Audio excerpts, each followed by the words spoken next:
Audible Realms presents the Kama Sutra of Vatsyayana, narrated by John Kelsey. Man, the period of whose life is 100 years, should practice dharma, artha, and kama at different times, and in such a manner that they may harmonize together and not clash in any way. He should acquire learning in his childhood. In his youth and middle age, he should attend to artha and kama, and in his old age, he should perform dharma, and thus seek to gain moksha, i.e., release from further transmigration. Or, on account of the uncertainty of life, he may practice them at times when they are enjoined to be practiced.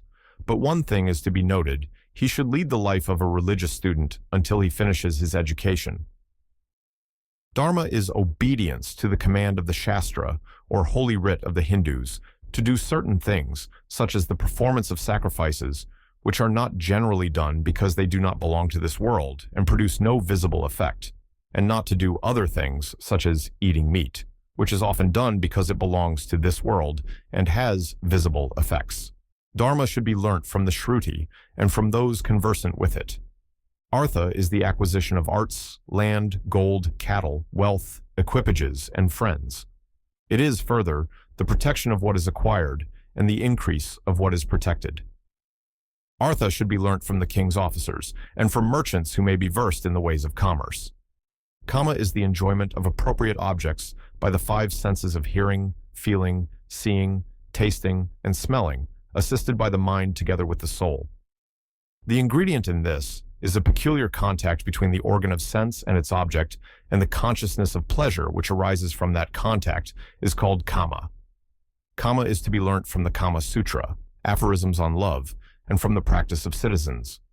When all the three, viz., dharma, artha, and kama come together, the former is better than the one which follows it, i.e., dharma is better than artha, and artha is better than kama. But artha should be always first practiced by the king, for the livelihood of men is to be obtained from it only. Again, kama being the occupation of public women, they should prefer it to the other two, and these are exceptions to the general rule. Objection 1. Some learned men say that as dharma is connected with things not belonging to this world, it is appropriately treated of in a book, and so also is artha, because it is practiced only by the application of proper means, and a knowledge of those means can only be obtained by study and from books.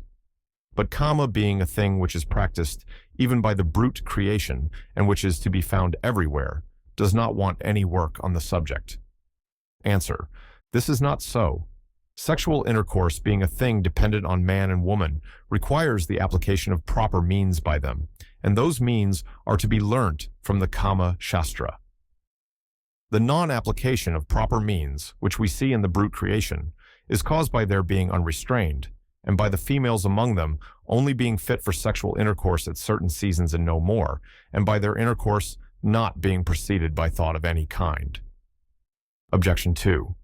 The Lokayatikas say, religious ordinances should not be observed, for they bear a future fruit, and at the same time it is also doubtful whether they will bear any fruit at all. What foolish person will give away that which is in his own hands into the hands of another? Moreover, it is better to have a pigeon today than a peacock tomorrow, and a copper coin, which we have the certainty of obtaining, is better than a gold coin, the possession of which is doubtful. Answer: it is not so. First, holy writ, which ordains the practice of dharma, does not admit of a doubt. Second, sacrifices such as those made for the destruction of enemies or for the fall of rain are seen to bear fruit. Third, the sun, moon, stars, planets, and other heavenly bodies appear to work intentionally for the good of the world. Fourth, the existence of this world is affected by the observance of the rules respecting the four classes of men and their four stages of life. Fifth, we see that seed is thrown into the ground with the hope of future crops. Vatsyayana is therefore of opinion that the ordinances of religion must be obeyed. Objection 3. Those who believe that destiny is the prime mover of all things say, we should not exert ourselves to acquire wealth, for sometimes it is not acquired, although we strive to get it, while at other times it comes to us of itself without any exertion on our part. Everything is therefore in the power of destiny, who is the Lord of gain and loss, of success and defeat, of pleasure and pain. Thus we see the Bali Six was raised to the throne of Indra by destiny, and was also put down by the same power, and it is destiny only that can reinstate him. Answer: it is not right to say so. As the acquisition of every object presupposes at all events some exertion on the part of man, the application of proper means may be said to be the cause of gaining all our ends, and this application of proper means being thus necessary, even where a thing is destined to happen, it follows that a person who does nothing will enjoy no happiness. Objection 4.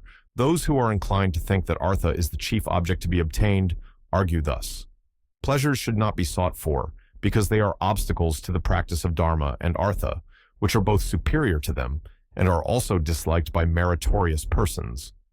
Pleasures also bring a man into distress and into contact with low persons. They cause him to commit unrighteous deeds and produce impurity in him. They make him regardless of the future and encourage carelessness and levity. And lastly, they cause him to be disbelieved by all, received by none, and despised by everybody, including himself. It is notorious, moreover, that many men who have given themselves up to pleasure alone have been ruined along with their families and relations. Thus, King Dandakya VII of the Bhoja dynasty carried off a Brahmin's daughter with evil intent and was eventually ruined and lost his kingdom. Indra, too, having violated the chastity of Ahalya, was made to suffer for it. In a like manner, the mighty Kichaka, 9, who tried to seduce Draupadi, and Ravana, 10, who attempted to gain over Sita, were punished for their crimes. These and many others fell by reason of their pleasures. Answer: this objection cannot be sustained, for pleasures, being as necessary for the existence and well-being of the body as food, are consequently equally required. They are, moreover, the results of dharma and artha. Pleasures are, therefore, to be followed with moderation and caution. No one refrains from cooking food because there are beggars to ask for it, or from sowing seed because there are deer to destroy the corn when it is grown up. Thus, a man practicing dharma, artha, and kama enjoys happiness both in this world and in the world to come.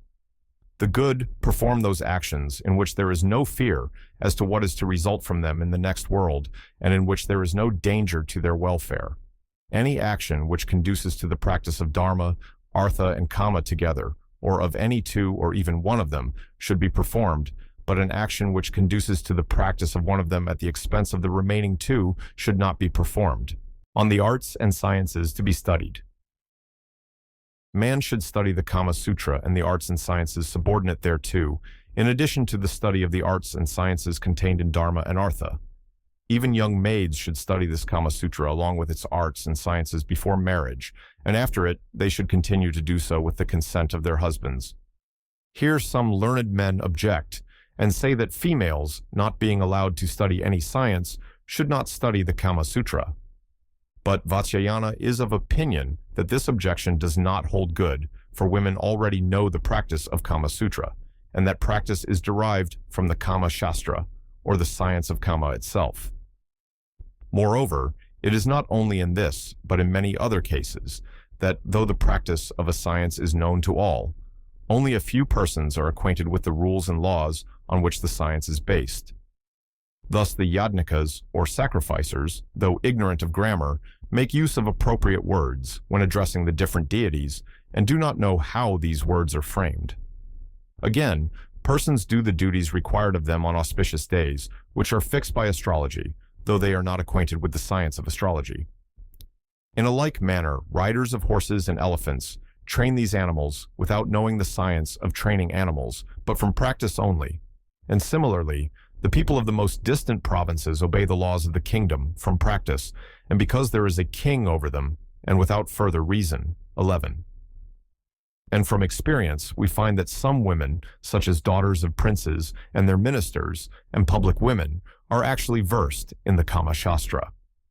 A female, therefore, should learn the Kama Shastra, or at least a part of it, by studying its practice from some confidential friend. She should study alone in private, the 64 practices that form a part of the Kama Sutra. Her teacher should be one of the following persons, viz., the daughter of a nurse brought up with her and already married, or a female friend who can be trusted in everything, or the sister of her mother, i.e., her aunt, or an old female servant, or a female beggar who may have formerly lived in the family, or her own sister who can always be trusted. The following are the arts to be studied, together with the Kama Sutra: singing, playing on musical instruments, dancing, union of dancing, singing, and playing instrumental music, writing and drawing, tattooing, arraying and adorning an idol with rice and flowers, spreading and arraying beds or couches of flowers, or flowers upon the ground, coloring the teeth, garments, hair, nails, and bodies, i.e., staining, dyeing, coloring, and painting the same, fixing stained glass into a floor, the art of making beds, and spreading out carpets and cushions for reclining, playing on musical glasses filled with water, storing and accumulating water in aqueducts, cisterns, and reservoirs, picture making, trimming, and decorating, stringing of rosaries, necklaces, garlands, and wreaths, binding of turbans and chaplets, and making crests and topknots of flowers, scenic representations, stage playing, art of making ear ornaments, art of preparing perfumes and odors, proper disposition of jewels and decorations, and adornment in dress, magic or sorcery, quickness of hand or manual skill, culinary art, i.e., cooking and cookery, making lemonades, sherbets, acidulated drinks, and spirituous extracts with proper flavor and color, tailor's work and sewing, making parrots, flowers, tufts, tassels, bunches, bosses, knobs, and so on, out of yarn or thread. Solution of riddles, enigmas, covert speeches, verbal puzzles, and enigmatical questions. A game which consisted in repeating verses, and as one person finished, another person had to commence at once, repeating another verse, beginning with the same letter with which the last speaker's verse ended. Whoever failed to repeat was considered to have lost, and to be subject to pay a forfeit or stake of some kind. The art of mimicry or imitation, reading, including chanting and intoning, study of sentences difficult to pronounce. It is played as a game chiefly by women and children, and consists of a difficult sentence being given, and when repeated quickly, the words are often transposed or badly pronounced. Practice with sword, single stick, quarterstaff, and bow and arrow. Drawing inferences, reasoning or inferring. Carpentry or the work of a carpenter. Architecture or the art of building.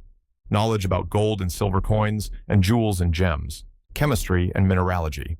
Coloring jewels, gems, and beads. Knowledge of mines and quarries. Gardening. Knowledge of treating the diseases of trees and plants, of nourishing them, and determining their ages. Art of cockfighting, quail fighting, and ram fighting. Art of teaching parrots and starlings to speak. Art of applying perfumed ointments to the body, and of dressing the hair with unguents and perfumes and braiding it. The art of understanding writing in cipher, and the writing of words in a peculiar way. The art of speaking by changing the forms of words. It is of various kinds.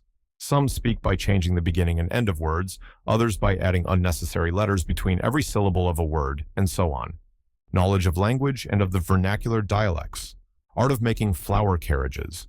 Art of framing mystical diagrams, of addressing spells and charms, and binding armlets. Mental exercises such as completing stanzas or verses on receiving a part of them, or supplying 1, 2, or 3 lines when the remaining lines are given indiscriminately from different verses, so as to make the whole an entire verse with regard to its meaning. Or arranging the words of a verse written irregularly by separating the vowels from the consonants or leaving them out altogether. Or putting into verse or prose sentences represented by signs or symbols. There are many other such exercises. Composing poems, knowledge of dictionaries and vocabularies, knowledge of ways of changing and disguising the appearance of persons, knowledge of the art of changing the appearance of things, such as making cotton to appear as silk, coarse and common things to appear as fine and good. Various ways of gambling, art of obtaining possession of the property of others by means of mantras or incantations, skill in youthful sports, knowledge of the rules of society and of how to pay respects and compliments to others, knowledge of the art of war, of arms, of armies, and so on, knowledge of gymnastics, art of knowing the character of a man from his features, knowledge of scanning or constructing verses, arithmetical recreations, making artificial flowers, making figures and images in clay, a public woman endowed with a good disposition, beauty and other winning qualities, and also versed in the above arts, obtains the name of a Ganika, or public woman of high quality, and receives a seat of honor in an assemblage of men. She is, moreover, always respected by the king and praised by learned men, and her favor being sought for by all, she becomes an object of universal regard. The daughter of a king, too, as well as the daughter of a minister, being learned in the above arts, can make their husbands favorable to them, even though these may have thousands of other wives besides themselves. And in the same manner, if a wife becomes separated from her husband and falls into distress, she can support herself easily, even in a foreign country, by means of her knowledge of these arts. Even the bare knowledge of them gives attractiveness to a woman, though the practice of them may be only possible or otherwise according to the circumstances of each case. A man who is versed in these arts, who is loquacious and acquainted with the arts of gallantry, gains very soon the hearts of women, even though he is only acquainted with them for a short time. The life of a citizen. Having thus acquired learning, a man, with the wealth that he may have gained by gift, conquest, purchase, deposit, or inheritance from his ancestors, should become a householder and pass the life of a citizen. He should take a house in a city or large village, or in the vicinity of good men, or in a place which is the resort of many persons. This abode should be situated near some water and divided into different compartments for different purposes. It should be surrounded by a garden and also contain 2 rooms, an outer and an inner one. The inner room should be occupied by the females, while the outer room, balmy with rich perfumes, should contain a bed, soft, agreeable to the sight, covered with a clean white cloth, low in the middle part, having garlands and bunches of flowers upon it, and a canopy above it, and 2 pillows, one at the top, another at the bottom. There should be also a sort of couch besides, and at the head of this a sort of stool, on which should be placed the fragrant ointments for the night, as well as flowers, pots containing collyrium, and other fragrant substances, things used for perfuming the mouth, and the bark of the common citron tree. Near the couch, on the ground, there should be a pot for spitting, a box containing ornaments, and also a lute hanging from a peg made of the tooth of an elephant, a board for drawing, a pot containing perfume, some books, and some garlands of the yellow amaranth flowers. Not far from the couch, and on the ground, there should be a round seat, a toy cart, and a board for playing with dice. Outside the outer room there should be cages of birds, and a separate place for spinning, carving, and such like diversions. In the garden, there should be a whirling swing and a common swing, as also a bower of creepers covered with flowers, in which a raised parterre should be made for sitting. Now the householder, having got up in the morning and performed his necessary duties, should wash his teeth, apply a limited quantity of ointments and perfumes to his body, put some ornaments on his person and collyrium on his eyelids and below his eyes, color his lips with a lactaca, and look at himself in the glass. Having then eaten betel leaves, with other things that give fragrance to the mouth, he should perform his usual business. He should bathe daily, anoint his body with oil every other day, apply a lathering substance to his body every 3 days, get his head, including face, shaved every 4 days, and the other parts of his body every 5 or 10 days. All these things should be done without fail, and the sweat of the armpits should also be removed. Meals should be taken in the forenoon, in the afternoon, and again at night, according to Charayana. After breakfast, parrots and other birds should be taught to speak, and the fighting of cocks, quails, and rams should follow. A limited time should be devoted to diversions with pithamardas, vidas, and vidushakas, and then should be taken the midday sleep. After this, the householder, having put on his clothes and ornaments, should, during the afternoon, converse with his friends. In the evening, there should be singing, and after that, the householder, along with his friend, should await in his room, previously decorated and perfumed, the arrival of the woman that may be attached to him, or he may send a female messenger for her, or go for her himself. After her arrival at his house, he and his friend should welcome her and entertain her with a loving and agreeable conversation. Thus end the duties of the day. The following are the things to be done occasionally as diversions or amusements: holding festivals in honor of different deities, social gatherings of both sexes, drinking parties, picnics, other social diversions, festivals. On some particular auspicious day, an assembly of citizens should be convened in the temple of Saraswati. There the skill of singers and of others who may have come recently to the town should be tested, and on the following day they should always be given some rewards. After that, they may either be retained or dismissed, according as their performances are liked or not by the assembly. The members of the assembly should act in concert, both in times of distress as well as in times of prosperity, and it is also the duty of these citizens to show hospitality to strangers who may have come to the assembly. What is said above should be understood to apply to all the other festivals which may be held in honor of the different deities, according to the present rules. Social gatherings. When men of the same age, disposition, and talents, fond of the same diversions and with the same degree of education, sit together in company with public women, or in an assembly of citizens, or at the abode of one among themselves, and engage in agreeable discourse with each other, such is called a sitting in company or a social gathering. The subjects of discourse are to be the completion of verses, half composed by others, and the testing the knowledge of one another in the various arts. The women who may be the most beautiful, who may like the same things that the men like, and who may have power to attract the minds of others, are here done homage to. Drinking parties. Men and women should drink in one another's houses, and here the men should cause the public women to drink, and should then drink themselves, liquors such as the madhu, areya, sara, and asawa, which are of bitter and sour taste. Also drinks concocted from the barks of various trees, wild fruits, and leaves, going to gardens or picnics. In the forenoon, men, having dressed themselves, should go to gardens on horseback, accompanied by public women and followed by servants. And having done there all the duties of the day and passed the time in various agreeable diversions, such as the fighting of quails, cocks, and rams, and other spectacles, they should return home in the afternoon in the same manner, bringing with them bunches of flowers and so on. The same also applies to bathing in summer in water from which wicked or dangerous animals have previously been taken out, and which has been built in on all sides. Other social diversions, spending nights playing with dice, going out on moonlight nights, keeping the festive day in honor of spring, plucking the sprouts and fruits of the mango trees, eating the fibers of lotuses, eating the tender ears of corn, picnicking in the forests when the trees get their new foliage, the udakakashvedika, or sporting in the water, decorating each other with the flowers of some trees, pelting each other with the flowers of the kadamba tree, and many other sports which may either be known to the whole country or may be peculiar to particular parts of it. These and similar other amusements should always be carried on by citizens. The above amusements should be followed by a person who diverts himself alone in company with a courtesan, as well as by a courtesan who can do the same in company with her maidservants or with citizens.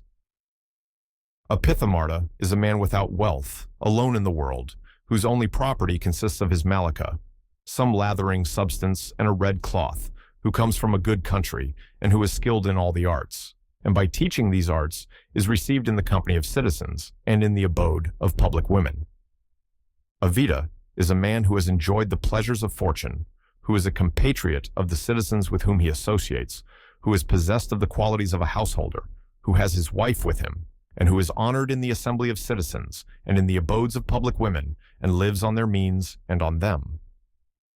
A vidushaka, also called a vaihasaka, i.e., one who provokes laughter, is a person only acquainted with some of the arts, who is a jester, and who is trusted by all. These persons are employed in matters of quarrels and reconciliations between citizens and public women. This remark applies also to female beggars, to women with their heads shaved, to adulterous women, and to old public women skilled in all the various arts. Thus, a citizen living in his town or village, respected by all, should call on the persons of his own caste who may be worth knowing.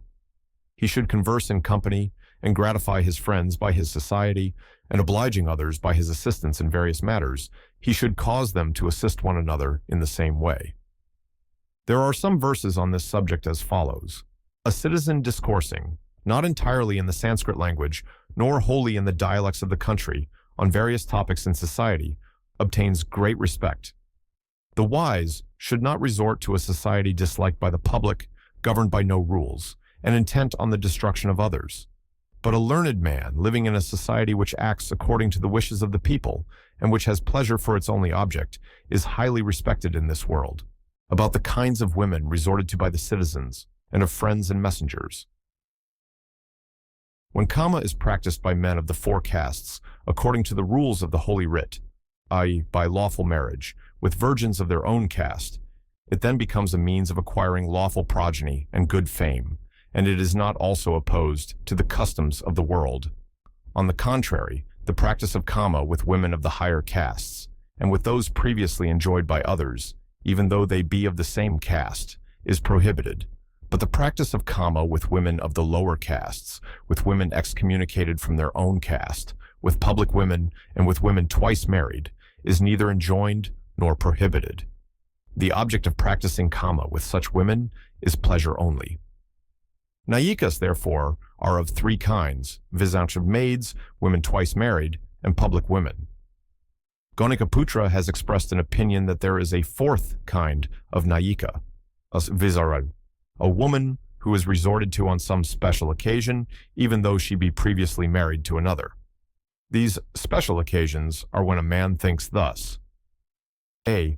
This woman is self-willed, and has been previously enjoyed by many others besides myself. I may therefore safely resort to her as to a public woman, though she belongs to a higher caste than mine, and in so doing I shall not be violating the ordinances of dharma, or thus, B. This is a twice-married woman and has been enjoyed by others before me. There is, therefore, no objection to my resorting to her, or thus, C. This woman has gained the heart of her great and powerful husband, and exercises a mastery over him, who is a friend of my enemy. If, therefore, she becomes united with me, she will cause her husband to abandon my enemy. Or thus, D. This woman will turn the mind of her husband, who is very powerful, in my favor, he being at present disaffected towards me and intent on doing me some harm. Or thus, E. By making this woman my friend, I shall gain the object of some friend of mine, or shall be able to effect the ruin of some enemy, or shall accomplish some other difficult purpose. Or thus, F. By being united with this woman, I shall kill her husband, and so obtain his vast riches which I covet. Or thus, G. The union of this woman with me is not attended with any danger, and will bring me wealth, of which, on account of my poverty and inability to support myself, I am very much in need. I shall, therefore, obtain her vast riches in this way without any difficulty. Or thus, H. This woman loves me ardently, and knows all my weak points.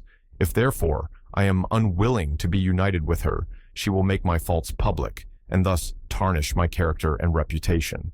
Or she will bring some gross accusation against me, of which it may be hard to clear myself, and I shall be ruined. Or perhaps she will detach from me her husband, who is powerful and yet under her control, and will unite him to my enemy, or will herself join the latter. Or thus, I. The husband of this woman has violated the chastity of my wives. I shall therefore return that injury by seducing his wives. Or thus, J. By the help of this woman, I shall kill an enemy of the king, who has taken shelter with her, and whom I am ordered by the king to destroy. Or thus, K. The woman whom I love is under the control of this woman. I shall, through the influence of the latter, be able to get at the former. Or thus, L. This woman will bring to me a maid, who possesses wealth and beauty, but who is hard to get at and under the control of another. Or, lastly, thus, my enemy is a friend of this woman's husband. I shall therefore cause her to join him, and will thus create an enmity between her husband and him. For these and similar other reasons, the wives of other men may be resorted to, but it must be distinctly understood that is only allowed for special reasons and not for mere carnal desire.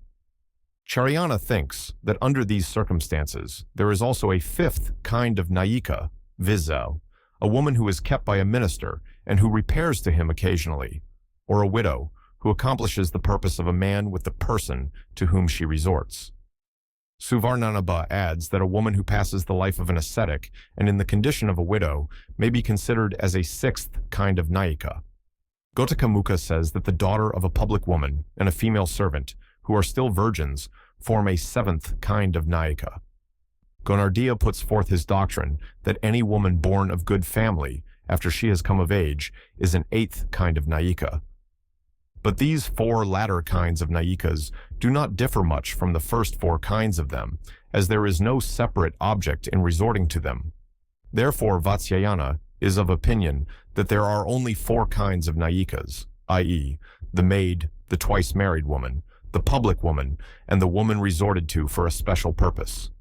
The following women are not to be enjoyed: a leper, a lunatic, a woman turned out of caste, a woman who reveals secrets, a woman who publicly expresses desire for sexual intercourse, a woman who is extremely white, a woman who is extremely black, a bad-smelling woman, a woman who is a near relation, a woman who is a female friend, a woman who leads the life of an ascetic, and lastly, the wife of a relation, of a friend, of a learned Brahmin, and of the king.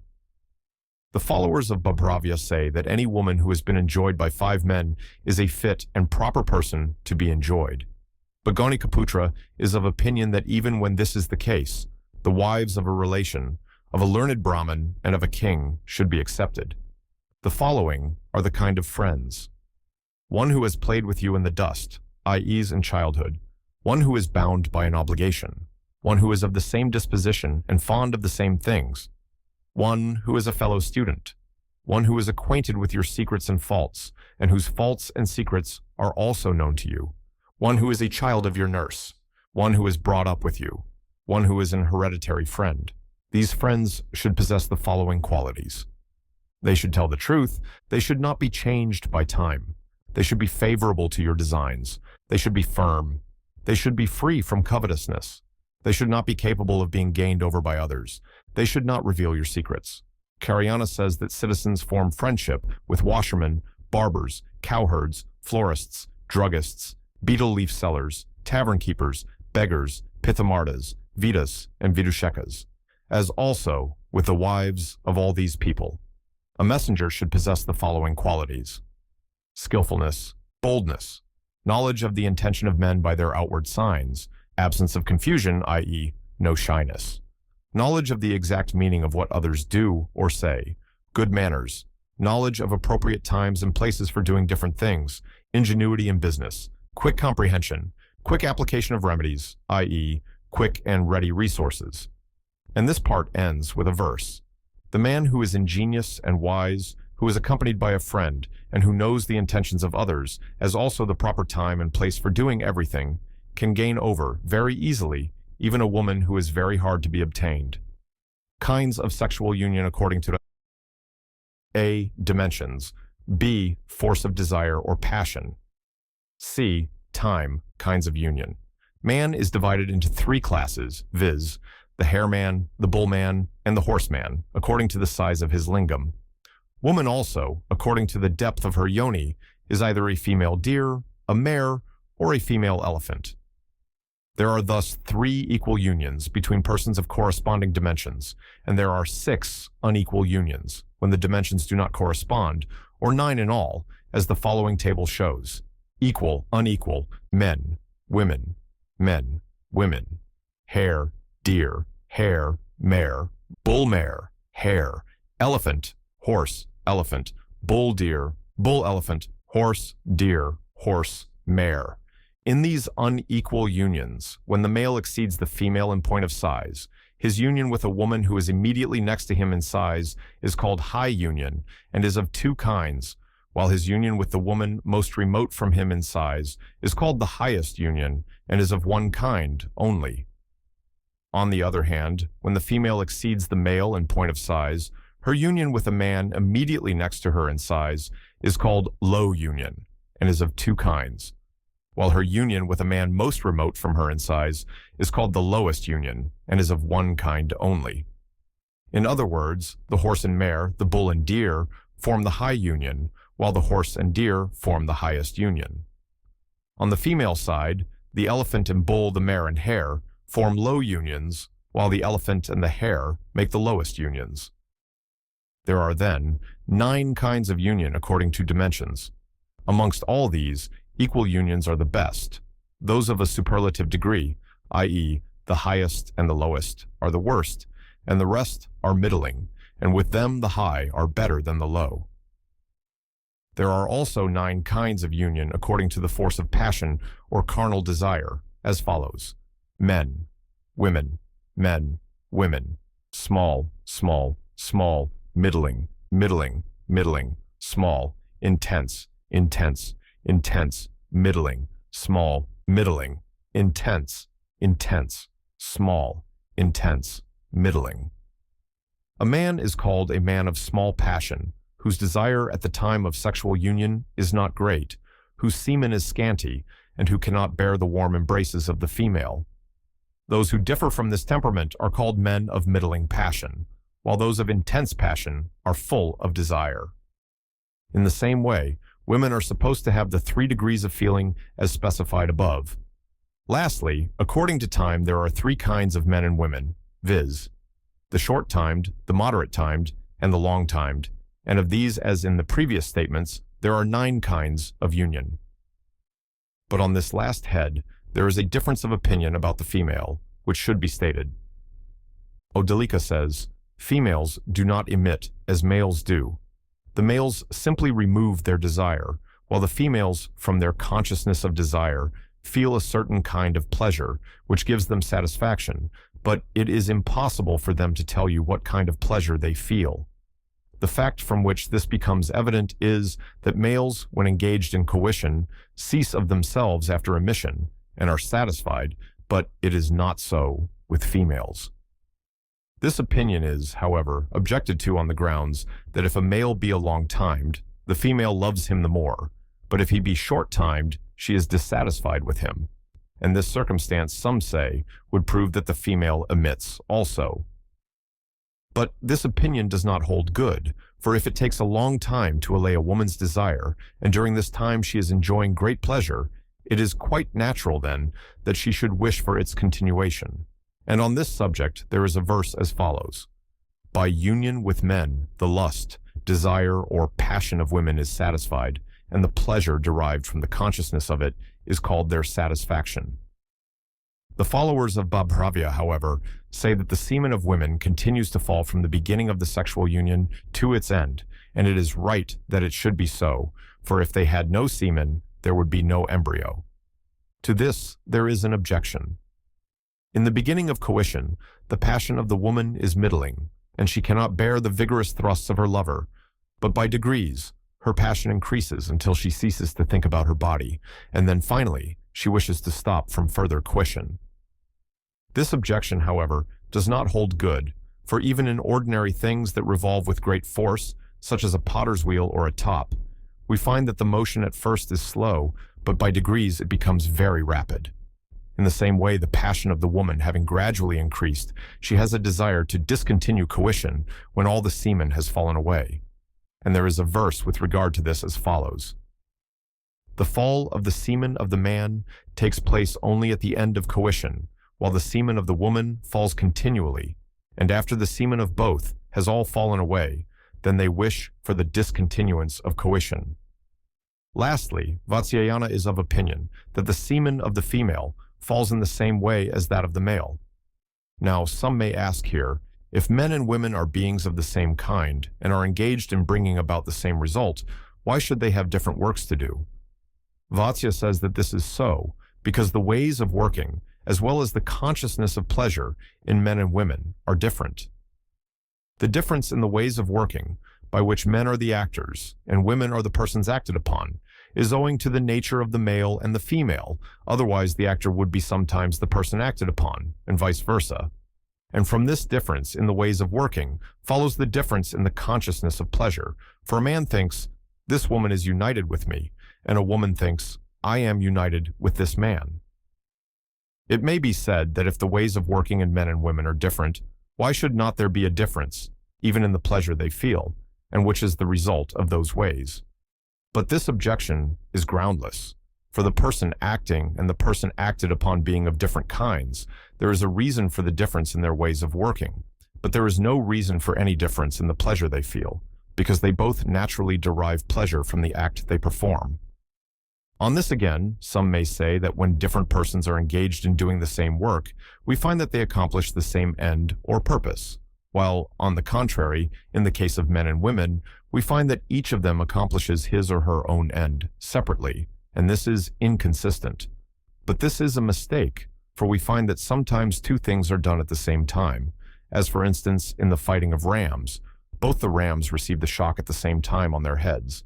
Again, in throwing one wood apple against another, and also in a fight or struggle of wrestlers. If it be said that in these cases the things employed are of the same kind, it is answered that even in the case of men and women, the nature of the two persons is the same. And as the difference in their ways of working arises from the difference of their conformation only, it follows that men experience the same kind of pleasure as women do. There is also a verse on this subject as follows: "Men and women, being of the same nature, feel the same kind of pleasure, and therefore a man should marry such a woman as will love him ever afterwards." The pleasure of men and women being thus proved to be of the same kind, it follows that in regard to time, there are 9 kinds of sexual intercourse, in the same way as there are 9 kinds, according to the force of passion. There being thus 9 kinds of union with regard to dimensions, force of passion, and time, respectively, by making combinations of them, innumerable kinds of union would be produced. Therefore, in each particular kind of sexual union, men should use such means as they may think suitable for the occasion. At the first time of sexual union, the passion of the male is intense, and his time is short, but in subsequent unions on the same day, the reverse of this is the case. With the female, however, it is the contrary, for at the first time her passion is weak, and then her time long, but on subsequent occasions on the same day, her passion is intense, and her time short, until her passion is satisfied. On the different kinds of love, men learned in the humanities are of opinion that love is of 4 kinds, viz. Love acquired by continual habit, love resulting from the imagination, love resulting from belief, love resulting from the perception of external objects. 1. Love resulting from the constant and continual performance and habit, as for instance the love of sexual intercourse, the love of hunting, the love of drinking, the love of gambling, etc., etc. 2. Love which is felt for things to which we are not habituated and which proceeds entirely from ideas is called love resulting from imagination, as for instance, that love which some men and women and eunuchs feel for the auparishtaka, or mouth congress, and that which is felt by all for such things as embracing, kissing, etc., etc. 3. The love which is mutual on both sides and proved to be true when each looks upon the other as his or her very own, such is called love resulting from belief by the learned. 4. The love resulting from the perception of eternal objects is quite evident and well known to the world, because the pleasure which it affords is superior to the pleasure of the other kinds of love, which exists only for its sake. What has been said in this chapter upon the subject of sexual union is sufficient for the learned, but for the edification of the ignorant, the same will now be treated of at length and in detail. Of the embrace. This part of the Kama Sutra, which treats of sexual union, is also called 64, Chatush Shashti. Some old authors say that it is called so because it contains 64 chapters. Others are of opinion that the author of this part being a person named Panchala, and the person who recited the part of the Rig Veda, called Dashatapa, which contains 64 verses, being also called Panchala. The name 64 has been given to the part of the work in honor of the Rig Vedas. The followers of Bhabravya say, on the other hand, that this part contains 8 subjects, vizinchiyam, the embrace, kissing, scratching with the nails or fingers, biting, lying down, making various sounds, playing the part of a man, and the auparishtaka, or mouth congress. Each of these subjects being of 8 kinds, and 8 multiplied by 8 being 64, this part is therefore named 64. But Vatsyayana affirms that as this part contains also the following subjects, viz., striking, crying, the acts of a man during congress, the various kinds of congress, and other subjects, the name 64 is given to it only accidentally. As for instance, we say this tree is saptaparna, or 7-leaved, this offering of rice is panchavarna, or 5-colored, but the tree has not 7 leaves, neither has the rice 5 colors. However, the part 64 is now treated of, and the embrace, being the first subject, will now be considered. Now, the embrace, which indicates the mutual love of a man and woman who have come together, is of 4 kinds, viz. Touching, piercing, rubbing, pressing.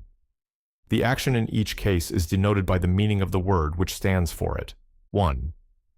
When a man, under some pretext or other, goes in front or alongside of a woman and touches her body with his own, it is called the touching embrace. 2. When a woman in a lonely place bends down, as if to pick up something, and pierces, as it were, a man sitting or standing, with her breasts, and the man in return takes hold of them, it is called a piercing embrace. The above 2 kinds of embrace takes place only between persons who do not, as yet, speak freely with each other. 3. When 2 lovers are walking slowly together, either in the dark or in a place of public resort, or in a lonely place, and rub their bodies against each other, it is called a rubbing embrace. 4. When on the above occasion one of them presses the other's body forcibly against a wall or pillar, it is called a pressing embrace. These 2 last embraces are peculiar to those who know the intentions of each other. At the time of the meeting, the 4 following kinds of embrace are used, viz. Jata veshtitaka, or the twining of a creeper, vrikshadhirudhaka, or climbing a tree, tilatandulaka, or the mixture of sesamum seed with rice, kashira niraka, or milk and water embrace. 1. When a woman, clinging to a man as a creeper, twines round a tree, bends his head down to hers with the desire of kissing him, and slightly makes the sound of soot, embraces him, and looks lovingly towards him, it is called an embrace like the twining of a creeper. 2. When a woman, having placed one of her feet on the foot of her lover, and the other on one of his thighs, passes one of her arms round his back, and the other on his shoulders, makes slightly the sounds of singing and cooing, and wishes, as it were, to climb up him in order to have a kiss. It is called an embrace, like the climbing of a tree. These 2 kinds of embrace take place when the lover is standing. 3.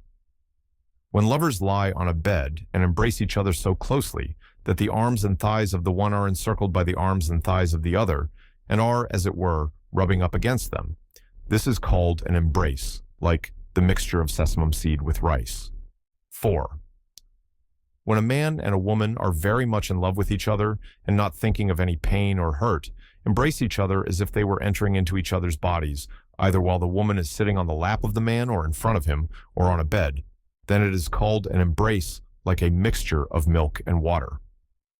These 2 kinds of embrace take place at the time of sexual union. Bhabravya has thus related to us the above 8 kinds of embraces. Suvarnanabha, moreover, gives us 4 ways of embracing simple members of the body, which are the embrace of the thighs, the embrace of the jaghana, i.e., the part of the body from the navel downwards to the thighs, the embrace of the breasts, the embrace of the forehead. 1. When one of 2 lovers presses forcibly one or both of the thighs of the other between his or her own, it is called the embrace of thighs. 2. When a man presses the jaghana or middle part of the woman's body against his own and mounts upon her to practice, either scratching with the nail or finger, or biting, or striking, or kissing, the hair of the woman being loose and flowing, it is called the embrace of the jaghana. 3. When a man places his breast between the breasts of a woman and presses her with it, it is called the embrace of the breasts. 4. When either of the lovers touches the mouth, the eyes, and the forehead of the other with his or her own, it is called the embrace of the forehead. Some say that even shampooing is a kind of embrace because there is a touching of bodies in it, but Vatsyayana thinks that shampooing is performed at a different time and for a different purpose, and it is also of a different character. It cannot be said to be included in the embrace.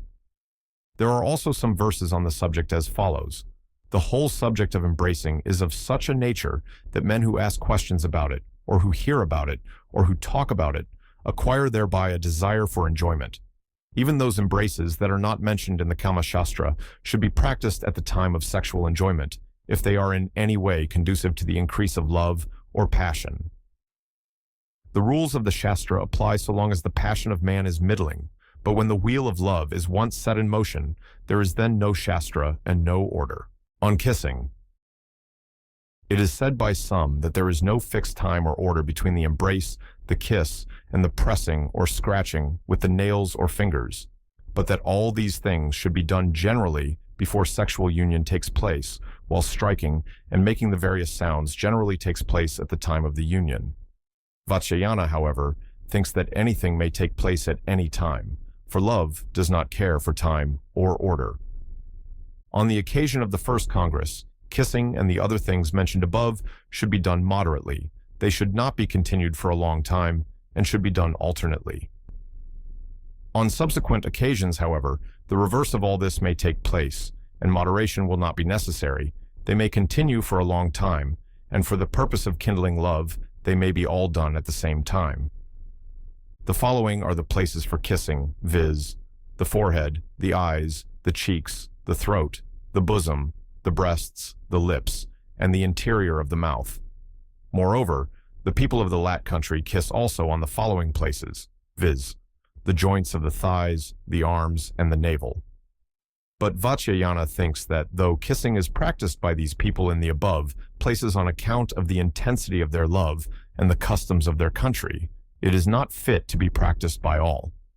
Now, in a case of a young girl, there are three sort of kisses, viz., the nominal kiss, the throbbing kiss, the touching kiss. 1. When a girl only touches the mouth of her lover with her own, but does not herself do anything, it is called the nominal kiss. 2.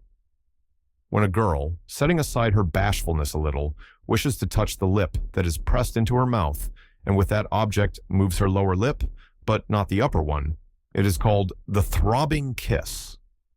3.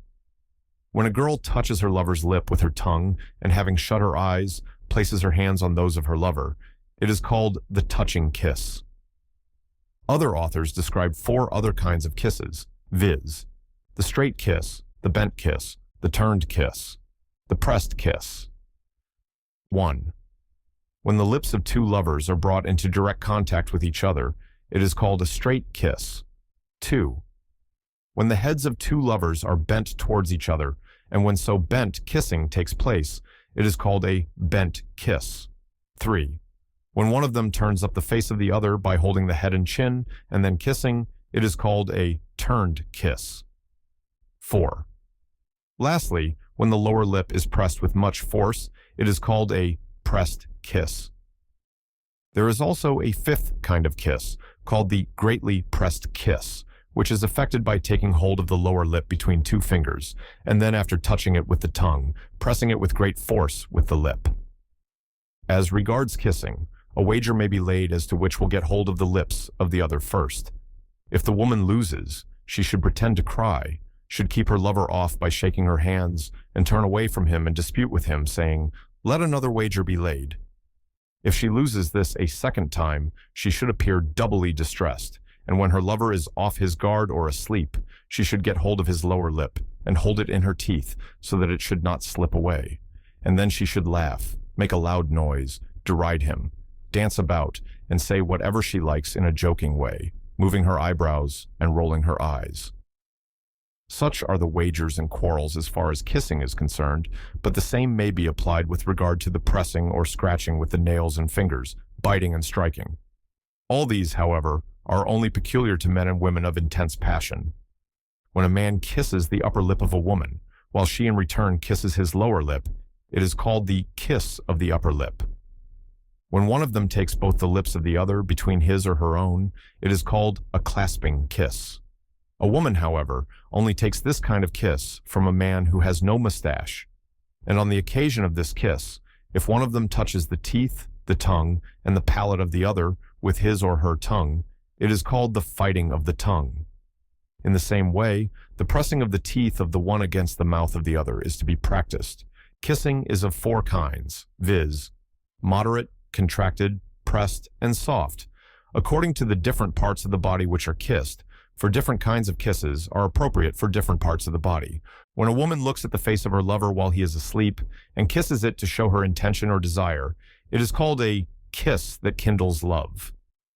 When a woman kisses her lover while he is engaged in business, or while he is quarreling with her, or while he is looking at something else, so that his mind may be turned away, it is called a kiss that turns away. When a lover coming home late at night kisses his beloved, who is asleep or in bed, in order to show her his desire, it is called a kiss that awakens. On such an occasion, the woman may pretend to be asleep at the time of her lover's arrival so that she may know his intention and obtain respect from him. When a person kisses the reflection of the person he loves in a mirror, in water, or on a wall, it is called a kiss showing the intention. When a person kisses a child sitting on his lap, or a picture or an image or figure in the presence of the person beloved by him, it is called a transferred kiss.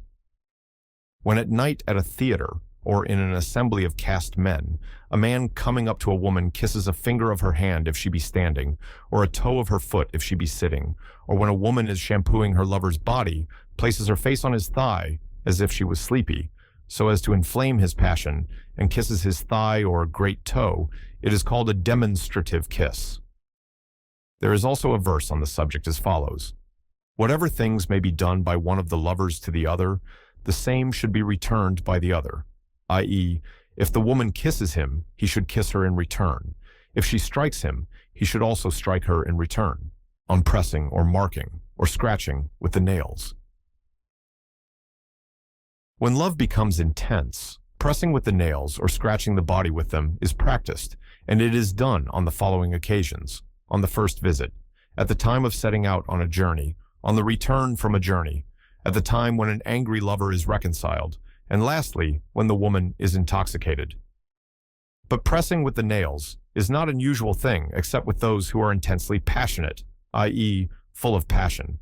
It is employed together with biting by those to whom the practice is agreeable.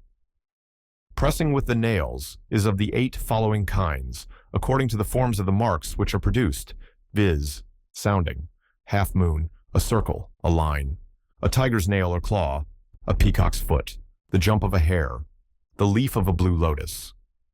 The places that are to be pressed with the nails are as follows: the armpit, the throat, the breasts, the lips, the jagana or middle parts of the body, and the thighs. But Suvarnanabha is of opinion that when the impetuosity of passion is excessive, then the places need not be considered. The qualities of good nails are that they should be bright, well set, clean, entire, convex, soft, and glossy in appearance. Nails are of 3 kinds according to their size, viz. Small, middling, large. Large nails, which give grace to the hands and attract the hearts of women from their appearance, are possessed by the Bengalis. Small nails, which can be used in various ways and are to be applied only with the object of giving pleasure, are possessed by the people of the southern districts. Middling nails, which contain the properties of both the above kinds, belong to the people of the Maharashtra. 1. When a person presses the chin, the breasts, the lower lip, or the jagana of another so softly that no scratch or mark is left, but only the hair on the body becomes erect from the touch of the nails, and the nails themselves make a sound, it is called a sounding or pressing with the nails. This pressing is used in the case of a young girl when her lover shampoos her, scratches her head, and wants to trouble or frighten her. 2.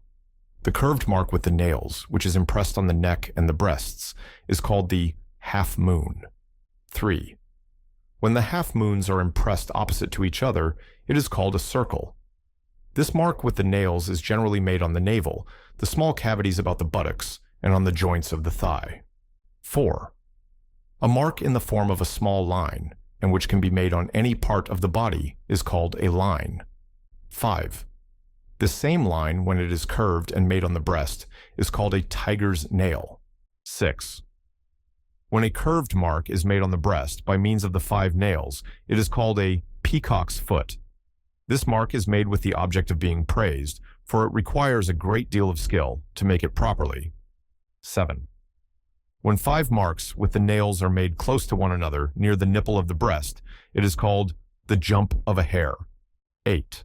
A mark made on the breast or on the hips in the form of a leaf of the blue lotus is called the leaf of a blue lotus. When a person is going on a journey and makes a mark on the thighs or on the breast, it is called a token of remembrance. On such an occasion, 3 or 4 lines are impressed close to one another with the nails. Here ends the marking with the nails. Marks of other kinds than the above may also be made with the nails, for the ancient authors say that as there are innumerable degrees of skill among men, the practice of this art being known to all, so there are innumerable ways of making these marks. And as pressing or marking with the nails is independent of love, no one can say with certainty how many different kinds of marks with the nails do actually exist. The reason of this is, Vatsyayana says, that as variety is necessary in love, so love is to be produced by means of variety. It is on this account that courtesans, who are well acquainted with various ways and means, become so desirable, for if variety is sought in all the arts and amusements, such as archery and others, how much more should it be sought after in the present case? The marks of the nails should not be made on married women, but particular kinds of marks may be made on their private parts for the remembrance and increase of love. There are also some verses on the subject as follows.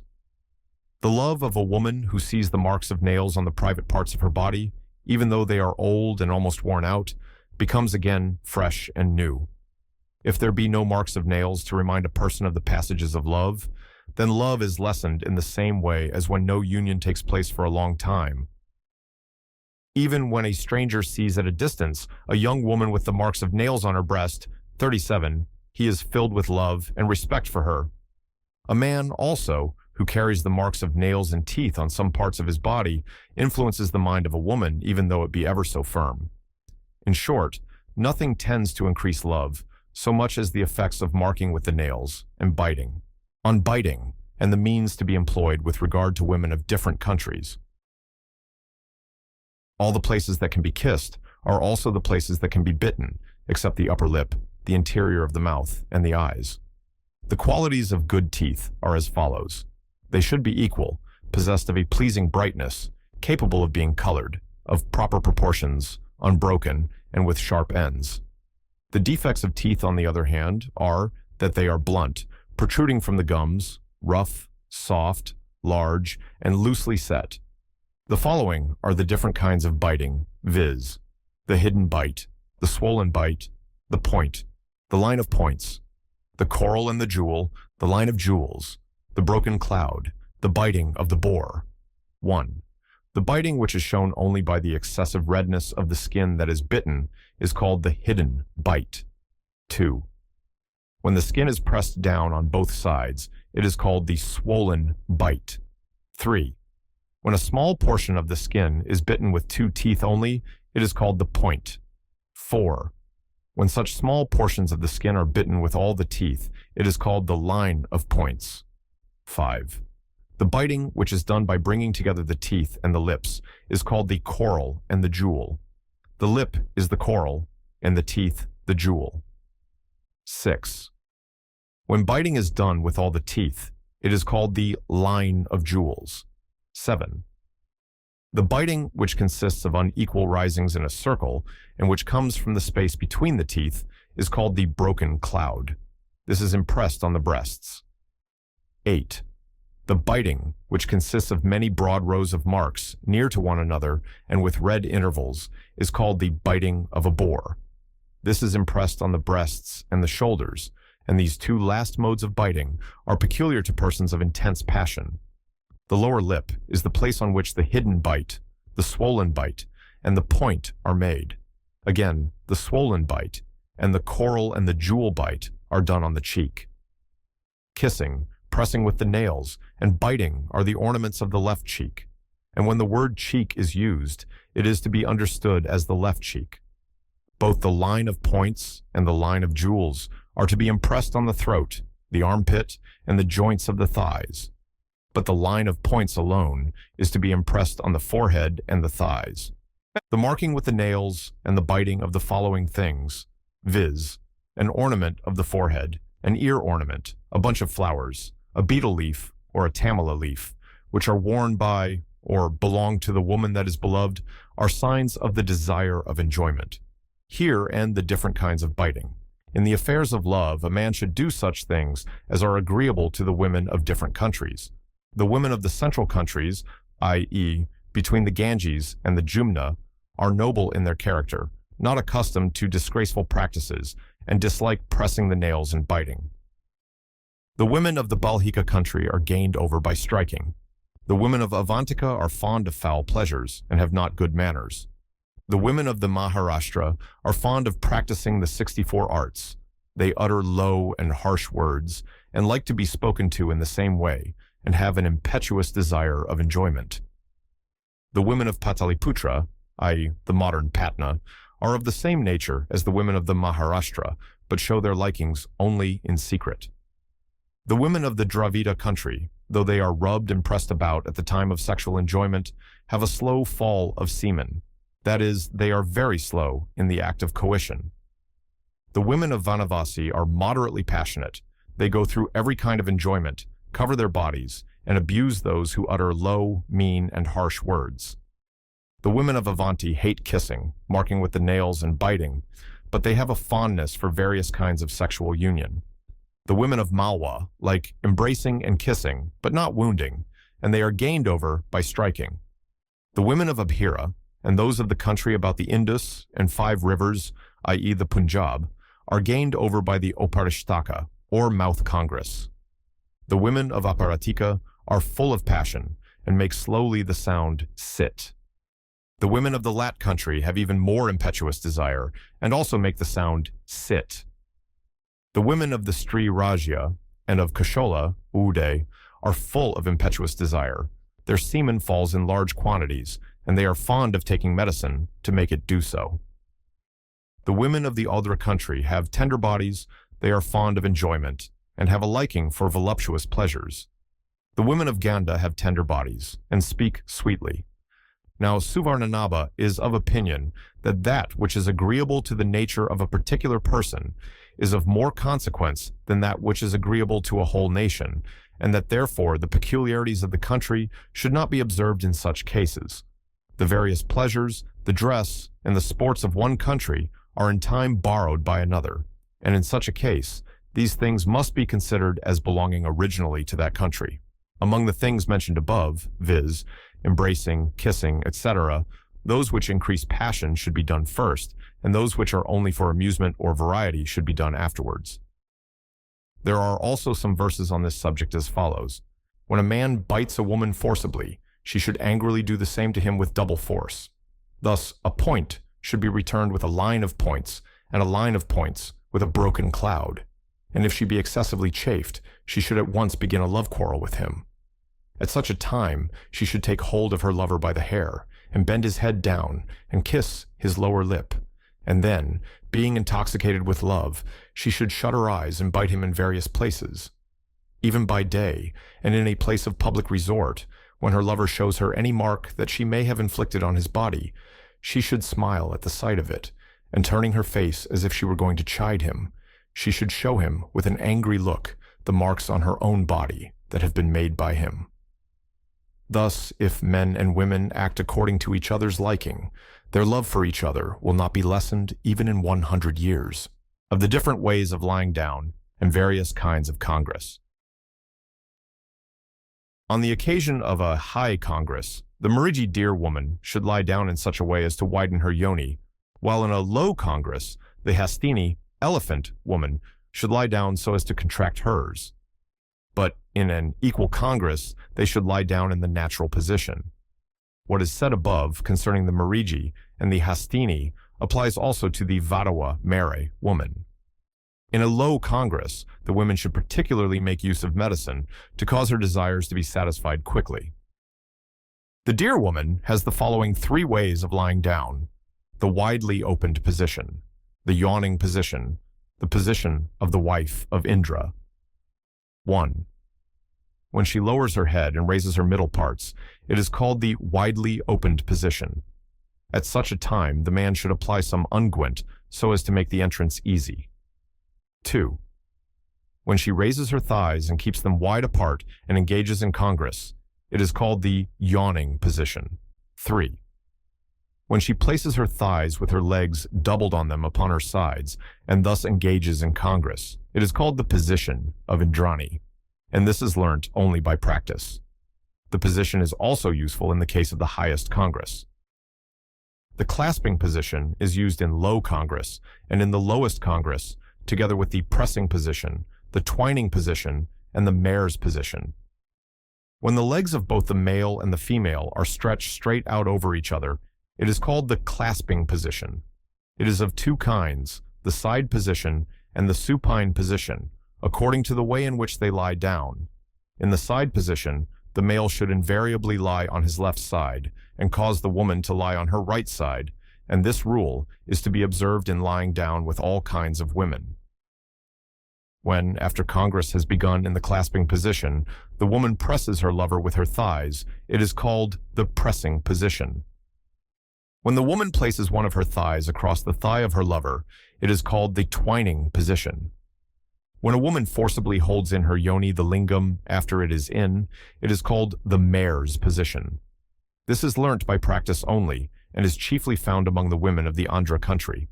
The above are the different ways of lying down, mentioned by Bhabravya. Suvarnanabha, however, gives the following in addition. When the female raises both of her thighs straight up, it is called the rising position. When she raises both of her legs and places them on her lover's shoulders, it is called the yawning position. When the legs are contracted and thus held by the lover before his bosom, it is called the pressed position. When only one of her legs is stretched out, it is called the half-pressed position. When the woman places one of her legs on her lover's shoulder and stretches the other out, and then places the latter on his shoulder and stretches out the other, and continues to do so alternately, it is called the splitting of a bamboo. When one of her legs is placed on the head and the other is stretched out, it is called the fixing of a nail. This is learnt by practice only. When both the legs of the woman are contracted and placed on her stomach, it is called the crab's position. When the thighs are raised and placed one upon the other, it is called the packed position. When the shanks are placed one upon the other, it is called the lotus-like position. When a man, during congress, turns round and enjoys the woman without leaving her, while she embraces him round the back all the time, it is called the turning position, and is learnt only by practice. Thus, says Suvarnanabha, these different ways of lying down, sitting, and standing should be practiced in water, because it is easy to do so therein. But Vatsyayana is of opinion that congress in water is improper, because it is prohibited by the religious law. When a man and a woman support themselves on each other's bodies or on a wall or pillar, and thus while standing engage in congress, it is called the supported congress. When a man supports himself against a wall, and the woman, sitting on his hands joined together and held underneath her, throws her arms round his neck, and putting her thighs alongside his waist, moves herself by her feet, which are touching the wall against which the man is leaning, it is called the suspended congress. When a woman stands on her hands and feet like a quadruped, and her lover mounts her like a bull, it is called the congress of a cow. At this time, everything that is ordinarily done on the bosom should be done on the back. In the same way can be carried on the congress of a dog, the congress of a goat, the congress of a deer, the forcible mounting of an ass, the congress of a cat, the jump of a tiger, the pressing of an elephant, the rubbing of a boar, and the mounting of a horse. And in all these cases, the characteristics of these different animals should be manifested by acting like them. When a man enjoys two women at the same time, both of whom love him equally, it is called the united congress. When a man enjoys many women altogether, it is called the congress of a herd of cows. The following kinds of congress, viz., sporting in water, or the congress of an elephant with many female elephants, which is said to take place only in the water, the congress of a collection of goats, the congress of a collection of deer, take place in imitation of these animals. In Gramaneri, many young men enjoy a woman that may be married to one of them, either one after the other, or at the same time. Thus, one of them holds her, another enjoys her, a third uses her mouth, a fourth holds her middle part, and in this way they go on enjoying her several parts alternately. The same things can be done when several men are sitting in company with one courtesan, or when one courtesan is alone with many men. In the same way, this can be done by the women of the king's harem when they accidentally get hold of a man. The people in the southern countries have also a congress in the anus that is called the lower congress. Thus ends the various kinds of congress. There are also 2 verses on the subject as follows. An ingenious person should multiply the kinds of congress after the fashion of the different kinds of beasts and of birds, for these different kinds of congress, performed according to the usage of each country and the liking of each individual, generate love, friendship, and respect in the hearts of women, of the various modes of striking, and of the sounds appropriate to them. Sexual intercourse can be compared to a quarrel on account of the contrarieties of love and its tendency to dispute. The place of striking with passion is the body, and on the body the special places are the shoulders, the head, the space between the breasts, the back, the jagana, or middle part of the body, the sides. Striking is of 4 kinds, viz. Striking with the back of the hand, striking with the fingers a little contracted, striking with the fist, striking with the open palm of the hand. On account of its causing pain, striking gives rise to the hissing sound, which is of various kinds, and to the 8 kinds of crying, viz. The sound hin, the thundering sound, the cooing sound, the weeping sound, the sound foot, the sound fat, the sound suit, the sound plat. Besides these, there are also words having a meaning, such as mother, and those that are expressive of prohibition, sufficiency, desire of liberation, pain, or praise, and to which may be added sounds like those of the dove, the cuckoo, the green pigeon, the parrot, the bee, the sparrow, the flamingo, the duck, and the quail, which are all occasionally made use of. Blows with the fist should be given on the back of the woman while she is sitting on the lap of the man, and she should give blows in return, abusing the man as if she were angry, and making the cooing and the weeping sounds. While the woman is engaged in congress, the space between the breasts should be struck with the back of the hand, slowly at first, and then proportionately to the increasing excitement, until the end. At this time, the sounds hin and others may be made, alternately or optionally, according to habit.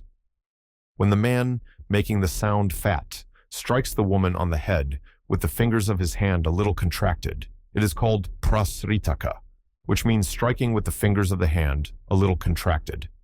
In this case, the appropriate sounds are the cooing sound, the sound fat, and the sound foot in the interior of the mouth, and at the end of congress, the sighing and weeping sounds. The sound fat is an imitation of the sound of a bamboo being split, while the sound poot is like the sound made by something falling into water.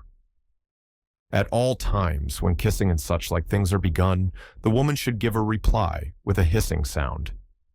During the excitement, when the woman is not accustomed to striking, she continually utters words expressive of prohibition, sufficiently, or desire of liberation, as well as the words father, mother, intermingled with the sighing, weeping, and thundering sounds. Towards the conclusion of the congress, the breasts, the jagana, and the sides of the woman should be pressed with the open palms of the hand, with some force, until the end of it, and then sounds like those of the quail, or the goose, should be made.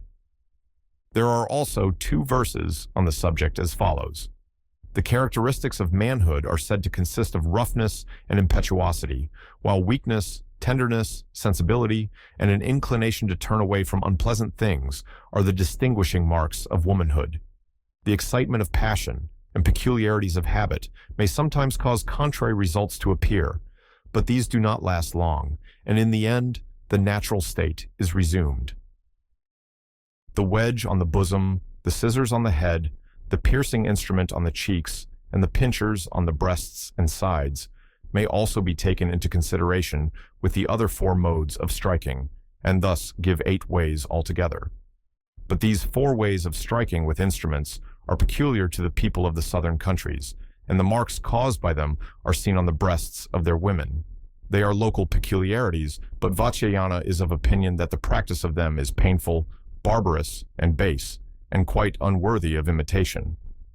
In the same way, anything that is a local peculiarity should not always be adopted elsewhere, and even in the place where the practice is prevalent, excess of it should always be avoided. Instances of the dangerous use of them may be given as follows. The king of the Panchalas killed the courtesan Madhavasena by means of the wedge during Congress. King Shatakarni Shatavahana of the Kuntalas deprived his great queen Malayavati of her life by a pair of scissors, and Naradeva, whose hand was deformed, blinded a dancing girl by directing a piercing instrument in a wrong way. There are also 2 verses on the subject as follows. About these things there cannot be either enumeration or any definite rule. Congress having once commenced, passion alone gives birth to all the acts of the parties. Such passionate actions and amorous gesticulations or movements which arise on the spur of the moment and during sexual intercourse cannot be defined and are as irregular as dreams. A horse having once attained the 5th degree of motion goes on with blind speed, regardless of pits, ditches, and posts in his way. And in the same manner, a loving pair become blind with passion in the heat of Congress, and go on with great impetuosity, paying not the least regard to excess. For this reason, one who is well acquainted with the science of love, and knowing his own strength, as also the tenderness, impetuosity, and strength of the young woman, should act accordingly.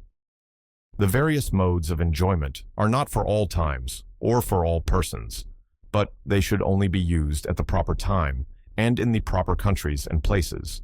About women acting the part of a man, and of the work of a man. When a woman sees that her lover is fatigued by constant congress, without having his desire satisfied, she should, with his permission, lay him down upon his back, and give him assistance by acting his part. She may also do this to satisfy the curiosity of her lover, or her own desire of novelty. There are 2 ways of doing this. The first is when during congress she turns round, and gets on the top of her lover, in such a manner as to continue the congress, without obstructing the pleasure of it. And the other is when she acts the man's part, from the beginning. At such a time, with flowers in her hair hanging loose, and her smiles broken by hard breathings, she should press upon her lover's bosom with her own breasts, and lowering her head frequently, should do in return the same actions which he used to do before. Returning his blows and chaffing him, should say, "I was laid down by you, and fatigued with hard congress. I shall now therefore lay you down in return." She should then again manifest her own bashfulness, her fatigue, and her desire of stopping the congress. In this way, she should do the work of a man, which we shall presently relate. Whatever is done by a man for giving pleasure to a woman is called the work of a man, and is as follows. While the woman is lying on his bed, and is, as it were, abstracted by his conversation, he should loosen the knot of her undergarments, and when she begins to dispute with him, he should overwhelm her with kisses. Then when his lingam is erect, he should touch her with his hands in various places, and gently manipulate various parts of the body. If the woman is bashful, and if it is the first time that they have come together, the man should place his hands between her thighs, which she would probably keep close together, and if she is a very young girl, he should first get his hands upon her breasts, which she would probably cover with her own hands, and under her armpits and on her neck. If, however, she is a seasoned woman, he should do whatever is agreeable either to him or to her, and whatever is fitting for the occasion. After this, he should take hold of her hair and hold her chin in his fingers for the purpose of kissing her. On this, if she is a young girl, she will become bashful and close her eyes.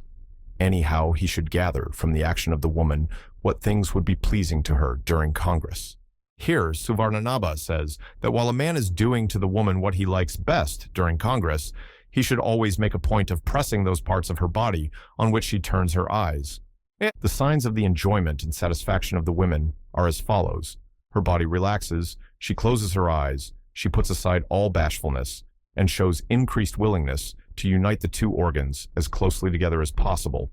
On the other hand, the signs of her want of enjoyment and of failing to be satisfied are as follows. She shakes her hands, she does not let the man get up, feels dejected, bites the man, kicks him, and continues to go on moving after the man has finished. In such cases, the man should rub the yoni of the woman with his hand and fingers, as the elephant rubs anything with his trunk, before engaging in congress until it is softened, and after that is done, he should proceed to put his lingam into her. The acts to be done by the man are moving forward, friction or churning, piercing, rubbing, pressing, giving a blow, the blow of a boar, the blow of a bull, the sporting of a sparrow. 1.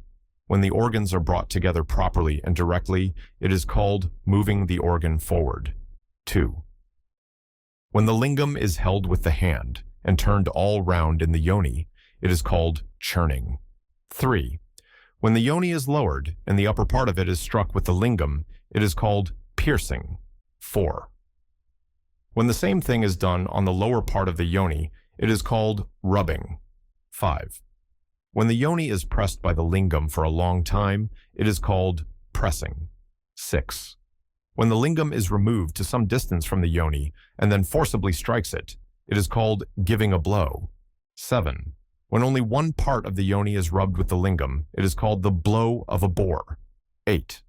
When both sides of the yoni are rubbed in this way, it is called the blow of a bull. 9.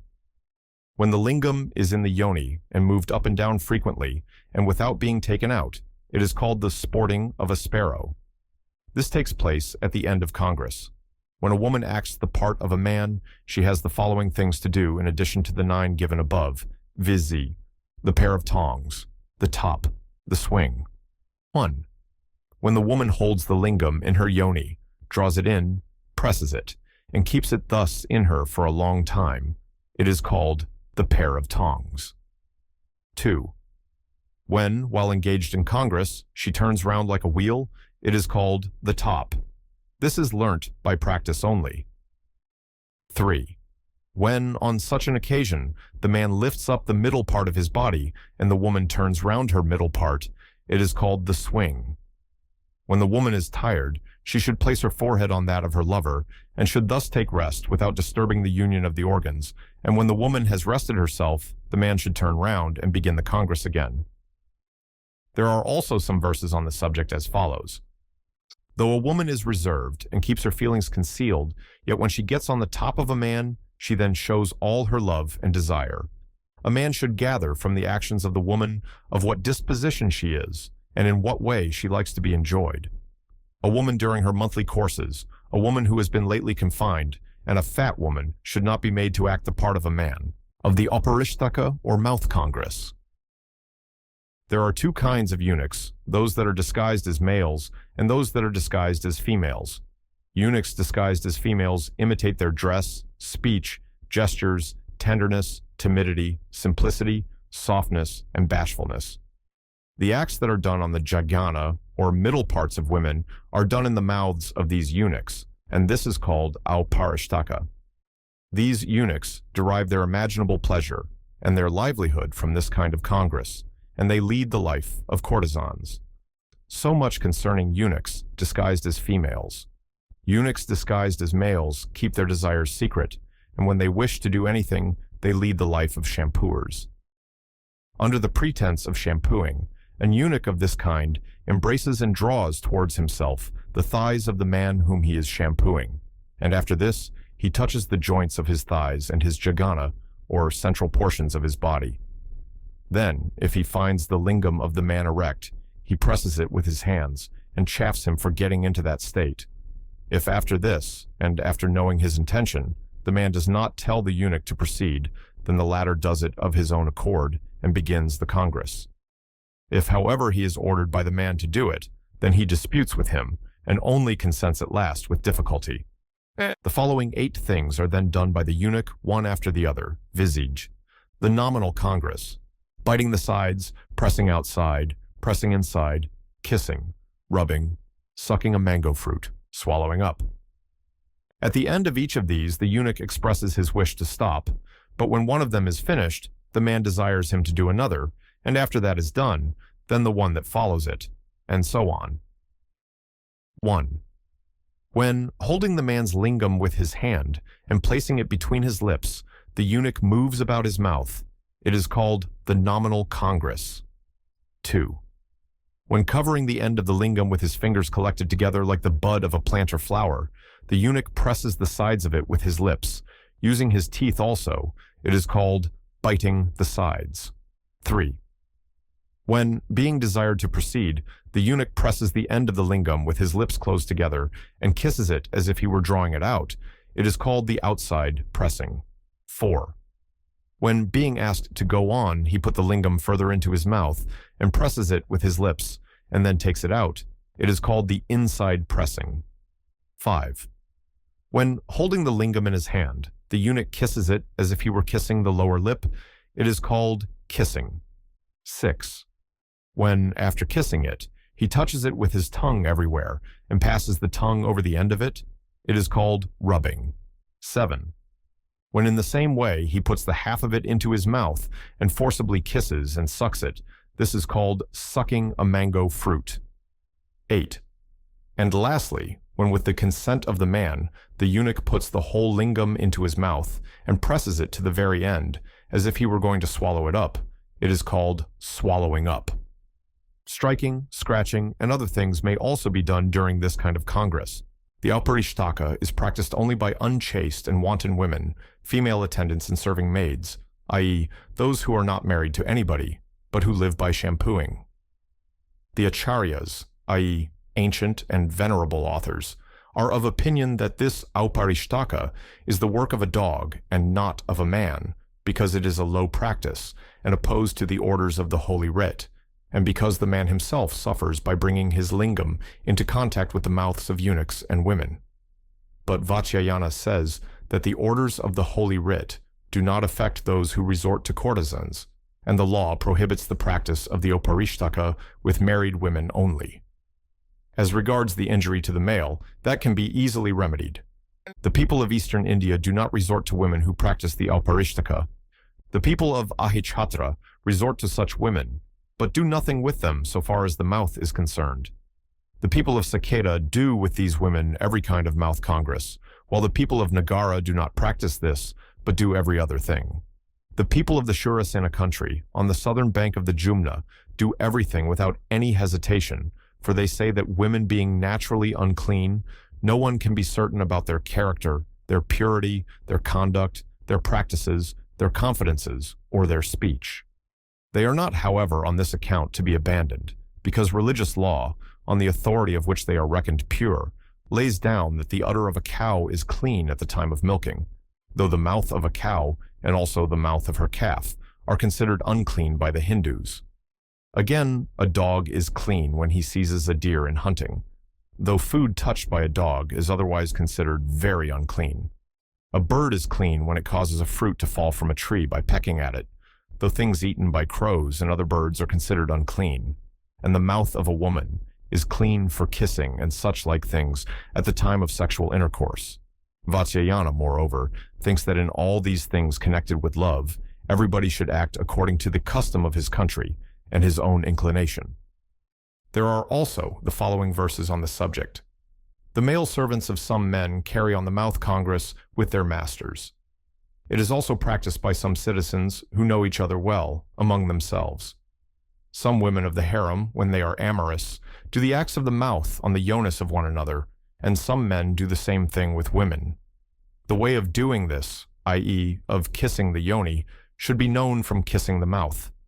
When a man and woman lie down in an inverted order, i.e., with the head of the one towards the feet of the other, and carry on this congress, it is called the congress of a crow.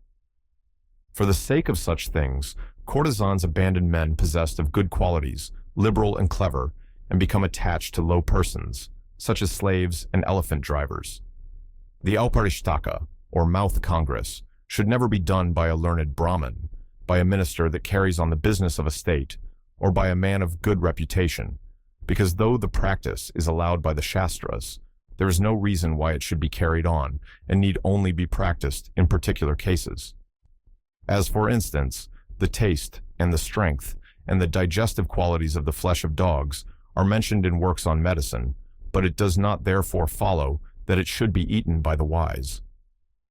In the same way, there are some men, some places, and some times, with respect to which these practices can be made use of. A man should therefore pay regard to the place, to the time, and to the practice which is to be carried out, as also as to whether it is agreeable to his nature and to himself, and then he may or may not practice these things according to circumstances. But after all, these things being done secretly, and the mind of the man being fickle, how can it be known what any person will do at any particular time and for any particular purpose? Of the way how to begin and how to end the congress. Different kinds of congress and love quarrels. In the pleasure room, decorated with flowers and fragrant with perfumes, attended by his friends and servants, the citizen should receive the woman, who will come bathed and dressed, and will invite her to take refreshment and to drink freely. He should then seat her on his left side, and holding her hair, and touching also the end and knot of her garment, he should gently embrace her with his right arm. They should then carry on an amusing conversation on various subjects, and may also talk suggestively of things which would be considered as coarse or not to be mentioned generally in society. They may then sing, either with or without gesticulations, and play on musical instruments, talk about the arts, and persuade each other to drink. At last, when the woman is overcome with love and desire, the citizen should dismiss the people that may be with him, giving them flowers, ointment, and betel leaves. And then, when the two are left alone, they should proceed as has been already described in the previous chapters. Such is the beginning of sexual union. At the end of the congress, the lovers with modesty, and not looking at each other, should go separately to the washing room. After this, sitting in their own places, they should eat some betel leaves, and the citizen should apply with his own hand to the body of the woman some pure sandalwood ointment, or ointment of some other kind. He should then embrace her with his left arm, and with agreeable words should cause her to drink from a cup held in his own hand, or he may give her water to drink. They can then eat sweetmeats, or anything else according to their likings, and may drink fresh juice, soup, gruel, extracts of meat, sherbet, the juice of mango fruits, the extract of the juice of the citron tree mixed with sugar, or anything that may be liked in different countries, and known to be sweet, soft, and pure. The lovers may also sit on the terrace of the palace or house, and enjoy the moonlight, and carry on an agreeable conversation. At this time, too, while the woman lies in his lap, with her face towards the moon, the citizen should show her the different planets, the morning star, the polar star, and the 7 rishis, or Great Bear. This is the end of sexual union. Congress is of the following kinds, viz. Loving congress, congress of subsequent love, congress of artificial love, congress of transferred love, congress like that of eunuchs, deceitful congress, congress of spontaneous love. 1. When a man and a woman who have been in love with each other for some time come together with great difficulty, or when one of the two returns from a journey, or is reconciled after having been separated on account of a quarrel, then congress is called the loving congress. It is carried on according to the liking of the lovers, and as long as they choose. 2. When two persons come together while their love for each other is still in its infancy, their congress is called the congress of subsequent love. 3. When a man carries on the congress by exciting himself by means of the 64 ways, such as kissing, etc., etc., or when a man and a woman come together, though in reality they are both attached to different persons, their congress is then called Congress of Artificial Love. At this time, all the ways and means mentioned in the Kama Sutra should be used. 4. When a man, from the beginning to the end of the congress, though having connection with the women, thinks all the time that he is enjoying another one whom he loves, it is called the Congress of Transferred Love. 5. Congress between a man and a female water carrier, or a female servant of a caste lower than his own, lasting only until the desire is satisfied, is called congress like that of eunuchs. Here, external touches, kisses, and manipulations are not to be employed. 6. The congress between a courtesan and a rustic, and that between citizens and the women of villages and bordering countries, is called deceitful congress. 7. The congress that takes place between two persons who are attached to one another, and which is done according to their own liking, is called spontaneous congress. Thus ends the kinds of congress. We shall now speak of love quarrels. A woman who is very much in love with a man cannot bear to hear the name of her rival mentioned, or to have any conversation regarding her, or to be addressed by her name through mistake. If such takes place, a great quarrel arises, and the woman cries, becomes angry, tosses her hair about, strikes her lover, falls from her bed or seat, and, casting aside her garlands and ornaments, throws herself down on the ground. At this time, the lover should attempt to reconcile her with conciliatory words, and should take her up carefully and place her on her bed. But she, not replying to his questions, and with increased anger, should bend down his head by pulling his hair and having kicked him once, twice, or thrice on his arms. Head, bosom, or back should then proceed to the door of the room. Dattaka says that she should then sit angrily near the door and shed tears, but should not go out, because she would be found fault with for going away. After a time, when she thinks that the conciliatory words and actions of her lover have reached their utmost, she should then embrace him, talking to him with harsh and reproachful words, but at the same time showing a loving desire for congress. When the woman is in her own house and has quarreled with her lover, she should go to him and show how angry she is, and leave him. Afterwards, the citizen having sent the Vita, the Vidushaka, or the Pithamurda to pacify her, she should accompany them back to the house and spend the night with her lover. Thus end the love quarrels.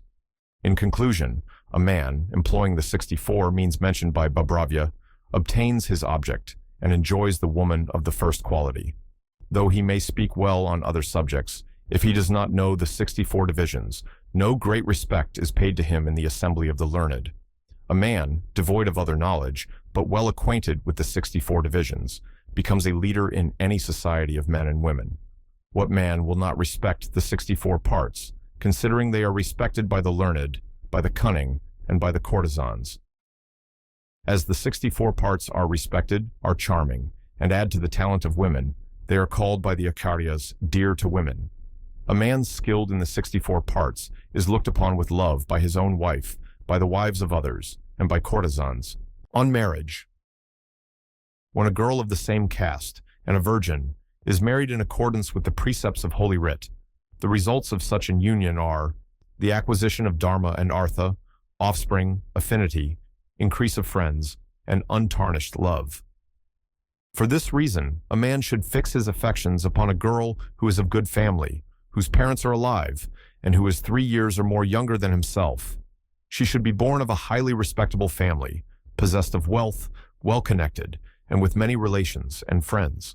She should also be beautiful, of a good disposition, with lucky marks on her body, and with good hair, nails, teeth, ears, eyes, and breasts, neither more nor less than they ought to be, and no one of them entirely wanting, and not troubled with a sickly body. The man should, of course, also possess these qualities himself. But at all events, says Gotakamuka, a girl who has been already joined with others, is no longer a maiden, should never be loved, for it would be reproachable to do such a thing. Now, in order to bring about a marriage with such a girl as described above, the parents and relations of the man should exert themselves, as also such friends on both sides as may be desired to assist in the matter. These friends should bring to the notice of the girl's parents the faults, both present and future, of all the other men that may wish to marry her, and should at the same time extol even to exaggeration all the excellencies, ancestral and paternal, of their friend, so as to endear him to them, and particularly to those that may be liked by the girl's mother. One of the friends should also disguise himself as an astrologer and declare the future good fortune and wealth of his friend by showing the existence of all the lucky omens and signs, the good influence of planets, the auspicious entrance of the sun into a sign of the zodiac, propitious stars, and fortunate marks on his body. Others, again, should rouse the jealousy of the girl's mother by telling her that their friend has a chance of getting from some other quarter even a better girl than hers. A girl should be taken as a wife, as also given in marriage, when fortune, signs, omens, and the words of others are favorable, for, says Gotakamuka, a man should not marry at any time he likes. A girl who is asleep, crying, or gone out of the house when sought in marriage, or who is betrothed to another, should not be married. The following also should be avoided: one who is kept concealed, one who has an ill-sounding name, one who has her nose depressed, one who has her nostril turned up, one who is formed like a male, one who is bent down, one who has crooked thighs, one who has a projecting forehead, one who has a bald head, one who does not like purity, one who has been polluted by another, one who is afflicted with the gulma, 46, one who is disfigured in any way, one who has fully arrived at puberty, one who is a friend, one who is a younger sister, one who is a Varshakari.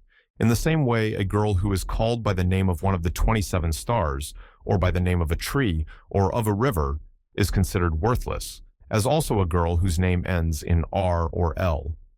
But some authors say that prosperity is gained only by marrying that girl to whom one becomes attached, and that therefore no other girl but the one who is loved should be married by anyone.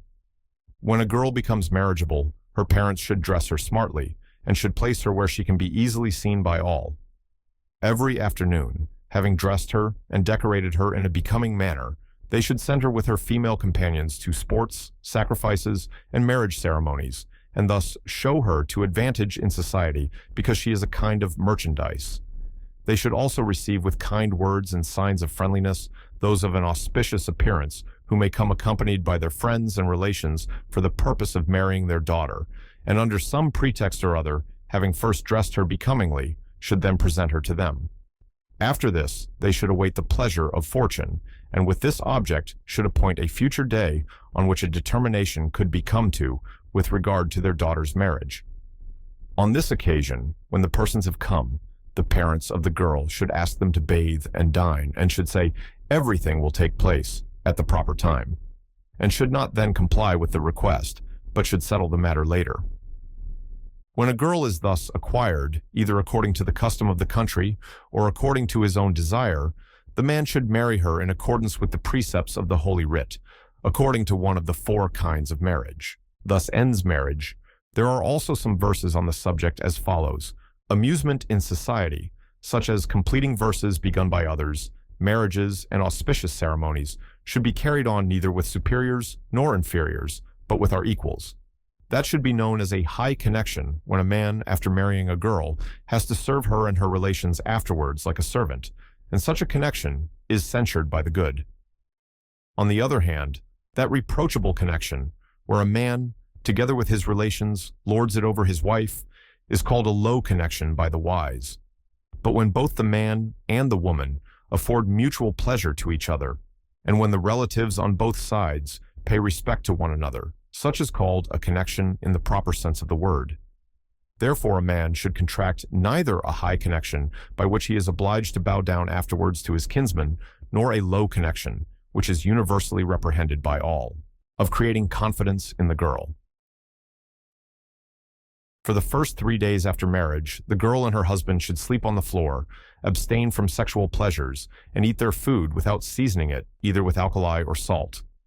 For the next 7 days, they should bathe amidst the sounds of auspicious musical instruments, should decorate themselves, dine together, and pay attention to their relations as well as to those who may have come to witness their marriage. This is applicable to persons of all castes. On the night of the 10th day, the man should begin in a lonely place with soft words, and thus create confidence in the girl. Some authors say that for the purpose of winning her over, he should not speak to her for 3 days. But the followers of Bhabpravya are of opinion that if the man does not speak with her for 3 days, the girl may be discouraged by seeing him spiritless like a pillar, and, becoming dejected, she may begin to despise him as an eunuch. Vatsyayana says that the man should begin to win her over, and to create confidence in her, but should abstain at first from sexual pleasures. Women, being of a tender nature, want tender beginnings, and when they are forcibly approached by men with whom they are but slightly acquainted, they sometimes suddenly become haters of sexual connection, and sometimes even haters of the male sex. The man should therefore approach the girl according to her liking, and should make use of those devices by which he may be able to establish himself more and more into her confidence. These devices are as follows. He should embrace her, first of all, in a way she likes most, because it does not last for a long time. He should embrace her with the upper part of his body, because that is easier and simpler. If the girl is grown up, or if the man has known her for some time, he may embrace her by the light of a lamp. But if he is not well acquainted with her, or if she is a young girl, he should then embrace her in darkness. When the girl accepts the embrace, the man should put a tambula, or screw of betel nut and betel leaves in her mouth. And if she will not take it, he should induce her to do so by conciliatory words, entreaties, oaths, and kneeling at her feet. For it is an universal rule that however bashful or angry a woman may be, she never disregards a man kneeling at her feet. At the time of giving this tambula, he should kiss her mouth softly and gracefully without making any sound. When she is gained over in this respect, he should then make her talk, and so that she may be induced to talk, He should ask her questions about things of which he knows or pretends to know nothing, and which can be answered in a few words. If she does not speak to him, he should not frighten her, but should ask her the same thing again and again in a conciliatory manner. If she does not, then speak. He should urge her to give a reply, because as Gotakamuka says, all girls hear everything said to them by men, but do not themselves sometimes say a single word. When she is thus importuned, the girl should give replies by shakes of the head, but if she quarreled with the man, she should not even do that. When she is asked by the man whether she wishes for him and whether she likes him, she should remain silent for a long time, and when at last importuned to reply, should give him a favorable answer by a nod of the head. If the man is previously acquainted with the girl, he should converse with her by means of a female friend, who may be favorable to him, and in the confidence of both, and carry on the conversation on both sides. On such an occasion, the girl should smile with her head bent down, and if the female friend say more on her part than she was desired to do, she should chide her and dispute with her. The female friend should say in jest even what she is not desired to say by the girl, and add, "She says so," on which the girl should say indistinctly and prettily, "Oh no, I did not say so," and she should then smile and throw an occasional glance towards the man. If the girl is familiar with the man, she should place near him, without saying anything, the tambula, the ointment, or the garland that he may have asked for, or she may tie them up in his upper garment.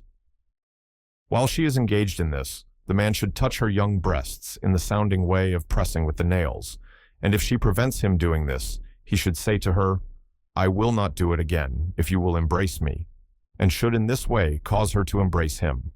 While he is being embraced by her, he should pass his hand repeatedly over and about her body. By and by, he should place her in his lap and try more and more to gain her consent, and if she will not yield to him, he should frighten her by saying, "I shall impress marks of my teeth and nails on your lips and breasts, and then make similar marks on my own body, and shall tell my friends that you did them." What will you say then? In this and other ways, as fear and confidence are created in the minds of children, so should the man gain her over to his wishes. On the second and third nights, after her confidence has increased still more, he should feel the whole of her body with his hands and kiss her all over.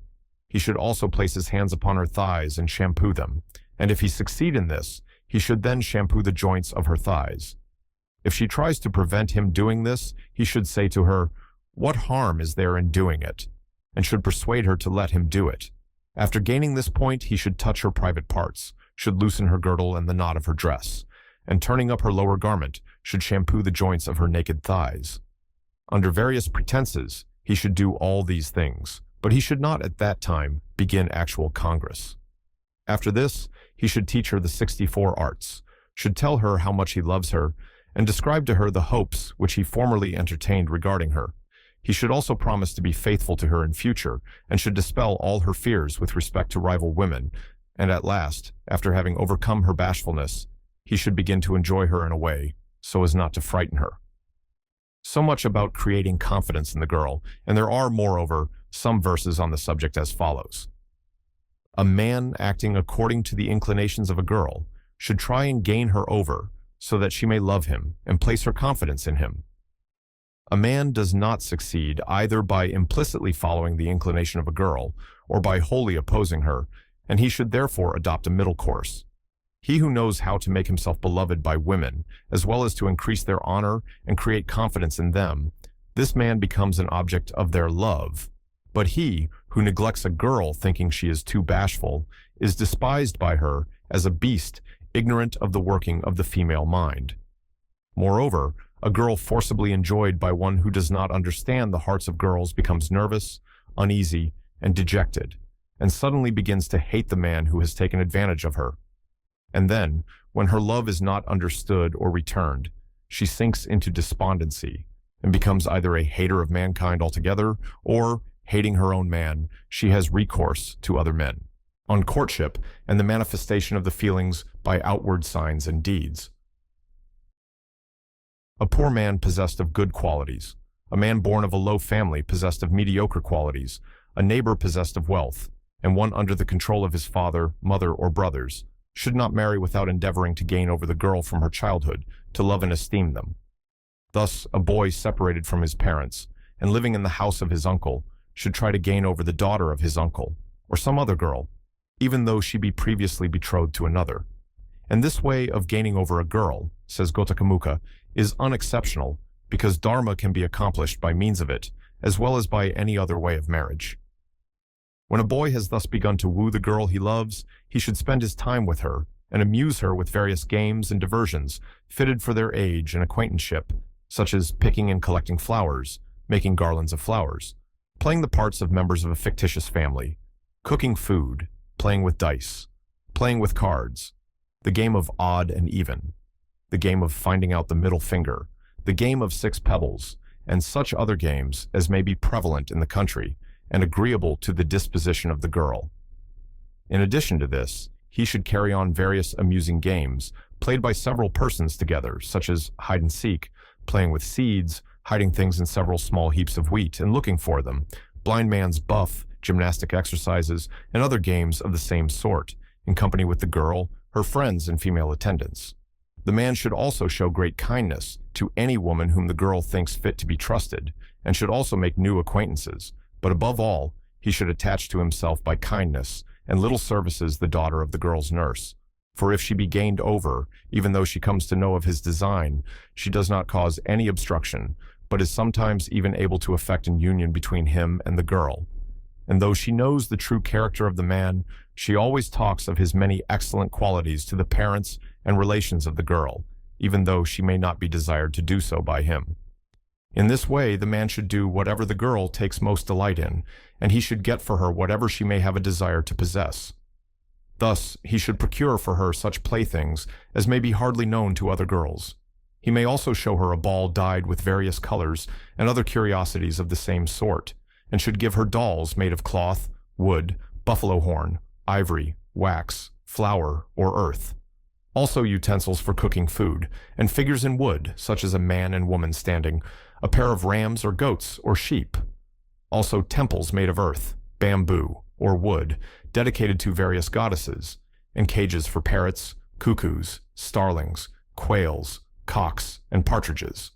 Water vessels of different sorts and of elegant forms, machines for throwing water about, guitars, stands for putting images upon, stools, lacs, red arsenic, yellow ointment, vermilion, and collyrium, as well as sandalwood, saffron, betel nut, and betel leaves.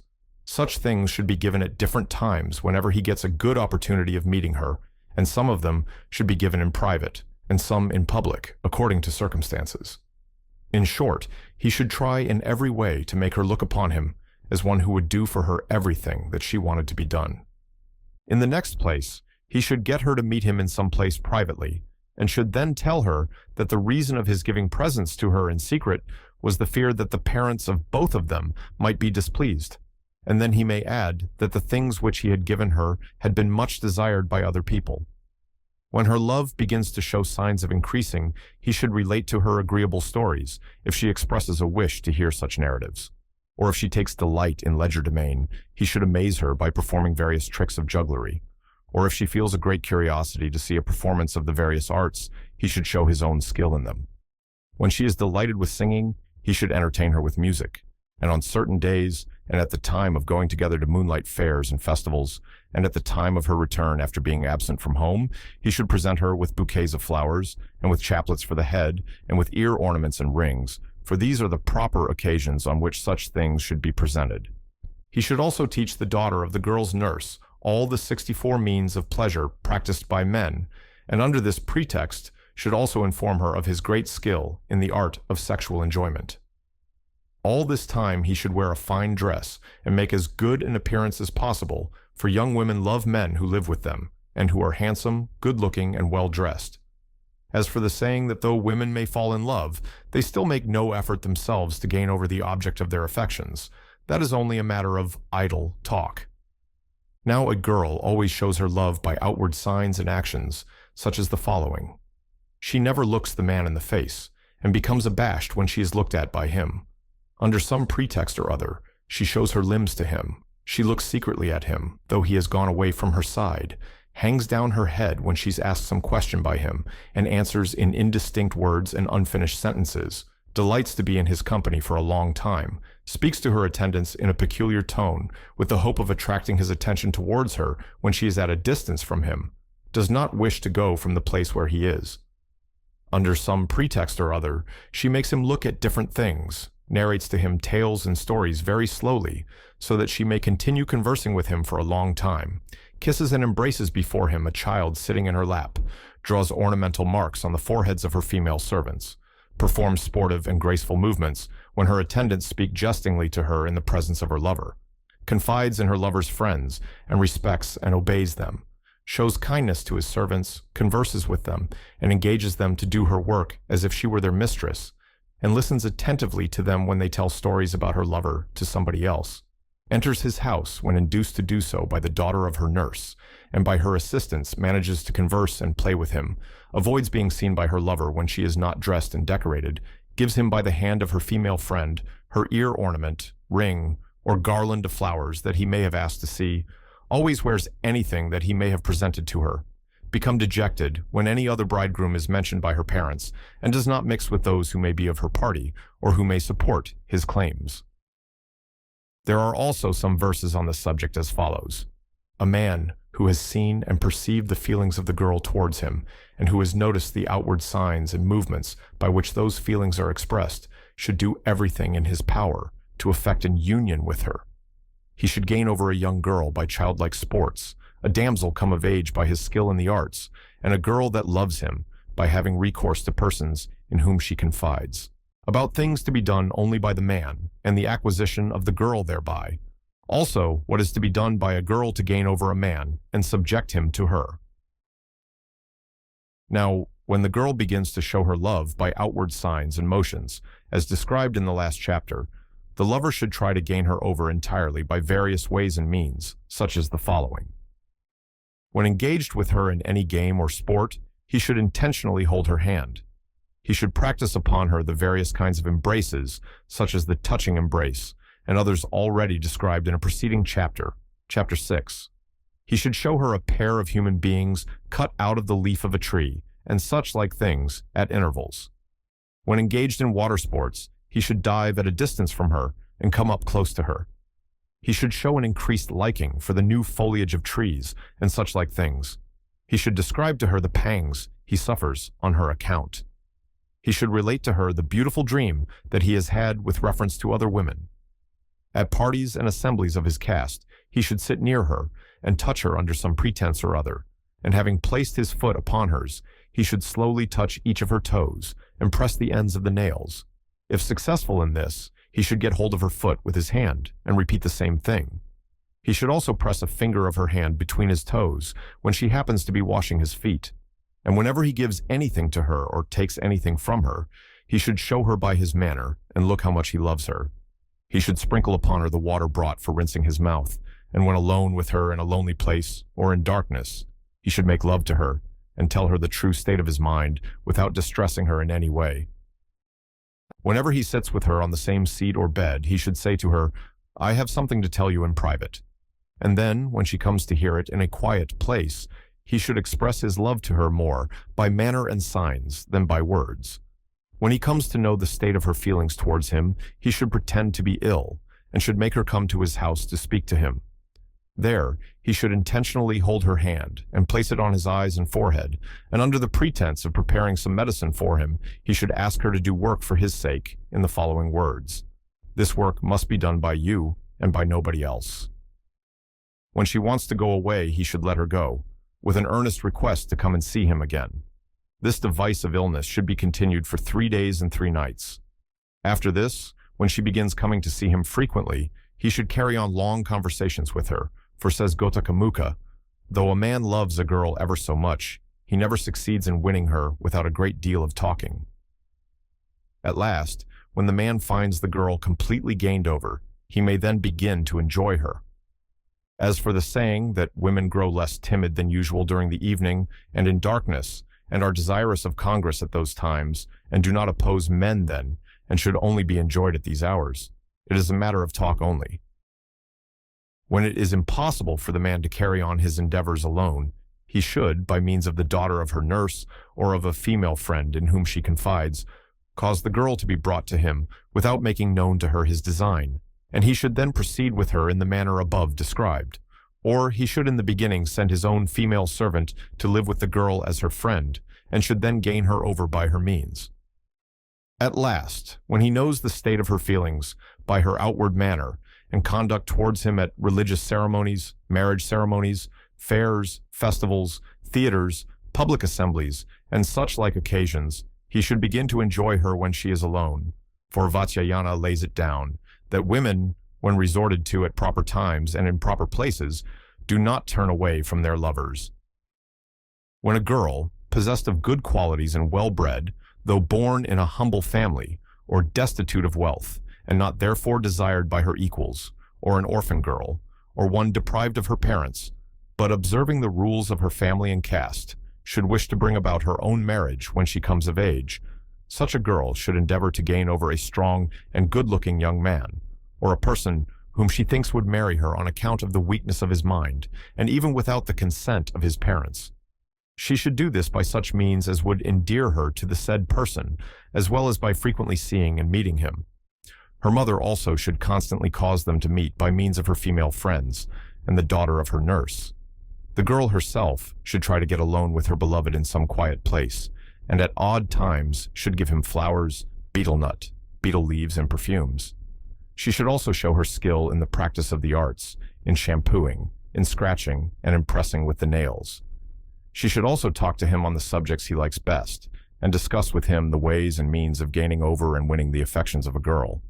But old authors say that although the girl loves the man ever so much, she should not offer herself or make the first overtures, for a girl who does this loses her dignity and is liable to be scorned and rejected.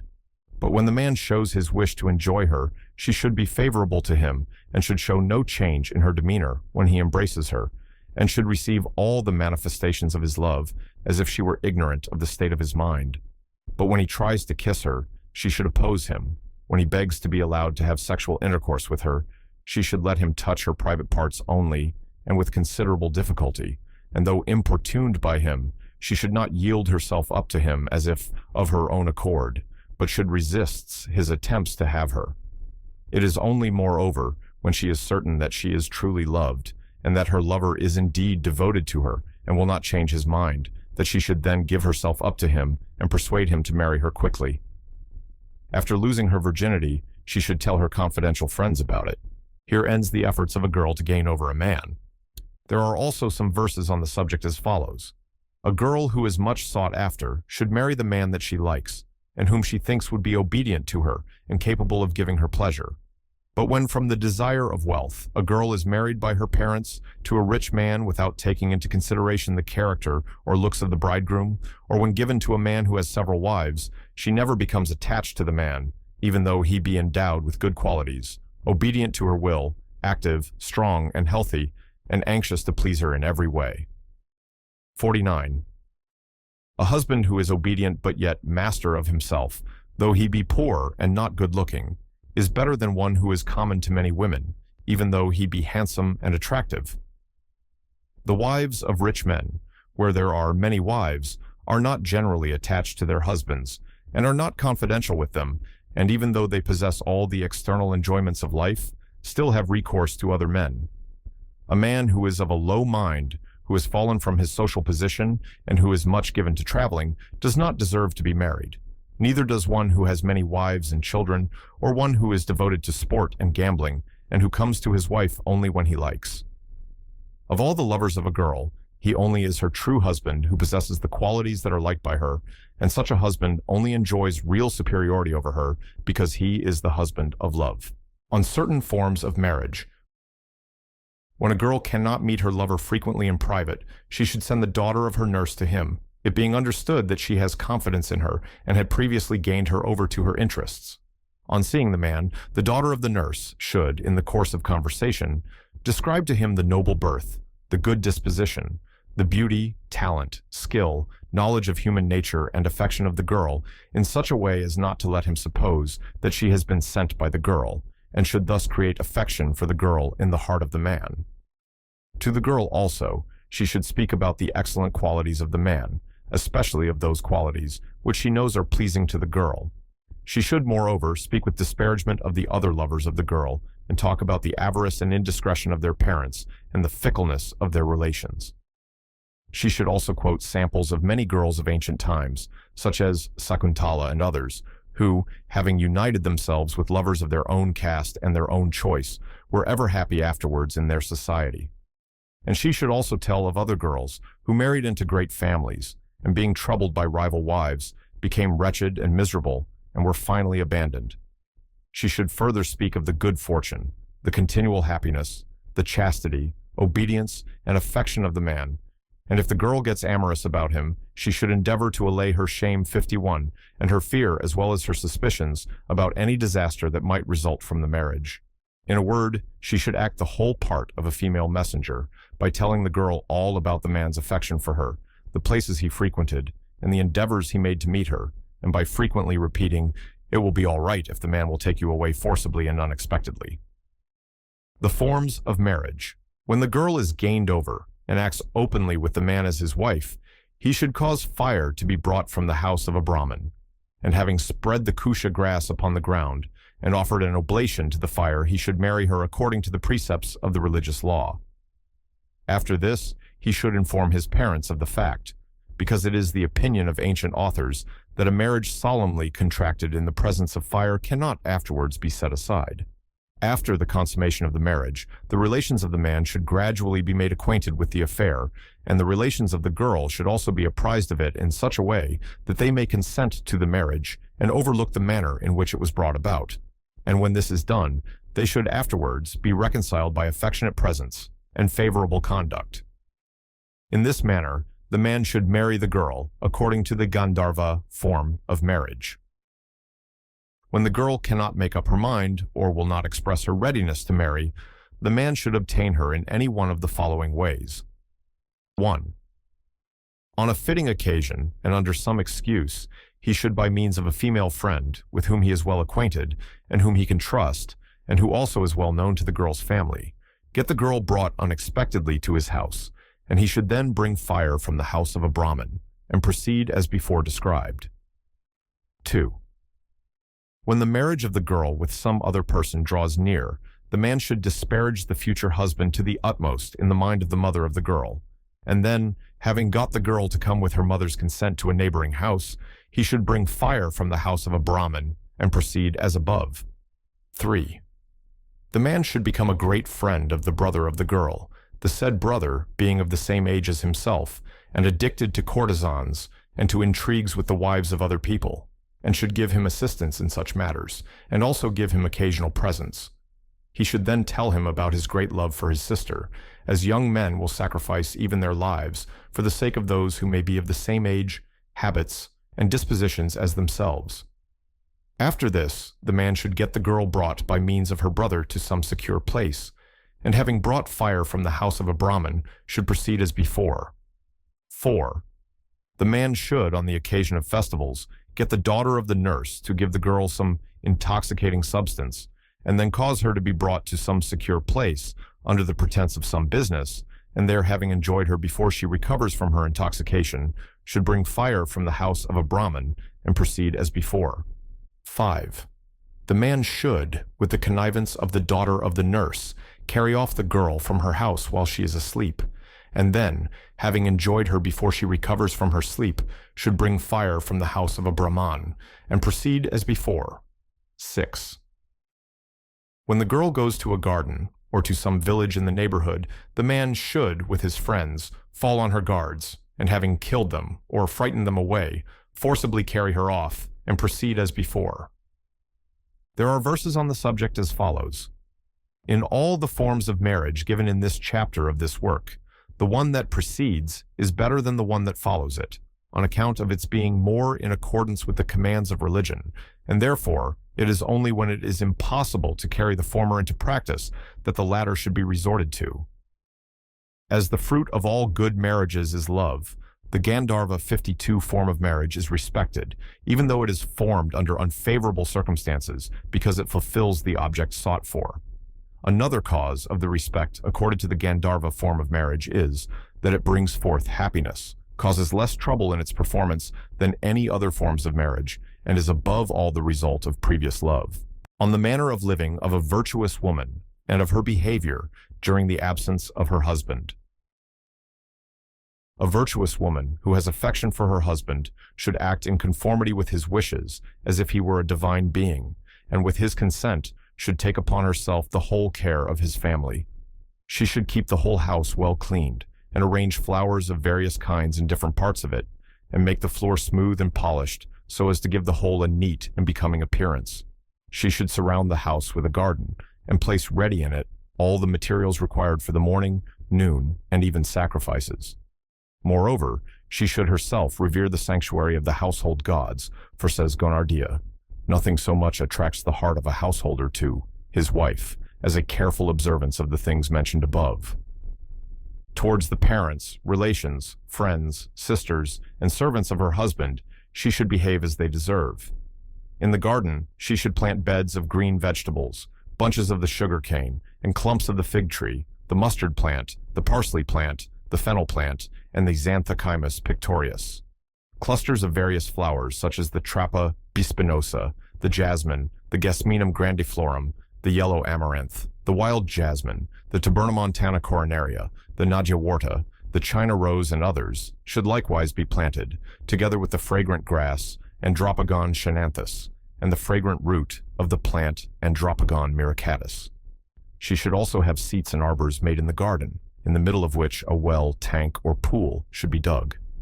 The wife should always avoid the company of female beggars, female brutish mendicants, unchaste and roguish women, female fortune-tellers, and witches. As regards meals, she should always consider what her husband likes and dislikes, and what things are good for him, and what are injurious to him.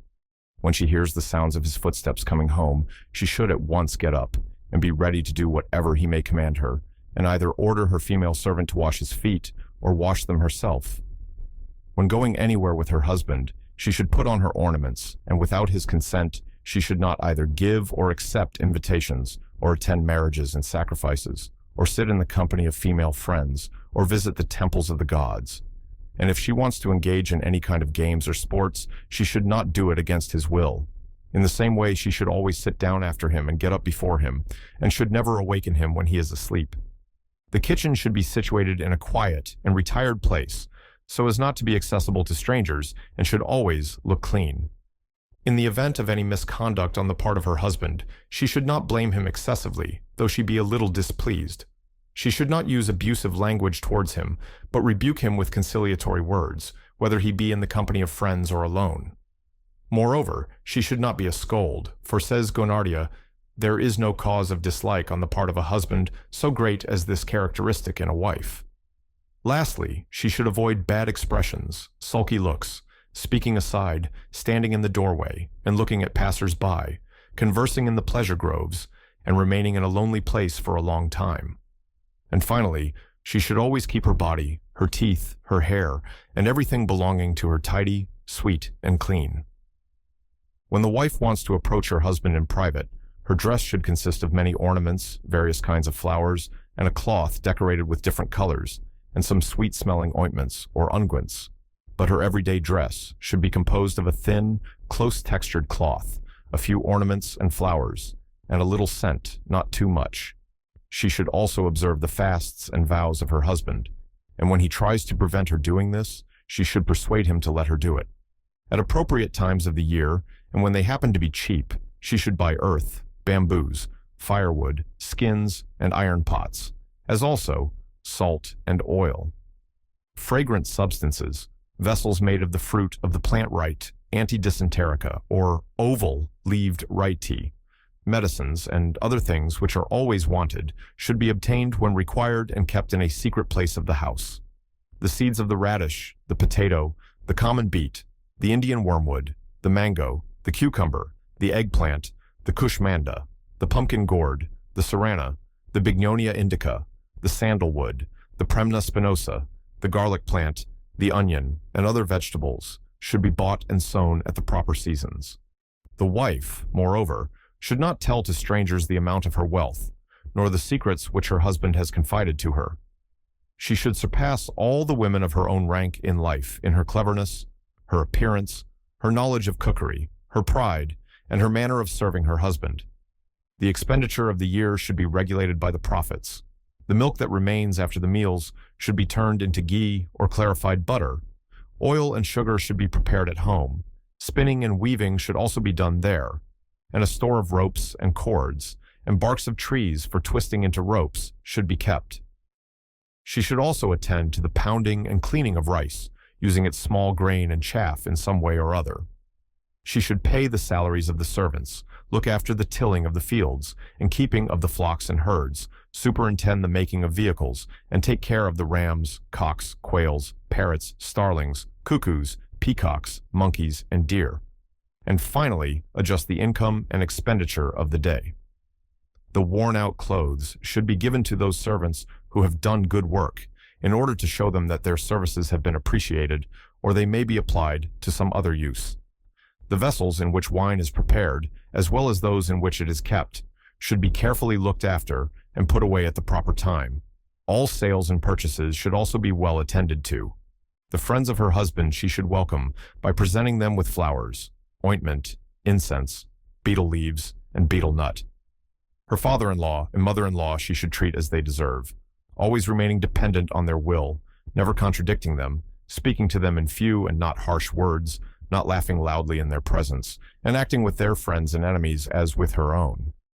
In addition to the above, she should not be vain, or too much taken up with her enjoyments. She should be liberal towards her servants, and reward them on holidays and festivals, and not give away anything without first making it known to her husband. Thus ends the manner of living of a virtuous woman. During the absence of her husband on a journey, the virtuous woman should wear only her auspicious ornaments, and observe the fasts in honor of the gods. While anxious to hear the news of her husband, she should still look after her household affairs. She should sleep near the elder women of the house, and make herself agreeable to them. She should look after and keep in repair the things that are liked by her husband, and continue the works that have been begun by him. To the abode of her relations she should not go, except on occasions of joy and sorrow, and then she should go in her usual traveling dress, accompanied by her husband's servants, and not remain there for a long time. The fasts and feasts should be observed with the consent of the elders of the house.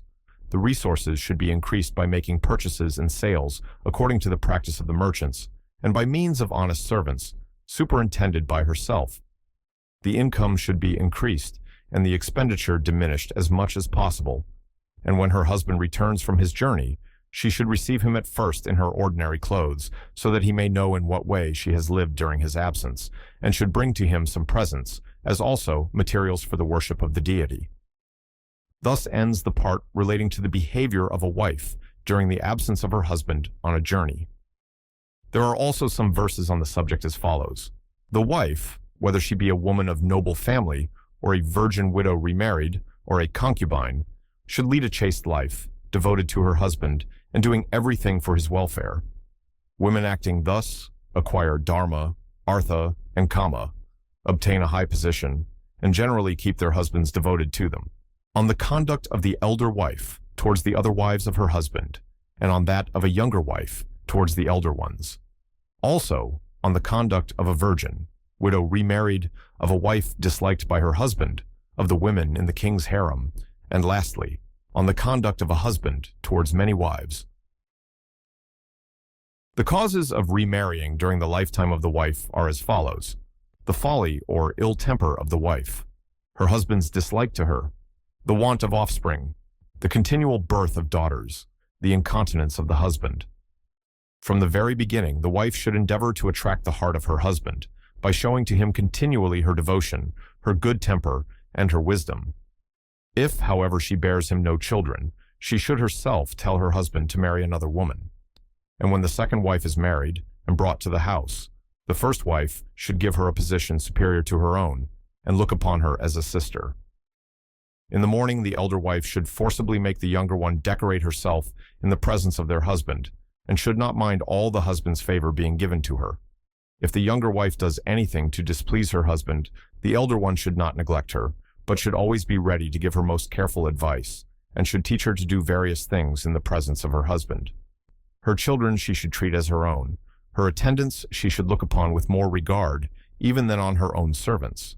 Her friends she should cherish with love and kindness, and her relations with great honor. When there are many other wives besides herself, the elder wife should associate with the one who is immediately next to her in rank and age, and should instigate the wife, who has recently enjoyed her husband's favor, to quarrel with the present favorite. After this, she should sympathize with the former, and having collected all the other wives together, should get them to denounce the favorite as a scheming and wicked woman, without, however, committing herself in any way. If the favorite wife happens to quarrel with the husband, then the elder wife should take her part and give her false encouragement, and thus cause the quarrel to be increased. If there be only a little quarrel between the two, the elder wife should do all she can to work it up into a large quarrel. But if, after all this, she finds the husband still continues to love his favorite wife, she should then change her tactics and endeavor to bring about a conciliation between them so as to avoid her husband's displeasure. Thus ends the conduct of the elder wife. The younger wife should regard the elder wife of her husband as her mother, and should not give anything away, even to her own relations, without her knowledge. She should tell her everything about herself, and not approach her husband without her permission. Whatever is told to her by the elder wife, she should not reveal to others, and she should take care of the children of the senior even more than of her own. When alone with her husband, she should serve him well, but should not tell him of the pain she suffers from the existence of a rival wife. She may also obtain secretly from her husband some marks of his particular regard for her, and may tell him that she lives only for him and for the regard that he has for her.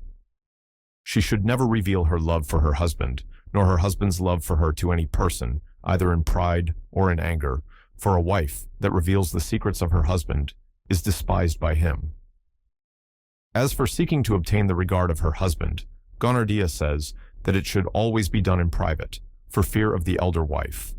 If the elder wife be disliked by her husband, or be childless, she should sympathize with her, and should ask her husband to do the same, but should surpass her in leading the life of a chaste woman.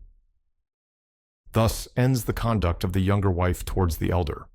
A widow in poor circumstances, or of a weak nature, and who allies herself again to a man, is called a widow remarried.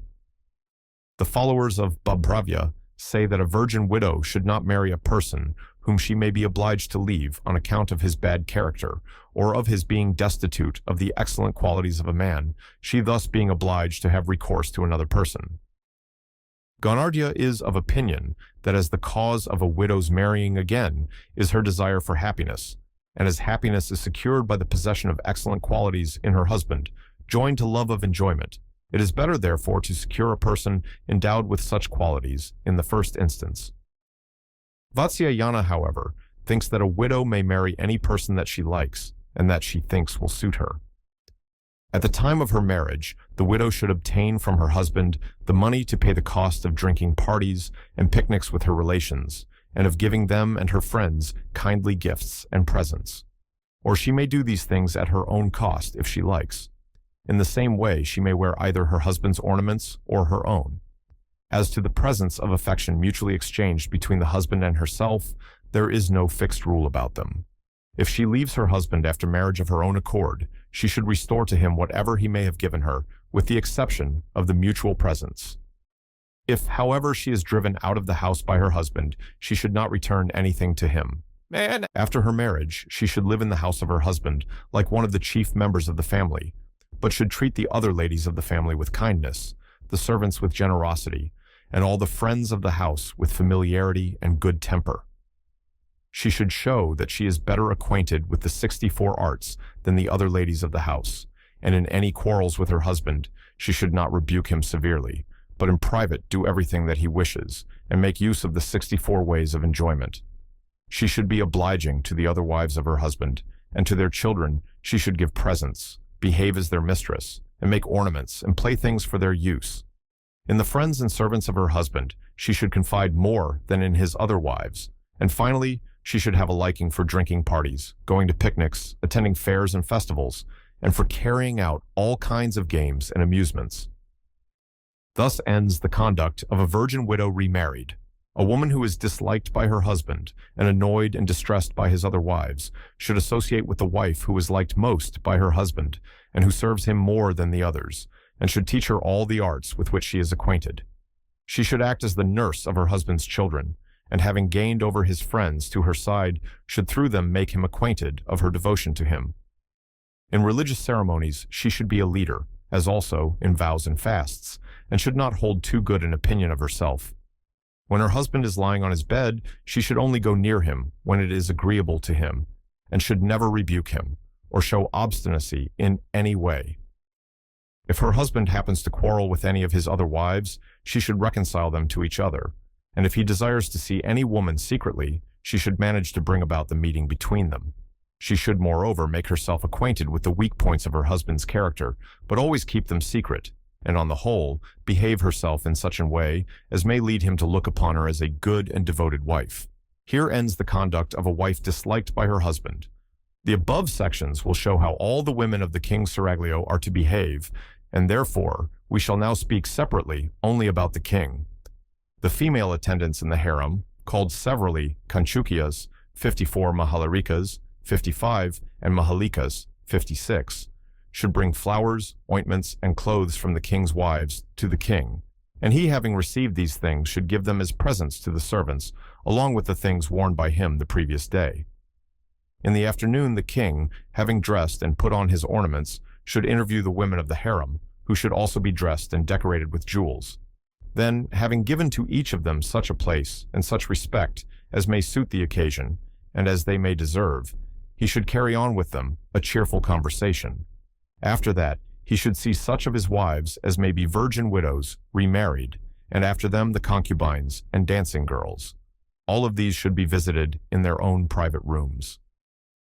When the king rises from his noonday sleep, the woman whose duty it is to inform the king regarding the wife who is to spend the night with him should come to him accompanied by the female attendants of that wife whose turn may have arrived in the regular course, and of her who may have been accidentally passed over as her turn arrived, and of her who may have been unwell at the time of her turn.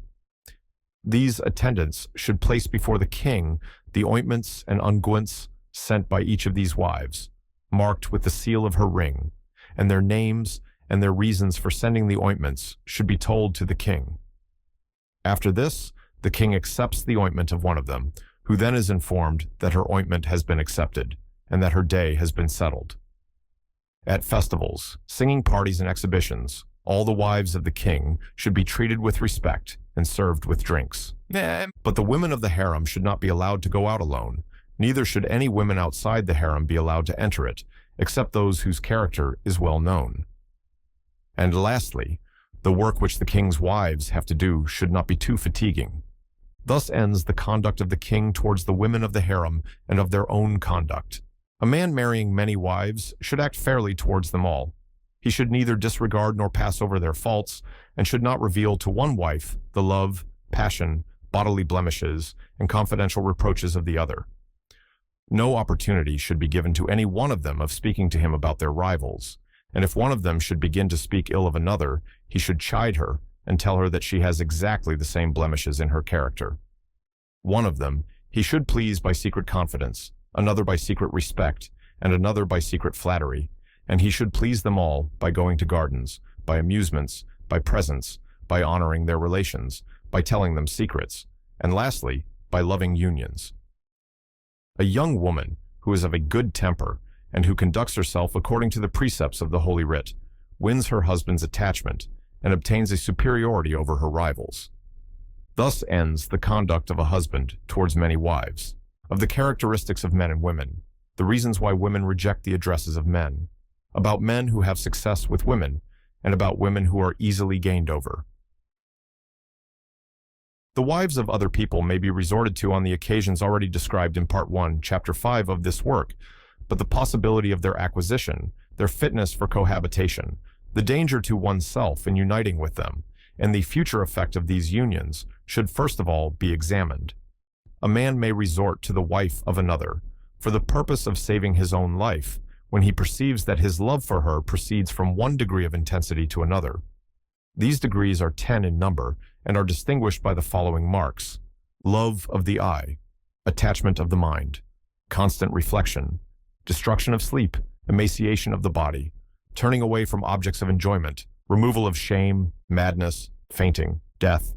Ancient authors say that a man should know the disposition, truthfulness, purity, and will of a young woman, as also the intensity or weakness of her passions, from the form of her body and from her characteristic marks and signs.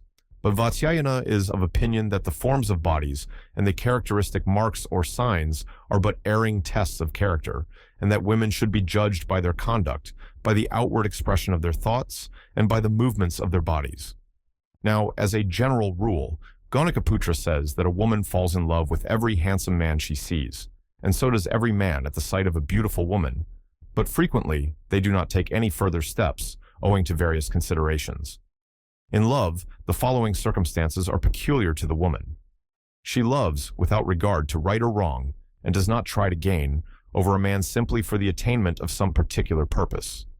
Moreover, when a man first makes up to her, she naturally shrinks from him, even though she may be willing to unite herself with him. But when the attempts to gain her are repeated and renewed, she at last consents. But with a man, even though he may have begun to love, he conquers his feelings from a regard for morality and wisdom, and although his thoughts are often on the woman, he does not yield, even though an attempt be made to gain him over. He sometimes makes an attempt or effort to win the object of his affections, and having failed, he leaves her alone for the future. In the same way, when a woman is once gained, he often becomes indifferent about her. As for the saying that a man does not care for what is easily gained, and only desires a thing which cannot be obtained without difficulty, it is only a matter of talk. The causes of a woman rejecting the addresses of a man are as follows: affection for her husband, desire of lawful progeny, want of opportunity, anger at being addressed by the man too familiarly, difference in rank of life, want of certainty on account of the man being devoted to traveling, thinking that the man may be attached to some other person, fear of the man's not keeping his intentions secret, thinking that the man is too devoted to his friends and has too great a regard for them, the apprehension that he is not in earnest, bashfulness on account of his being an illustrious man, fear on account of his being powerful or possessed of too impetuous passion in the case of the dear woman, bashfulness on account of his being too clever, the thought of having once lived with him on friendly terms only, contempt of his want of knowledge of the world, distrust of his low character, disgust at his want of perception of her love for him. In the case of an elephant woman, the thought that he is a hare man, or a man of weak passion, compassion, lest anything should befall him on account of his passion, despair at her own imperfections, fear of discovery, disillusion at seeing his gray hair or shabby appearance, fear that he may be employed by her husband to test her chastity, the thought that he has too much regard for morality.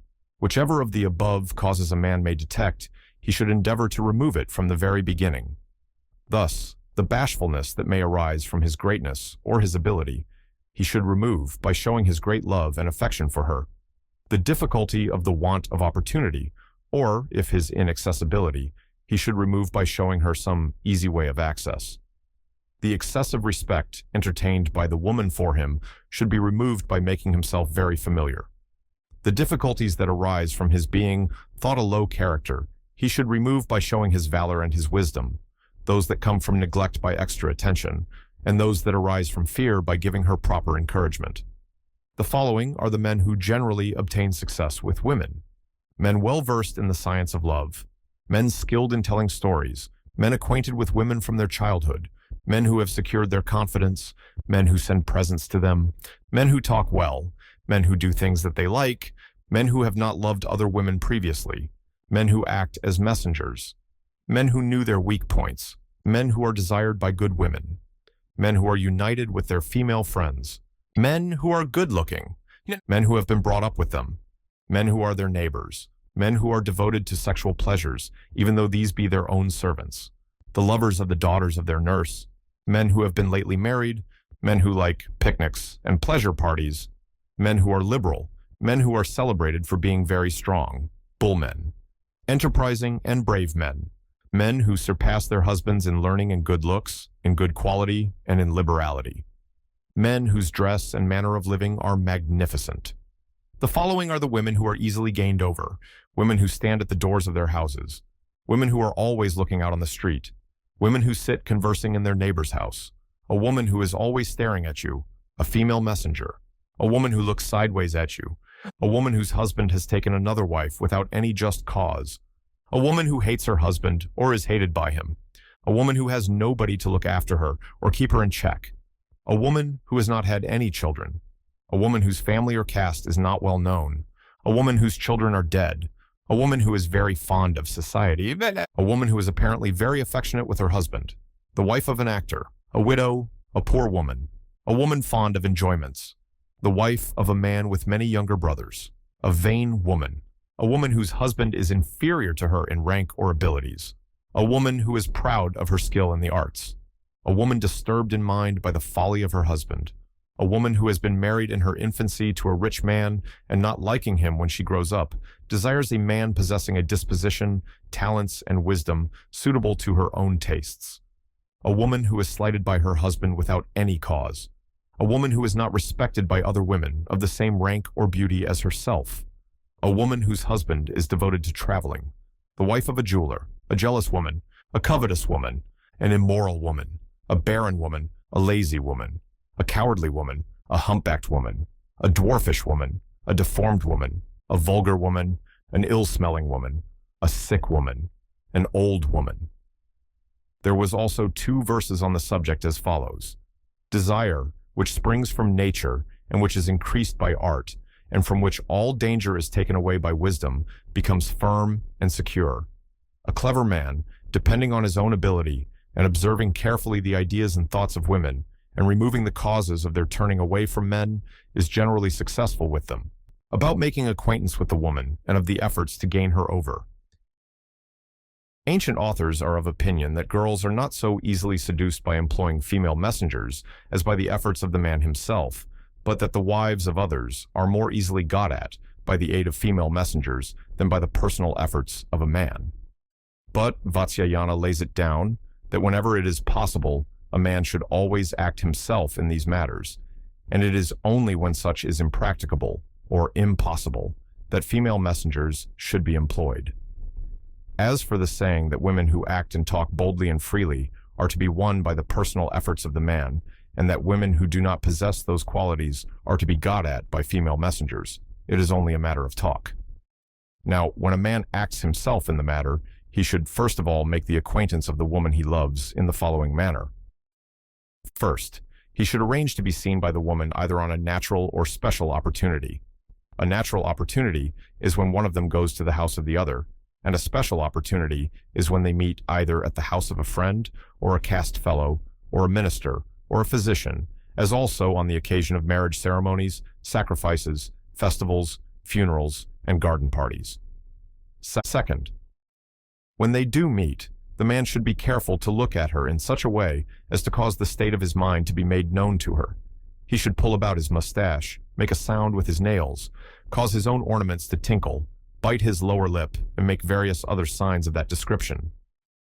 When she is looking at him, he should speak to his friends about her and other women, and should show to her his liberality and his appreciation of enjoyments.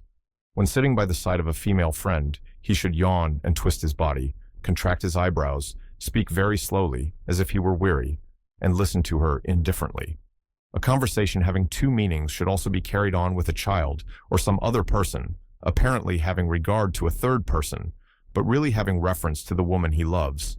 And in this way, his love should be made manifest under the pretext of referring to others rather than to herself. He should make marks that have reference to her on the earth with his nails or with a stick, and should embrace and kiss a child in her presence, and give it the mixture of betel nut and betel leaves with his tongue, and press its chin with his fingers in a caressing way. All these things should be done at the proper time and in proper places. Third, the man should fondle a child that may be sitting on her lap and give it something to play with, and also take the same back again. Conversation with respect to the child may also be held with her, and in this manner he should gradually become well acquainted with her, and he should also make himself agreeable to her relations. Afterwards, this acquaintance should be made a pretext for visiting her house frequently, and on such occasions he should converse on the subject of love in her absence, but within her hearing. As his intimacy with her increases, he should place in her charge some kind of deposit or trust, and take away from it a small portion at a time, or he may give her some fragrant substances, or betel nuts to be kept for him by her. After this, he should endeavor to make her well acquainted with his own wife, and get them to carry on confidential conversations, and to sit together in lonely places. In order to see her frequently, he should arrange that the same goldsmith, the same jeweler, the same basket maker, the same dyer, and the same washerman should be employed by the two families.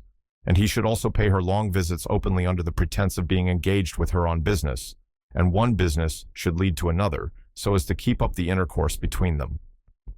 Whenever she wants anything, or is in need of money, or wishes to acquire skill in one of the arts, he should cause her to understand that he is willing and able to do anything that she wants, to give her money, or teach her one of the arts, all these things being quite within his ability and power.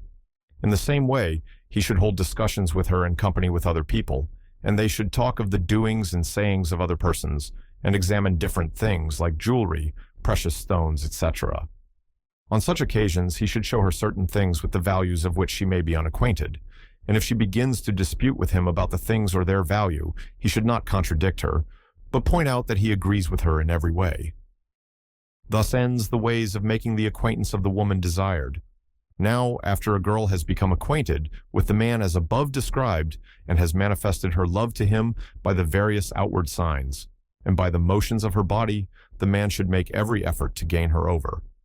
But as girls are not acquainted with sexual union, they should be treated with the greatest delicacy, and the man should proceed with considerable caution, though in the case of other women, accustomed to sexual intercourse, this is not necessary. When the intentions of the girl are known, and her bashfulness put aside, the man should begin to make use of her money, and an interchange of clothes, rings, and flowers should be made. In this, the man should take particular care that the things given by him are handsome and valuable. He should moreover receive from her a mixture of betel nut and betel leaves, and when he is going to a party, he should ask for the flower in her hair or for the flower in her hand. If he himself gives her a flower, it should be a sweet-smelling one, and marked with marks made by his nails or teeth. With increasing assiduity, he should dispel her fears, and by degrees get her to go with him to some lonely place, and there he should embrace and kiss her. And finally, at the time of giving her some betel nut, or of receiving the same from her, or at the time of making an exchange of flowers, he should touch and press her private parts, thus bringing his efforts to a satisfactory conclusion. When a man is endeavoring to seduce one woman, he should not attempt to seduce any other at the same time. But after he had succeeded with the first, and enjoyed her for a considerable time, he can keep her affections by giving her presents that she likes, and then commence making up to another woman. When a man sees the husband of a woman going to some place near his house, he should not enjoy the woman then, even though she may be easily gained over at that time.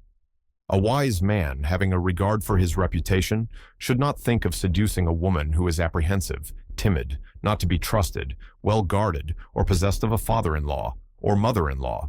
Examination of the state of a woman's mind. When a man is trying to gain over a woman, he should examine the state of her mind and acts as follows. If she listens to him, but does not manifest to him in any way her own intentions, he should then try to gain her over by means of a go-between. If she meets him once, and again comes to meet him better dressed than before, or comes to him in some lonely place, he should be certain that she is capable of being enjoyed by the use of a little force. A woman who lets a man make up to her, but does not give herself up, even after a long time, should be considered as a trifler in love, but owing to the fickleness of the human mind, even such a woman can be conquered by always keeping up a close acquaintance with her. When a woman avoids the attentions of a man, and on account of respect for him and pride in herself will not meet him or approach him, she can be gained over with difficulty, either by endeavoring to keep on familiar terms with her, or else by an exceedingly clever go-between.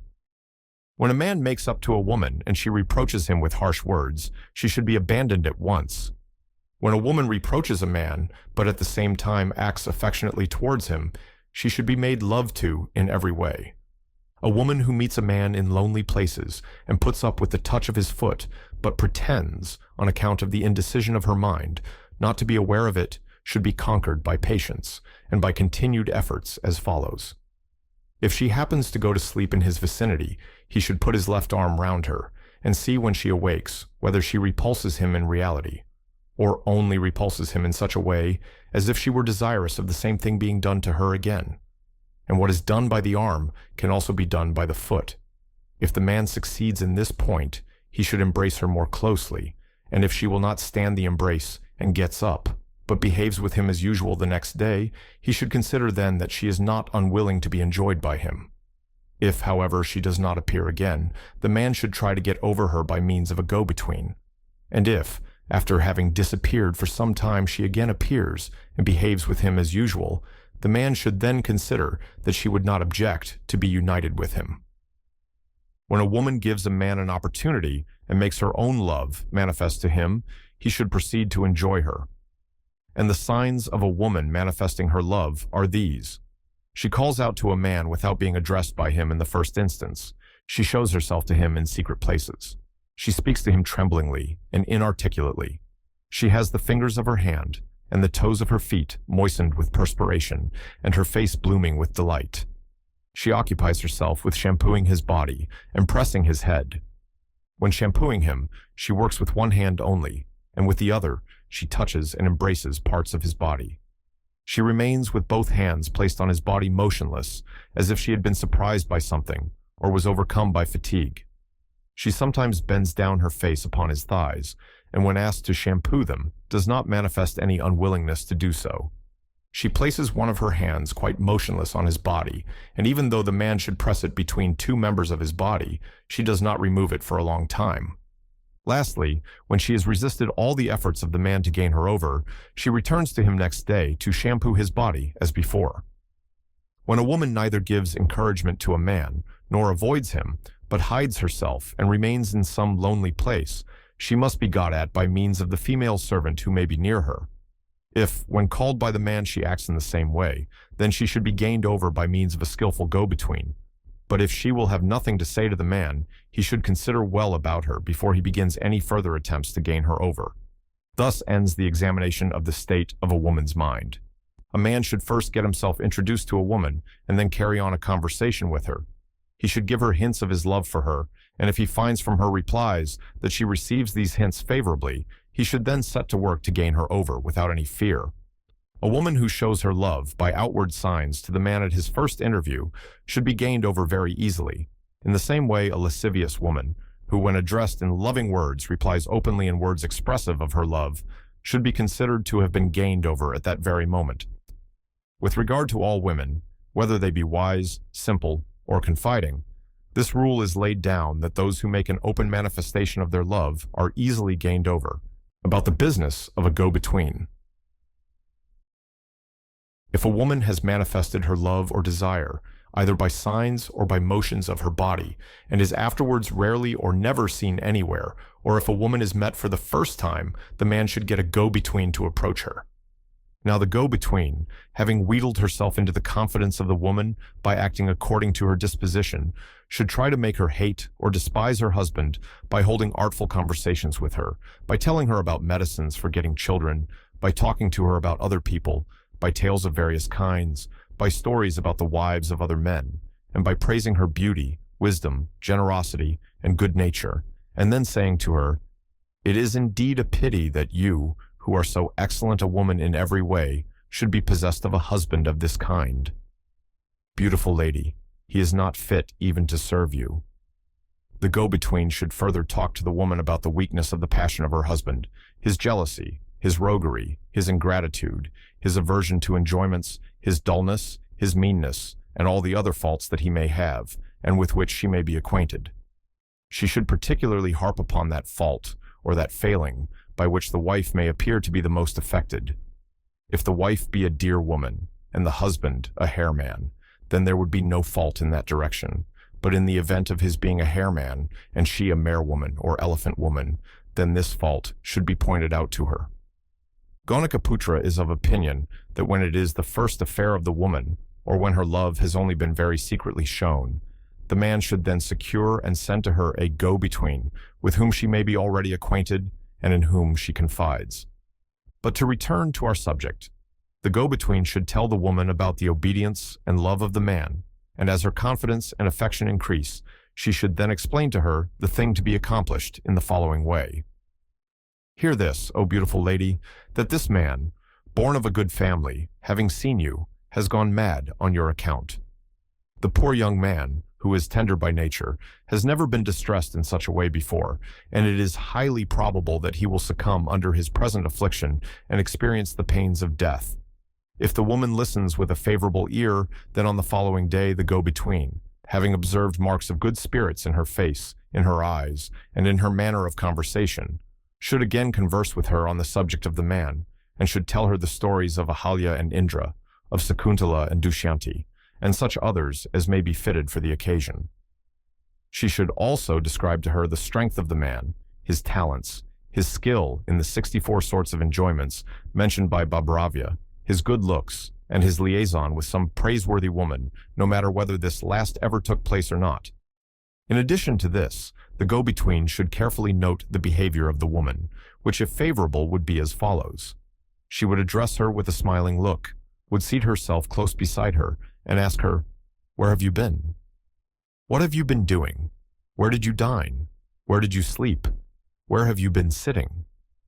Moreover, the woman would meet the go-between in lonely places and tell her stories there, would yawn contemplatively, draw long sighs, give her presents, remember her on occasions of festivals, dismiss her with a wish to see her again, and say to her jestingly, "O well-speaking woman, why do you speak these bad words to me?"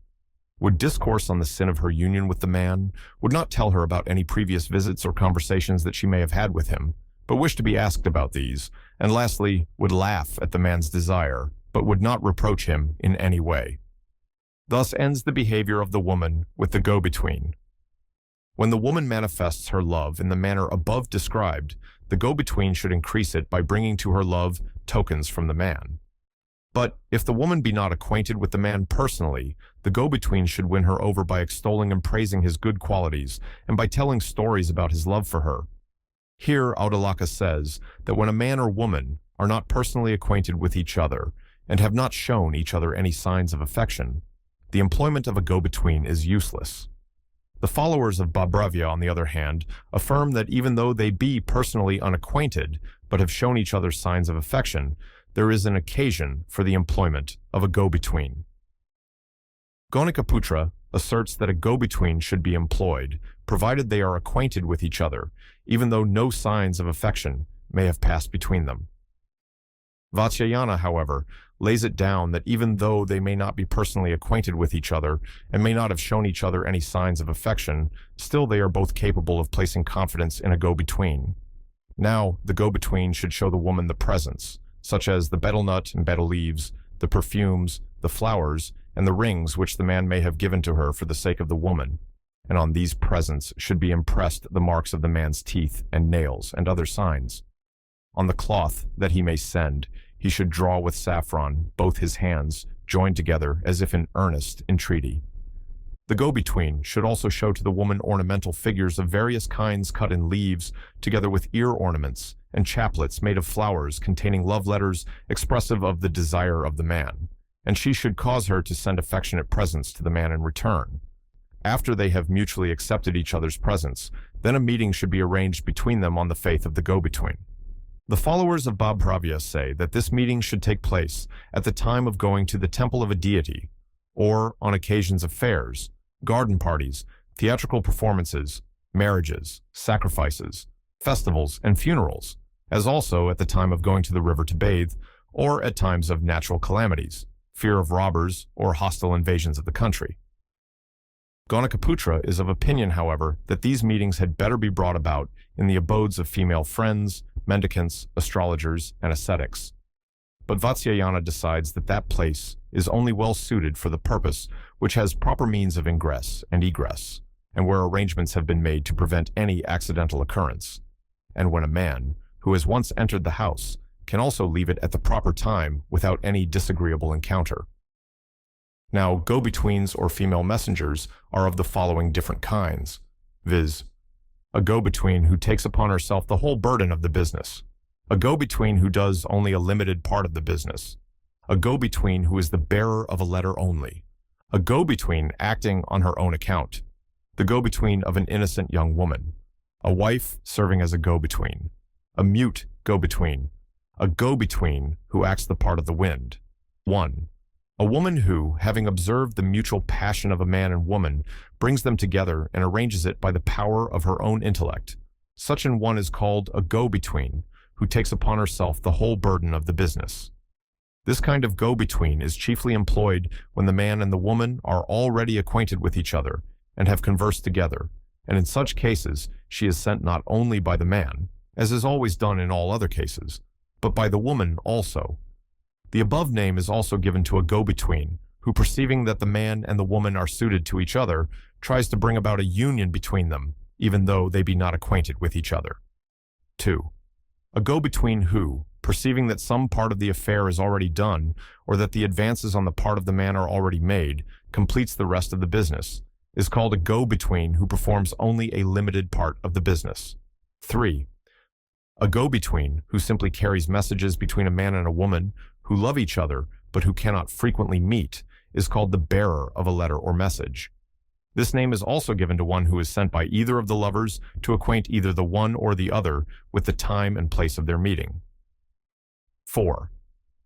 A woman who goes herself to a man and tells him of her having enjoyed sexual union with him in a dream, and expresses her anger at his wife having rebuked him for calling her by the name of her rival instead of by her own name, and gives him something bearing the marks of her teeth and nails, and informs him that she knew she was formerly desired by him, and asks him privately whether she or his wife is the best looking.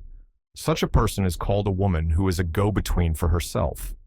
Now, such a woman should be met and interviewed by the man in private and secretly.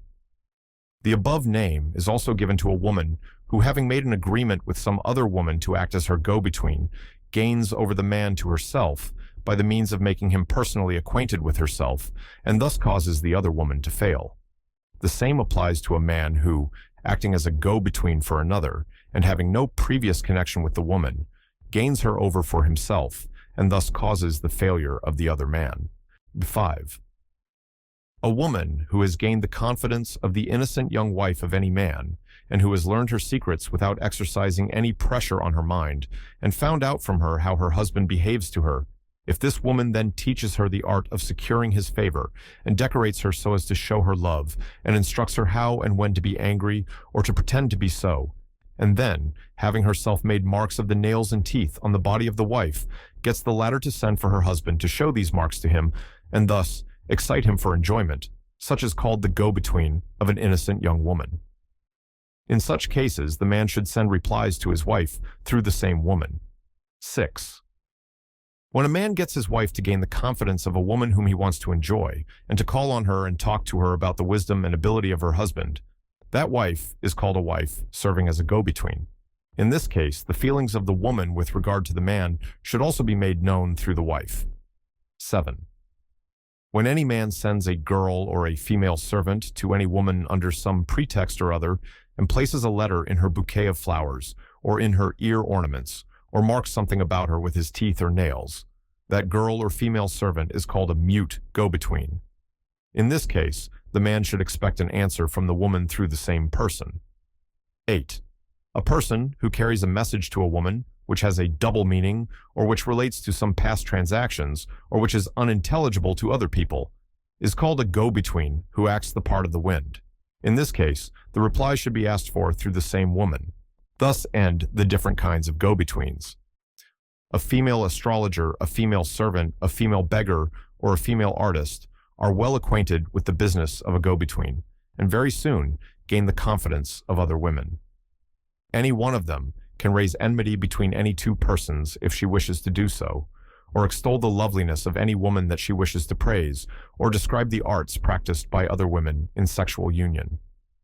They can also speak highly of the love of a man, of his skill in sexual enjoyment, and of the desire of other women, more beautiful even than the woman they are addressing, for him, and explain the restraint under which he may be at home.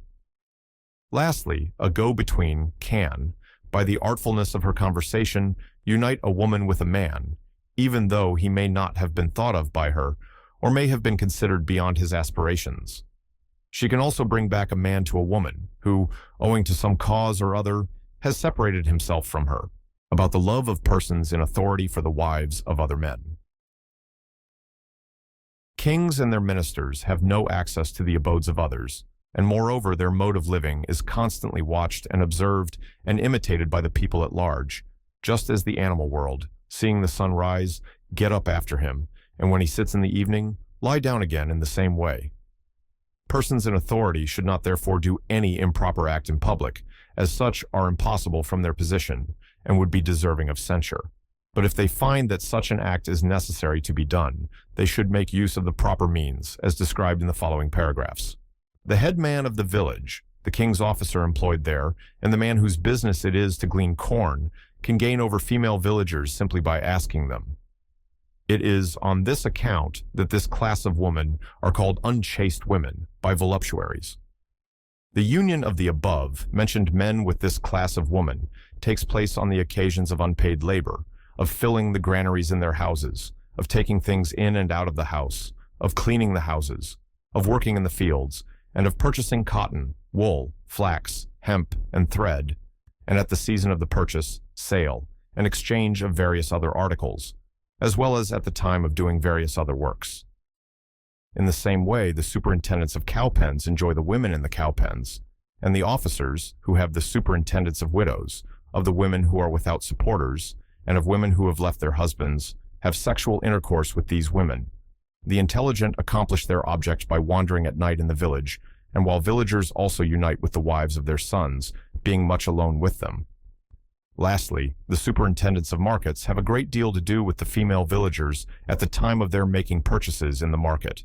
During the festival of the 8th moon, i.e., during the bright half of the month of Nargashirsha, as also during the moonlight festival of the month of Kartika, and the spring festival of Chaitra, the women of cities and towns generally visit the women of the king's harem in the royal palace. These visitors go to the several apartments of the women of the harem, as they are acquainted with them, and pass the night in conversation, and in proper sports and amusement, and go away in the morning. On such occasions, a female attendant of the king, previously acquainted with the woman whom the king desires, should loiter about and accost this woman when she sets out to go home, and induce her to come and see the amusing things in the palace. Previous to these festivals even, she should have caused it to be intimated to this woman that on the occasion of this festival she would show her all the interesting things in the royal palace. Accordingly, she should show her the bower of the coral creeper, the garden house with its floor inlaid with precious stones, the bower of grapes, the building on the water, the secret passages in the walls of the palace, the pictures, the sporting animals, the machines, the birds, and the cages of the lions and the tigers. After this, when alone with her, she should tell her about the love of the king for her, and should describe to her the good fortune which would attend upon her union with the king, giving her at the time a strict promise of secrecy. If the woman does not accept the offer, she should conciliate and please her with handsome presents, befitting the position of the king, and having accompanied her for some distance, should dismiss her with great affection. 2. Or, having made the acquaintance of the husband of the woman whom the king desires, the wives of the king should get the wife to pay them a visit in the harem, and on this occasion a female attendant of the king, having been sent thither, should act as above described. 3. Or one of the king's wives should get acquainted with the woman that the king desires, by sending one of the female attendants to her, who should, on their becoming more intimate, induce her to come and see the royal abode. Afterwards, when she has visited the harem and acquired confidence, a female confidant of the king, sent thither, should act as before described. 4. Or the king's wife should invite the woman whom the king desires to come to the royal palace, so that she might see the practice of the art in which the king's wife may be skilled. And after she has come to the harem, a female attendant of the king, sent thither, should act as before described. 5. Or a female beggar in league with the king's wife should say to the woman desired by the king, and whose husband may have lost his wealth, or may have some cause of fear from the king, "This wife of the king has influence over him, and she is, moreover, naturally kind-hearted. We must therefore go to her in this matter. I shall arrange for your entrance into the harem, and she will do away with all cause of danger and fear from the king." If the woman accepts this offer, the female beggar should take her 2 or 3 times to the harem, and the king's wife there should give her a promise of protection. After this, when the woman, delighted with her reception and promise of protection, again goes to the harem, then a female attendant of the king sent thither should act as directed. 6. What has been said above regarding the wife of one who has some cause of fear from the king applies also to the wives of those who seek service under the king, or who are oppressed by the king's ministers, or who are poor, or who are not satisfied with their position, or who are desirous of gaining the king's favor, or who wish to become famous among the people, or who are oppressed by the members of their own caste, or who want to injure their caste fellows, or who are spies of the king, or who have any other object to attain. 7. Lastly, if the woman desired by the king be living with some person who is not her husband, then the king should cause her to be arrested, and having made her a slave on account of her crime, should place her in the harem. Or the king should cause his ambassador to quarrel with the husband of the woman desired by him, and should then imprison her as the wife of an enemy of the king, and by this means should place her in the harem. Thus end the means of gaining over the wives of others secretly. The above-mentioned ways of gaining over the wives of other men are chiefly practiced in the palaces of kings. But a king should never enter the abode of another person, for Abhira, the king of the Kautas, was killed by a washerman while in the house of another, and in the same way Jayasana, the king of the Kashis, was slain by the commandment of his cavalry. But according to the customs of some countries, there are facilities for kings to make love to the wives of other men. Thus, in the country of the Andhras, the newly married daughters of the people thereof enter the king's harem with some presents on the 10th day of their marriage, and having been enjoyed by the king, are then dismissed. In the country of the Vatsagulmas, the wives of the chief ministers approach the king at night to serve him. In the country of the Vidarbhas, the beautiful wives of the inhabitants pass a month in the king's harem under the pretense of affection for the king. In the country of the Aparatakas, the people gave their beautiful wives as presents to the ministers and the kings. And lastly, in the country of the Saurashtras, the women of the city and the country enter the royal harem for the king's pleasure, either together or separately. There are also 2 verses on the subject as follows. The above and other ways are the means employed in different countries by kings with regard to the wives of other persons. But a king, who has the welfare of his people at heart, should not on any account put them into practice. A king, who has conquered the 6 enemies of mankind, becomes the master of the whole earth. About the women of the royal harem, and of the keeping of one's own wife. The women of the royal harem cannot see or meet any men on account of their being strictly guarded, neither do they have their desires satisfied because their only husband is common to many wives. For this reason among themselves, they give pleasure to each other in various ways, as now described. Having dressed the daughters of their nurses, or their female friends, or their female attendants, like men, they accomplish their object by means of bulbs, roots, and fruits, having the form of the lingam, or they lie down upon the statue of a male figure, in which the lingam is visible and erect. Some kings, who are compassionate, take or apply certain medicines to enable them to enjoy many wives in one night, simply for the purpose of satisfying the desire of their women, though they perhaps have no desire of their own. Others enjoy with great affection only those wives that they particularly like, while others only take them according as the turn of each wife arrives in due course. Such are the ways of enjoyment prevalent in Eastern countries, and what is said about the means of enjoyment of the female is also applicable to the male. By means of their female attendants, the ladies of the royal harem generally get men into their apartments in the disguise or dress of women. Their female attendants and the daughters of their nurses, who are acquainted with their secrets, should exert themselves to get men to come to the harem in this way by telling them of the good fortune attending it, and by describing the facilities of entering and leaving the palace, the large size of the premises, the carelessness of the sentinels, and the irregularities of the attendants about the persons of the royal wives.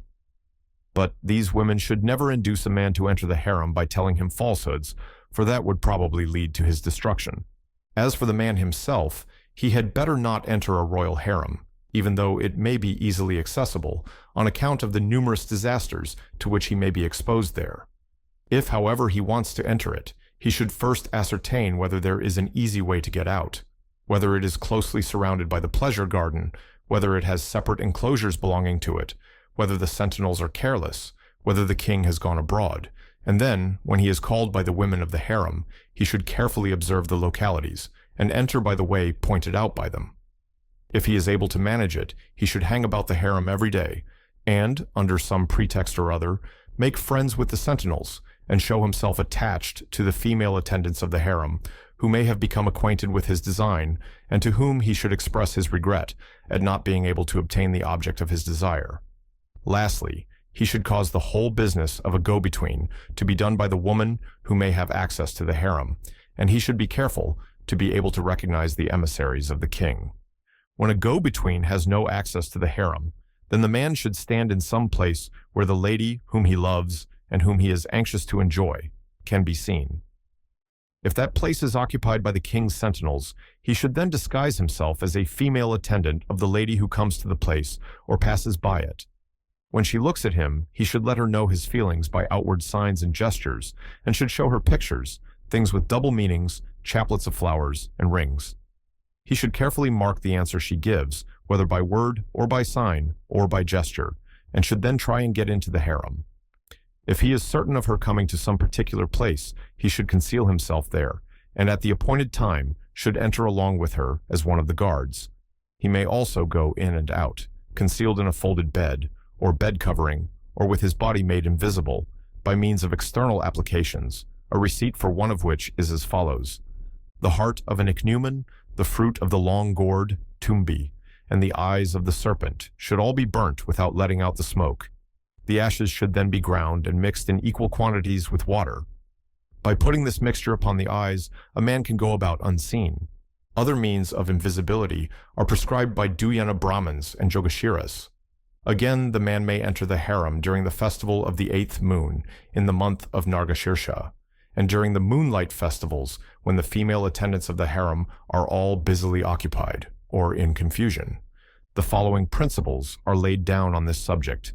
The entrance of young men into harems and their exit from them generally take place when things are being brought into the palace, or when things are being taken out of it, or when drinking festivals are going on, or when the female attendants are in a hurry, or when the residence of some of the royal ladies is being changed, or when the king's wives go to gardens or to fairs, or when they enter the palace on their return from them, or lastly, when the king is absent on a long pilgrimage. The women of the royal harem know each other's secrets, and having but one object to attain, they give assistance to each other. A young man, who enjoys all of them, and who is common to them all, can continue enjoying his union with them so long as it is kept quiet and is not known abroad.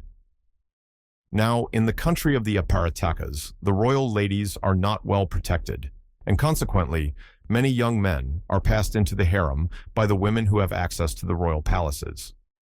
The wives of the king of the Ahira country accomplish their objects with those sentinels in the harem who bear the name of Kastriyas.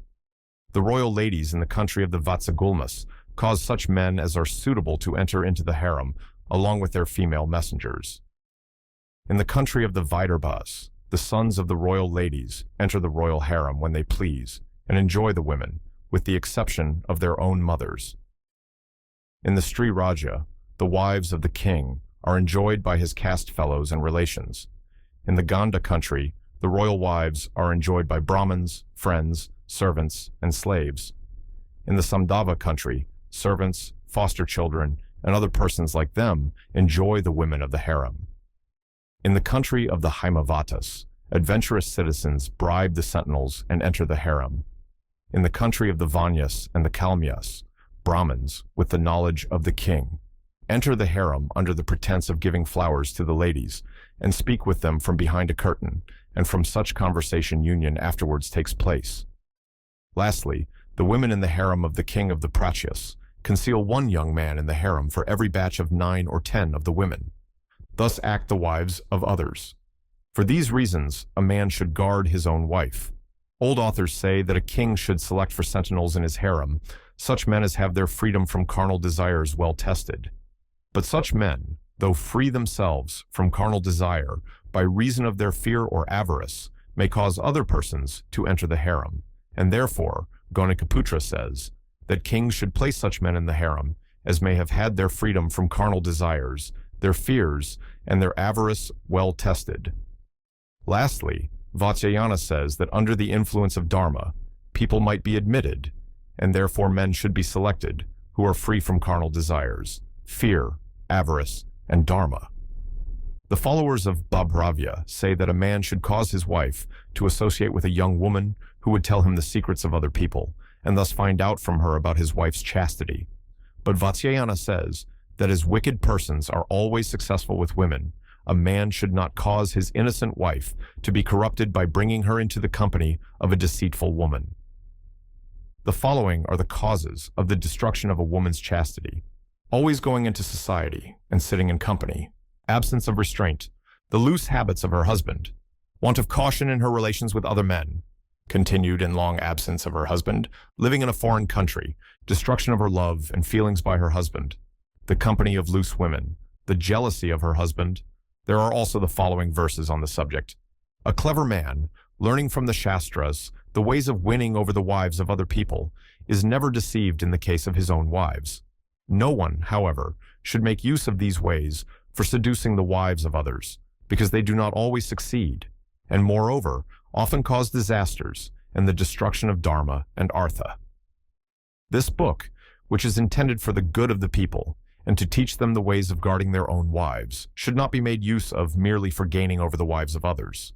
Of the causes of a courtesan resorting to men, of the means of attaching to herself the man desired, and of the kind of man that it is desirable to be acquainted with. By having intercourse with men, courtesans obtain sexual pleasure as well as their own maintenance. Now, when a courtesan takes up with a man from love, the action is natural, but when she resorts to him for the purpose of getting money, her action is artificial or forced. Even in the latter case, however, she should conduct herself as if her love were indeed natural, because men repose their confidence on those women who apparently love them. In making known her love to the man, she should show an entire freedom from avarice, and for the sake of her future credit, she should abstain from acquiring money from him by unlawful means. A courtesan, well dressed and wearing her ornaments, should sit or stand at the door of her house, and without exposing herself too much, should look on the public road so as to be seen by the passers-by, she being like an object on view for sale.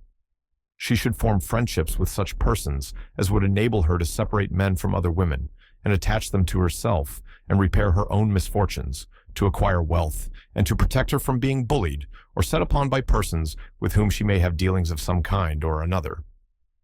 These persons are the guards of the town, or the police, the officers of the courts of justice, astrologers, powerful men, or men with interest, learned men, teachers of the 64 arts, pithamardas or confidants, vedas or parasites, vidushakas or jesters, flower sellers, perfumers, vendors of spirits, washermen, barbers, beggars, and such other persons as may be found necessary for the particular object to be acquired.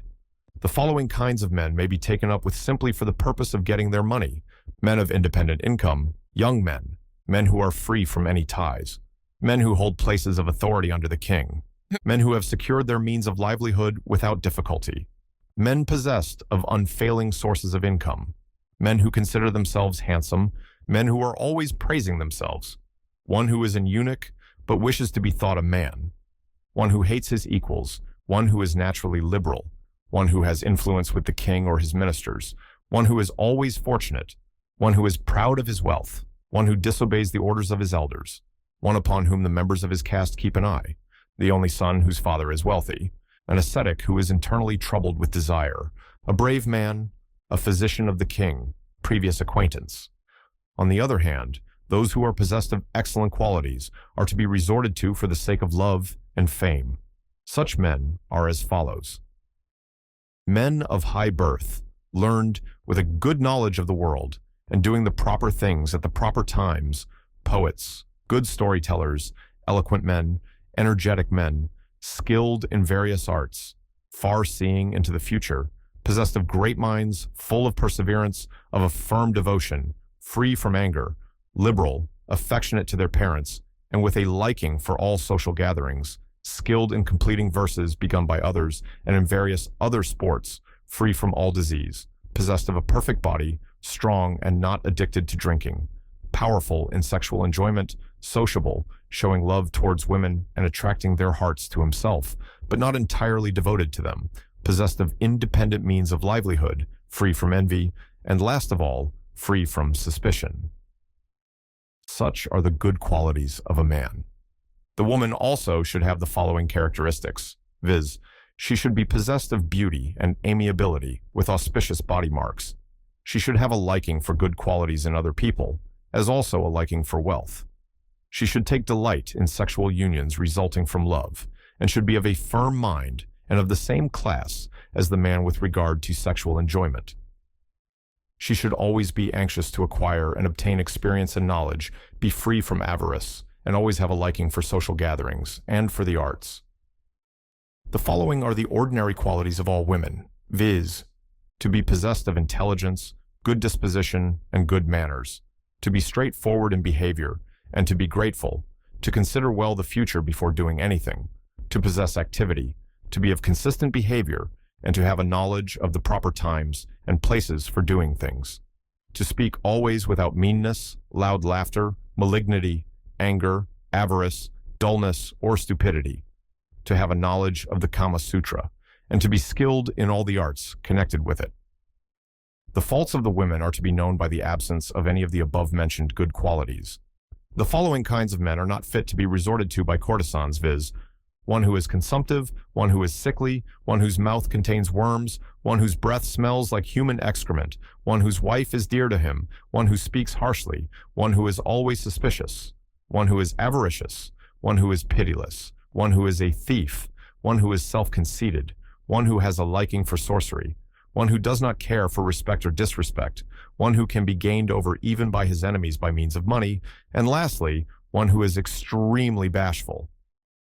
Ancient authors are of opinion that the causes of a courtesan resorting to men are love, fear, money, pleasure, returning some act of enmity, curiosity, sorrow, constant intercourse, dharma, celebrity, compassion, the desire of having a friend, shame, the likeness of the man to some beloved person, the search after good fortune, the getting rid of the love of somebody else, the being of the same class as the man with respect to sexual union, living in the same place, constancy, and poverty.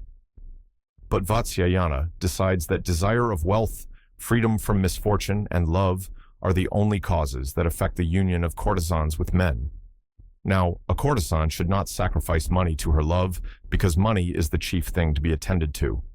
But in cases of fear, etc., she should pay regard to strength and other qualities. Moreover, even though she be invited by any man to join him, she should not at once consent to an union, because men are apt to despise things which are easily acquired. On such occasions, she should first send the shampooers and the singers and the jesters who may be in her service, or, in their absence, the pithamardas, or confidants and others, to find out the state of his feelings and the condition of his mind.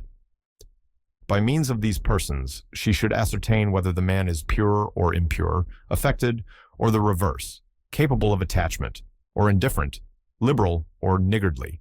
And if she finds him to her liking, she should then employ the Vita and others to attach his mind to her.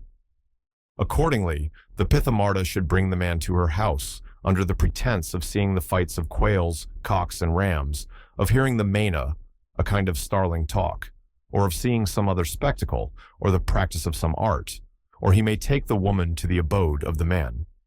After this, when the man comes to her house, the woman should give him something capable of producing curiosity and love in his heart, such as an affectionate present, telling him that it was specially designed for his use.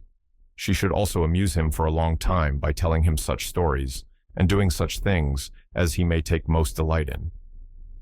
When he goes away, she should frequently send to him a female attendant, skilled in carrying on a jesting conversation, and also a small present at the same time. She should also sometimes go to him herself under the pretense of some business and accompanied by the Pithamarda. Thus end the means of attaching to herself the man desired. There are also some verses on the subject as follows. When a lover comes to her abode, a courtesan should give him a mixture of betel leaves and betel nut, garlands of flowers, and perfumed ointments, and, showing her skill in arts, should entertain him with a long conversation. She should also give him some loving presents, and make an exchange of her own things with his, and at the same time should show him her skill in sexual enjoyment. When a courtesan is thus united with her lover, she should always delight him by affectionate gifts, by conversation, and by the application of tender means of enjoyment, of living like a wife. When a courtesan is living as a wife with her lover, she should behave like a chaste woman and do everything to his satisfaction. Her duty in this respect, in short, is that she should give him pleasure, but should not become attached to him, though behaving as if she were really attached. Now the following is the manner in which she is to conduct herself so as to accomplish the above-mentioned purpose. She should have a mother dependent on her, one who should be represented as very harsh, and who looked upon money as her chief object in life. In the event of there being no mother, then an old and confidential nurse should play the same role. The mother or nurse, on their part, should appear to be displeased with the lover and forcibly take her away from him. The woman herself should always show pretended anger, dejection, fear, and shame on this account, but should not disobey the mother or nurse at any time. She should make out to the mother or nurse that the man is suffering from bad health, and making this a pretext for going to see him, she should go on that account.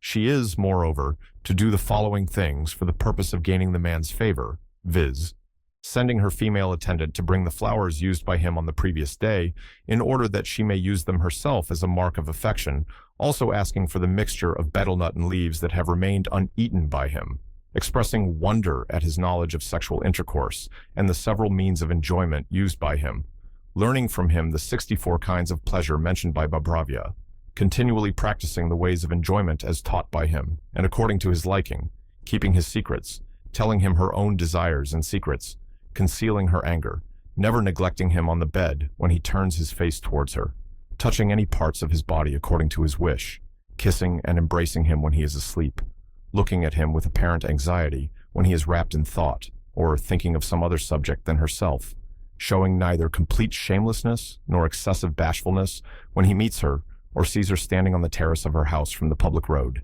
hating his enemies, loving those who are dear to him, showing a liking for that which he likes, being in high or low spirits according to the state that he is in himself, expressing a curiosity to see his wives, not continuing her anger for a long time, suspecting even the marks and wounds made by herself with her nails and teeth on his body to have been made by some other woman, keeping her love for him unexpressed by words, but showing it by deeds and signs and hints, remaining silent when he is asleep, intoxicated, or sick, being very attentive when he describes his good actions and reciting them afterwards to his praise and benefit, giving witty replies to him if he be sufficiently attached to her, listening to all his stories, except those that relate to her rivals, expressing feelings of dejection and sorrow if he sighs, yawns, or falls down, pronouncing the words live, long when he sneezes, pretending to be ill or to have the desire of pregnancy when she feels dejected,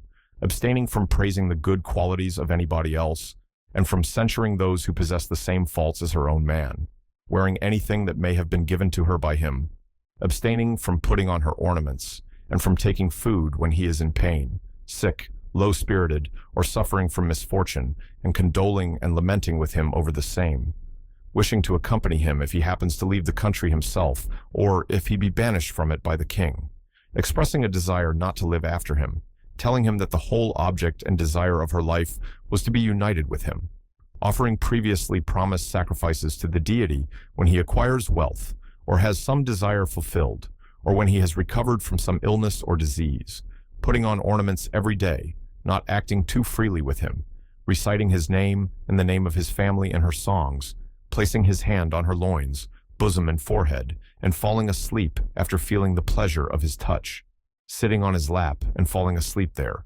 wishing to have a child by him, desiring not to live longer than he does, abstaining from revealing his secrets to others, dissuading him from vows and fasts by saying, "Let the sin fall upon me," keeping vows and fasts along with him when it is impossible to change his mind on the subject, telling him that vows and fasts are difficult to be observed, even by herself, when she has any dispute with him about them, looking on her own wealth and his without any distinction, abstaining from going to public assemblies without him, and accompanying him when he desires her to do so, taking delight in using things previously used by him and in eating food that he has left uneaten, venerating his family, his disposition, his skill in the arts, his learning, his caste, his complexion, his native country, his friends, his good qualities, his age, and his sweet temper, asking him to sing and to do other such like things, if able to do them, going to him without paying any regard to fear,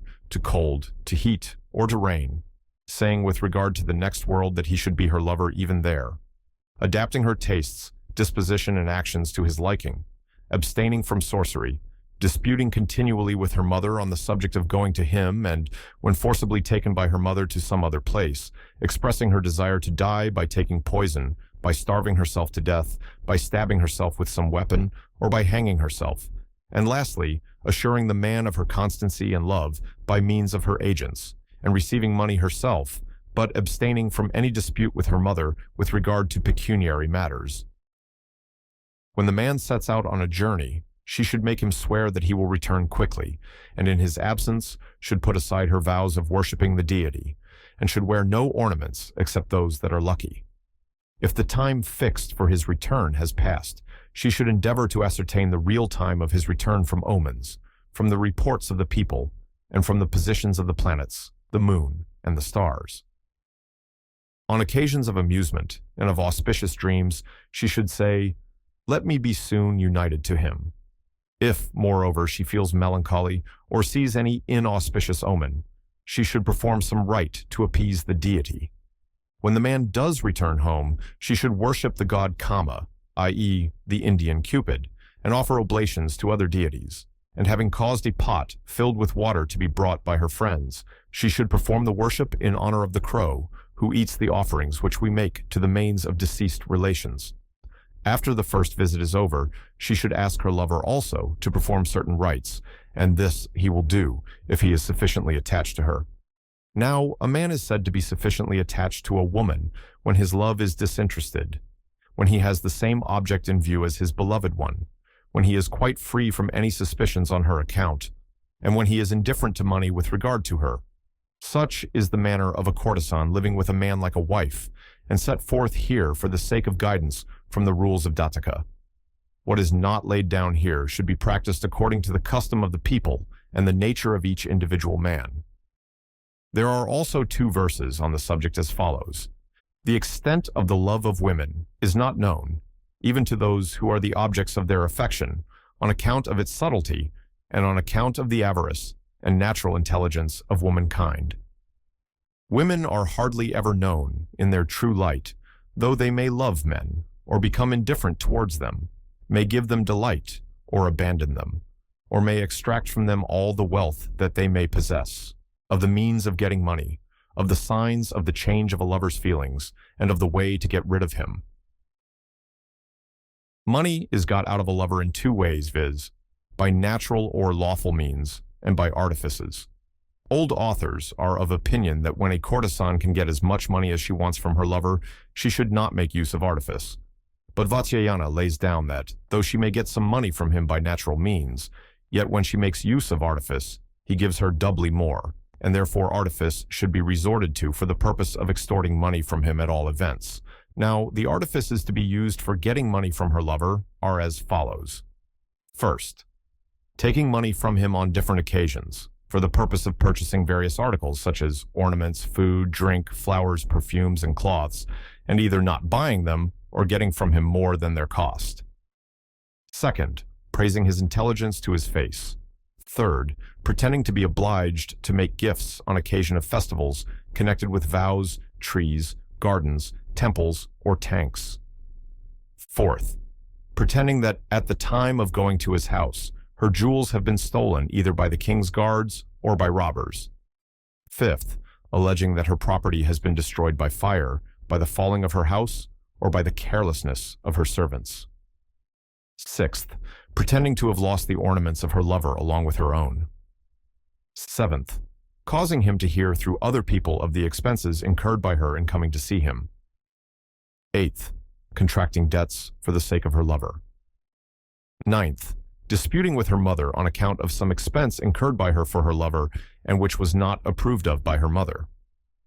10th, not going to parties and festivities in the houses of her friends for the want of presents to make to them, she having previously informed her lover of the valuable presents given to her by these very friends.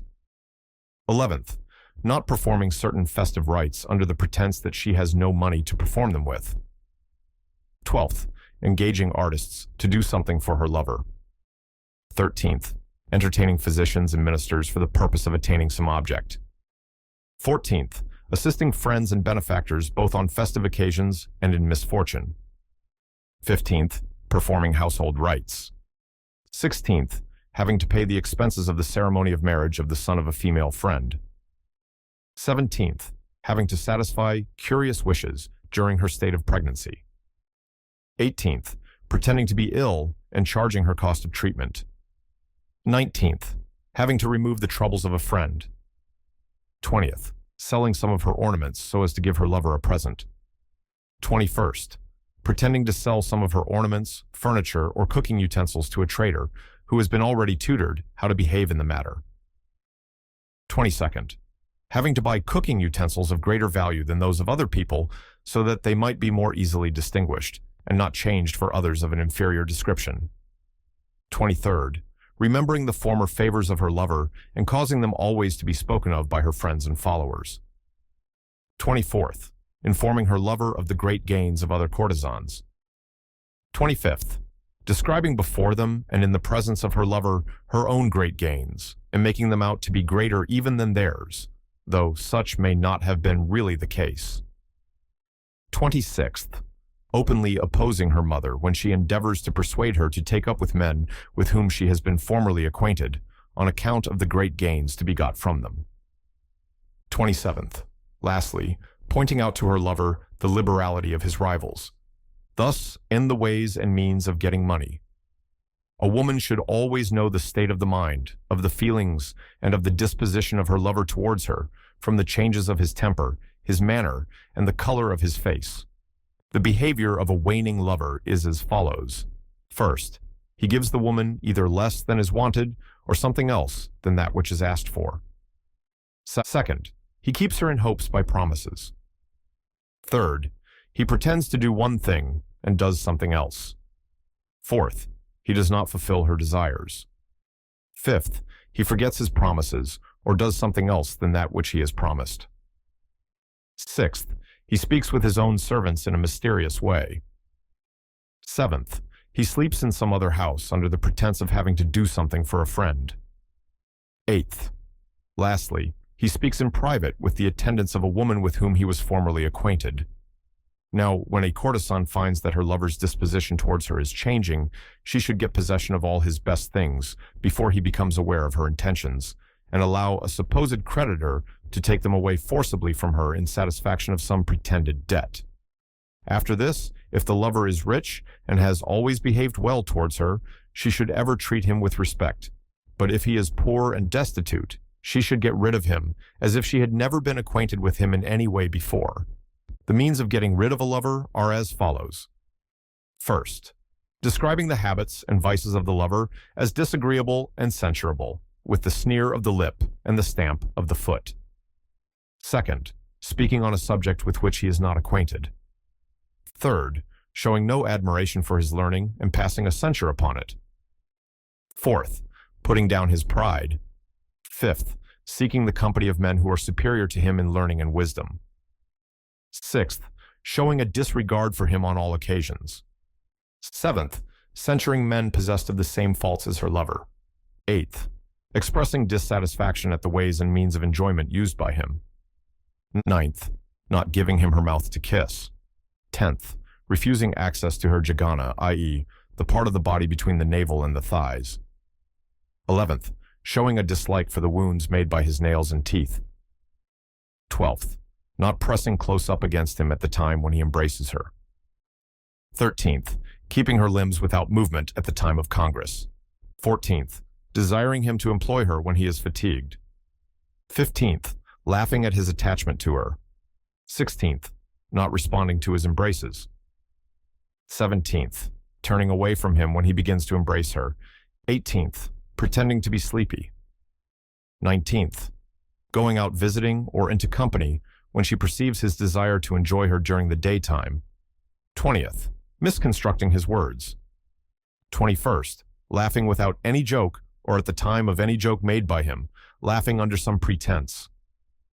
22nd, looking with side glances at her own attendants and clapping her hands when he says anything. 23rd, interrupting him in the middle of his stories and beginning to tell other stories herself. 24th, reciting his faults and his vices and declaring them to be incurable. 25th, saying words to her female attendants calculated to cut the heart of her lover to the quick. 26th, taking care not to look at him when he comes to her. 27th, asking him what cannot be granted. 28th, and after all, finally dismissing him. There are also 2 verses on this subject as follows. The duty of a courtesan consists in forming connections with suitable men after due and full consideration and attaching the person with whom she is united to herself, in obtaining wealth from the person who is attached to her and then dismissing him after she has taken away all his possessions. A courtesan leading in this manner the life of a wife is not troubled with too many lovers and yet obtains abundance of wealth. About reunion with a former lover. When a courtesan abandons her present lover after all his wealth is exhausted, she may then consider about her reunion with a former lover. But she should return to him only if he has acquired fresh wealth, or is still wealthy, and if he is still attached to her. And if this man be living at the time with some other women, she should consider well before she acts. Now, such a man can only be in one of the 6 following conditions, viz. First, he may have left the first woman of his own accord, and may even have left another woman since then. Second, he may have been driven away from both women. Third, he may have left the one woman of his own accord, and be living with another woman. Fifth, he may have been driven away from the one woman, and left the other of his own accord. Sixth, he may have been driven away by the one woman, and may be living with another. 1. Now, if the man has left both women of his own accord, he should not be resorted to, on account of the fickleness of his mind and his indifference to the excellencies of both of them. 2. As regards the man who may have been driven away from both women, if he has been driven away from the last one, because the woman could get more money from some other man, then he should be resorted to, for if attached to the first woman, he would give her more money, through vanity and emulation, to spite the other woman. But if he has been driven away by the woman on account of his poverty or stinginess, he should not then be resorted to. 3. In the case of the man who may have left the one woman of his own accord and been driven away by the other, if he agrees to return to the former and give her plenty of money beforehand, then he should be resorted to. 4. In the case of the man who may have left the one woman of his own accord and be living with another woman, the former, wishing to take up with him, again, should first ascertain if he left her in the first instance in the hope of finding some particular excellence in the other woman, and that not having found any such excellence, he was willing to come back to her and to give her much money on account of his conduct and on account of his affection still existing for her, or whether, having discovered many faults in the other woman, he would now see even more excellences in herself than actually exist, and would be prepared to give her much money for these qualities. Or, lastly, to consider whether he was a weak man, or a man fond of enjoying many women, or one who liked a poor woman, or one who never did anything for the woman that he was with. After maturely considering all these things, she should resort to him or not, according to circumstances. 5. As regards the man who may have been driven away from the one woman and left the other of his own accord, the former woman, wishing to reunite with him, should first ascertain whether he still has any affection for her and would consequently spend much money upon her, or whether, being attached to her excellent qualities, he did not take delight in any other women, or whether, being driven away from her formerly before completely satisfying his sexual desires, he wished to get back to her so as to be revenged for the injury done to him, or whether he wished to create confidence in her mind and then take back from her the wealth which she formerly took from him and finally destroy her, or lastly, whether he wished first to separate her from her present lover and then to break away from her himself.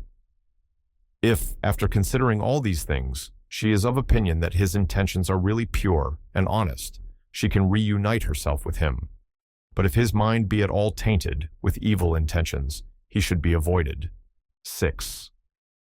In the case of the man who may have been driven away by one woman and be living with another, if the man makes overtures in return to the first one, The courtesan should consider well before she acts, and while the other woman is engaged in attracting him to herself, she should try, in her turn, through keeping herself behind the scenes, to gain him over on the grounds of any of the following considerations, viz. First, that he was driven away unjustly and for no proper reason, and now that he has gone to another woman, every effort must be used to bring him back to myself. Second, that if he were once to converse with me again, he would break away from the other woman. Third, that the pride of my present lover would be put down by means of the former one. Fourth, that he has become wealthy, has secured a higher position, and holds a place of authority under the king. Fifth, that he is separate from his wife. Sixth, that he is now independent. Seventh, that he lives apart from his father or brother. Eighth, that by making peace with him, I shall be able to get hold of a very rich man who is now prevented from coming to me by my present lover. Ninth, that as he is not respected by his wife, I shall now be able to separate him from her. 10th, that the friend of this man loves my rival who hates me cordially. I shall, therefore, by this means, separate the friend from his mistress. 11th, and lastly, I shall bring discredit upon him by bringing him back to me, thus showing the fickleness of his mind.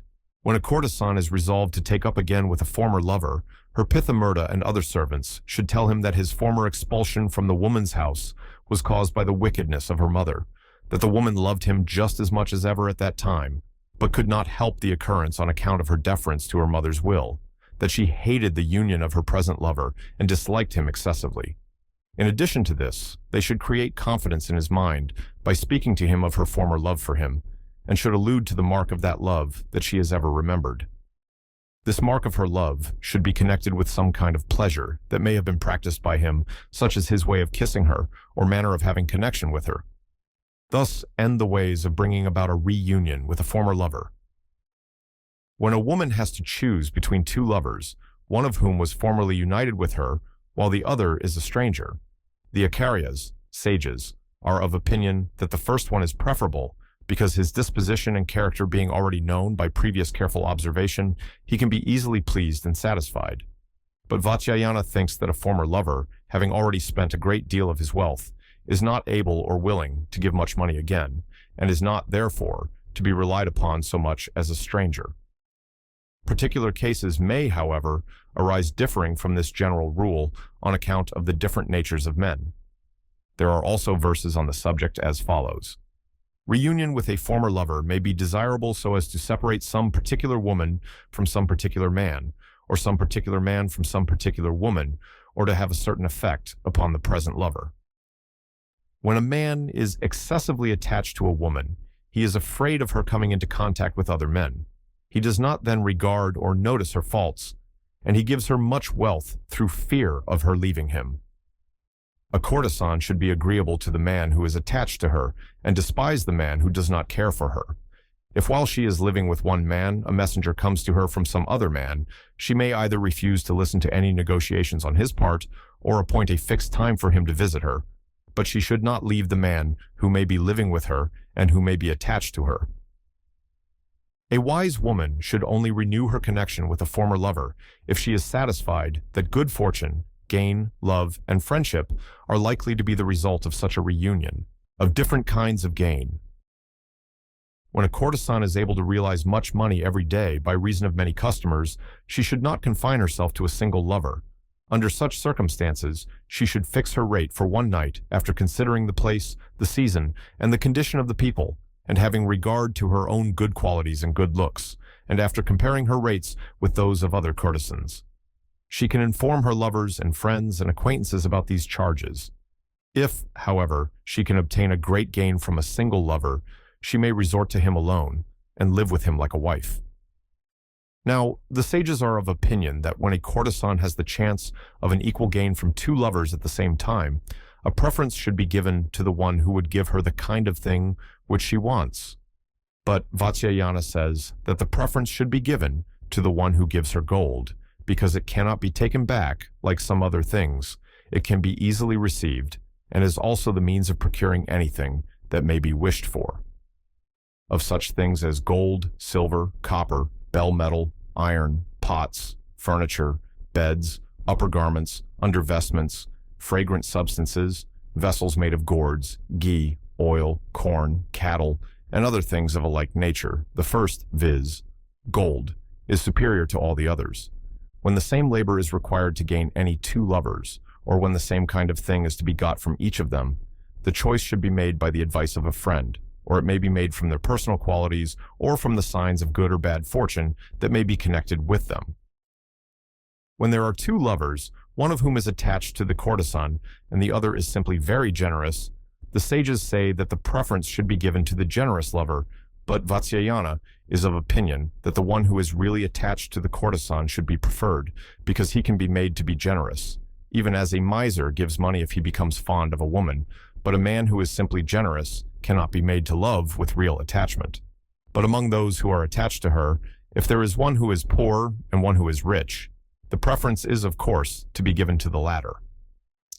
When there are two lovers, one of whom is generous and the other ready to do any service for the courtesan, some sages say that the one who is ready to do the service should be preferred. But Vatsyayana is of opinion that a man who does a service thinks that he has gained his object when he has done something once. But a generous man does not care for what he has given before. Even here, the choice should be guided by the likelihood of the future good to be derived from her union with either of them. When one of the two lovers is grateful and the other liberal, some sages say that the liberal one should be preferred. But Vatsyayana is of opinion that the former should be chosen, because liberal men are generally haughty, plain-spoken, and wanting in consideration towards others. Even though these liberal men have been on friendly terms for a long time, yet if they see any fault in the courtesan, or are told lies about her by some other women, they do not care for past services, but leave abruptly. On the other hand, the grateful man does not at once break off from her, on account of a regard for the pains she may have taken to please him. In this case, also, the choice is to be guided with respect to what may happen in future. When an occasion for complying with the request of a friend and a chance of getting money come together, the sages say that the chance of getting money should be preferred. But Vatsyayana thinks that the money can be obtained tomorrow as well as today, but if the request of a friend be not at once complied with, he may become disaffected. Even here, in making the choice, regard must be paid to future good fortune. On such an occasion, however, the courtesan might pacify her friend by pretending to have some work to do, and telling him that his request will be complied with next day, and in this way secure the chance of getting the money that has been offered her. When the chance of getting money and the chance of avoiding some disaster come at the same time, the sages are of opinion that the chance of getting money should be preferred, but Vatsyayana says that money has only a limited importance, while a disaster that is once averted may never occur again. Here, however, the choice should be guided by the greatness or smallness of the disaster. The gains of the wealthiest and best kind of courtesans are to be spent as follows: building temples, tanks, and gardens, giving 1,000 cows to different Brahmins, carrying on the worship of the gods, and celebrating festivals in their honor, and lastly, performing such vows as may be within their means. The gains of other courtesans are to be spent as follows: having a white dress to wear every day, getting sufficient food and drink to satisfy hunger and thirst, eating daily a perfumed tambula, i.e., a mixture of betel nut and betel leaves, and wearing ornaments gilt with gold. The sages say that these represent the gains of all the middle and lower classes of courtesans, but Vatsyayana is of opinion that their gains cannot be calculated or fixed in any way, as these depend on the influence of the place, the customs of the people, their own appearance, and many other things. When a courtesan wants to keep some particular man from some other woman, or wants to get him away from some woman to whom he may be attached, or to deprive some woman of the gains realized by her from him, or if she thinks that she would raise her position, or enjoy some great good fortune, or become desirable to all men by uniting herself with this man, or if she wishes to get his assistance in averting some misfortune, or is really attached to him and loves him, or wishes to injure somebody through his means, or has regard to some former favor conferred upon her by him, or wishes to be united with him merely from desire, or any of the above reasons, she should agree to take from him only a small sum of money in a friendly way. when a courtesan intends to abandon a particular lover and take up with another one, or when she has reason to believe that her lover will shortly leave her and return to his wives, or that having squandered all his money and became penniless, his guardian or master or father would come and take him away, or that her lover is about to lose his position, or lastly, that he is of a very fickle mind, she should, under any of these circumstances, endeavor to get as much money as she can from him as soon as possible. On the other hand, when the courtesan thinks that her lover is about to receive valuable presents, or get a place of authority from the king, or be near the time of inheriting a fortune, or that his ship would soon arrive laden with merchandise, or that he has large stocks of corn and other commodities, or that if anything was done for him it would not be done in vain, or that he is always true to his word, then should she have regard to her future welfare and live with the man like a wife. There are also verses on the subject as follows. In considering her present gains and her future welfare, a courtesan should avoid such persons as have gained their means of subsistence with very great difficulty, as also those who have become selfish and hard-hearted by becoming the favorites of kings. She should make every endeavor to unite herself with prosperous and well-to-do people, and with those whom it is dangerous to avoid or to slight in any way. Even at some cost to herself, she should become acquainted with energetic and liberal-minded men, who when pleased would give her a large sum of money, even for very little service, or for some small thing. Of gains and losses, attendant gains and losses, and doubts, as also of the different kinds of courtesans. It sometimes happens that while gains are being sought for or expected to be realized, that losses only are the result of our efforts. The causes of these losses are weakness of intellect, excessive love, excessive pride, excessive self-conceit, excessive simplicity, excessive confidence, excessive anger, carelessness, recklessness, influence of evil genius, accidental circumstances. The results of these losses are expense incurred without any result, destruction of future good fortune, stoppage of gains about to be realized, loss of what is already obtained, acquisition of a sour temper, becoming unamiable to everybody, injury to health, loss of hair, and other accidents. Now, gain is of three kinds, viz. Gain of wealth, gain of religious merit, and gain of pleasure. And similarly, loss is of three kinds, viz. Loss of wealth, loss of religious merit, and loss of pleasure. At the time when gains are sought for, if other gains come along with them, these are called attendant gains. When gain is uncertain, the doubt of its being a gain is called a simple doubt. When there is a doubt whether either of two things will happen or not, it is called a mixed doubt.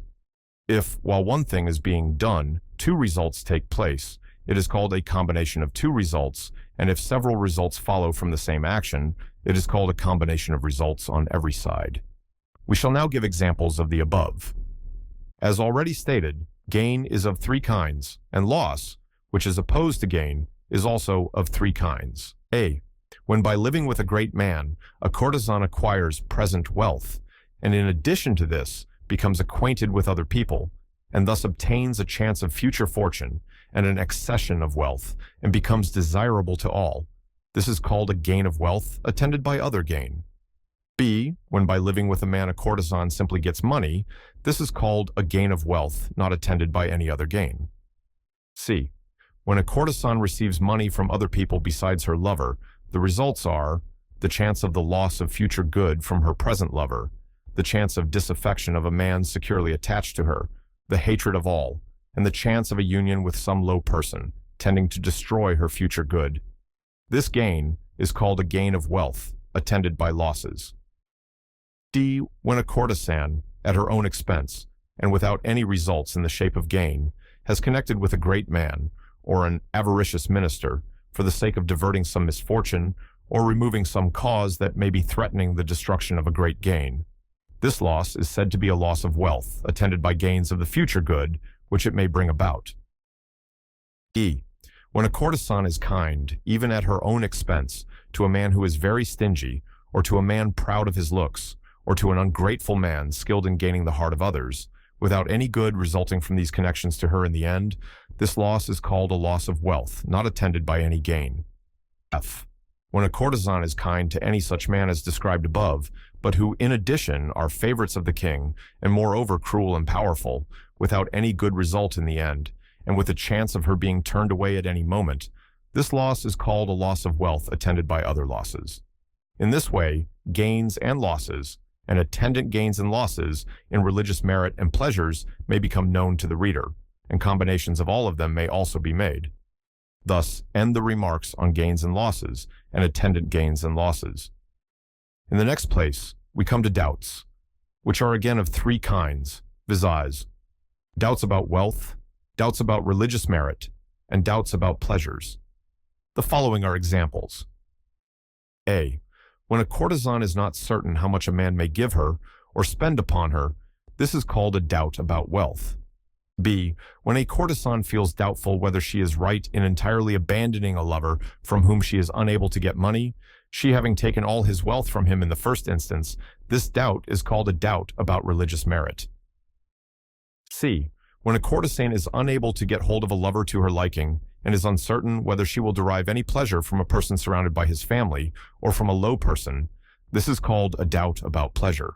D. When a courtesan is uncertain whether some powerful but low-principled fellow would cause loss to her on account of her not being civil to him, this is called a doubt about the loss of wealth. E. When a courtesan feels doubtful whether she would lose religious merit by abandoning a man who is attached to her without giving him the slightest favor, and thereby causing him unhappiness in this world and the next, this doubt is called a doubt about the loss of a religious merit. F. When a courtesan is uncertain as to whether she might create disaffection by speaking out and revealing her love and thus not get her desire satisfied, this is called a doubt about the loss of pleasure.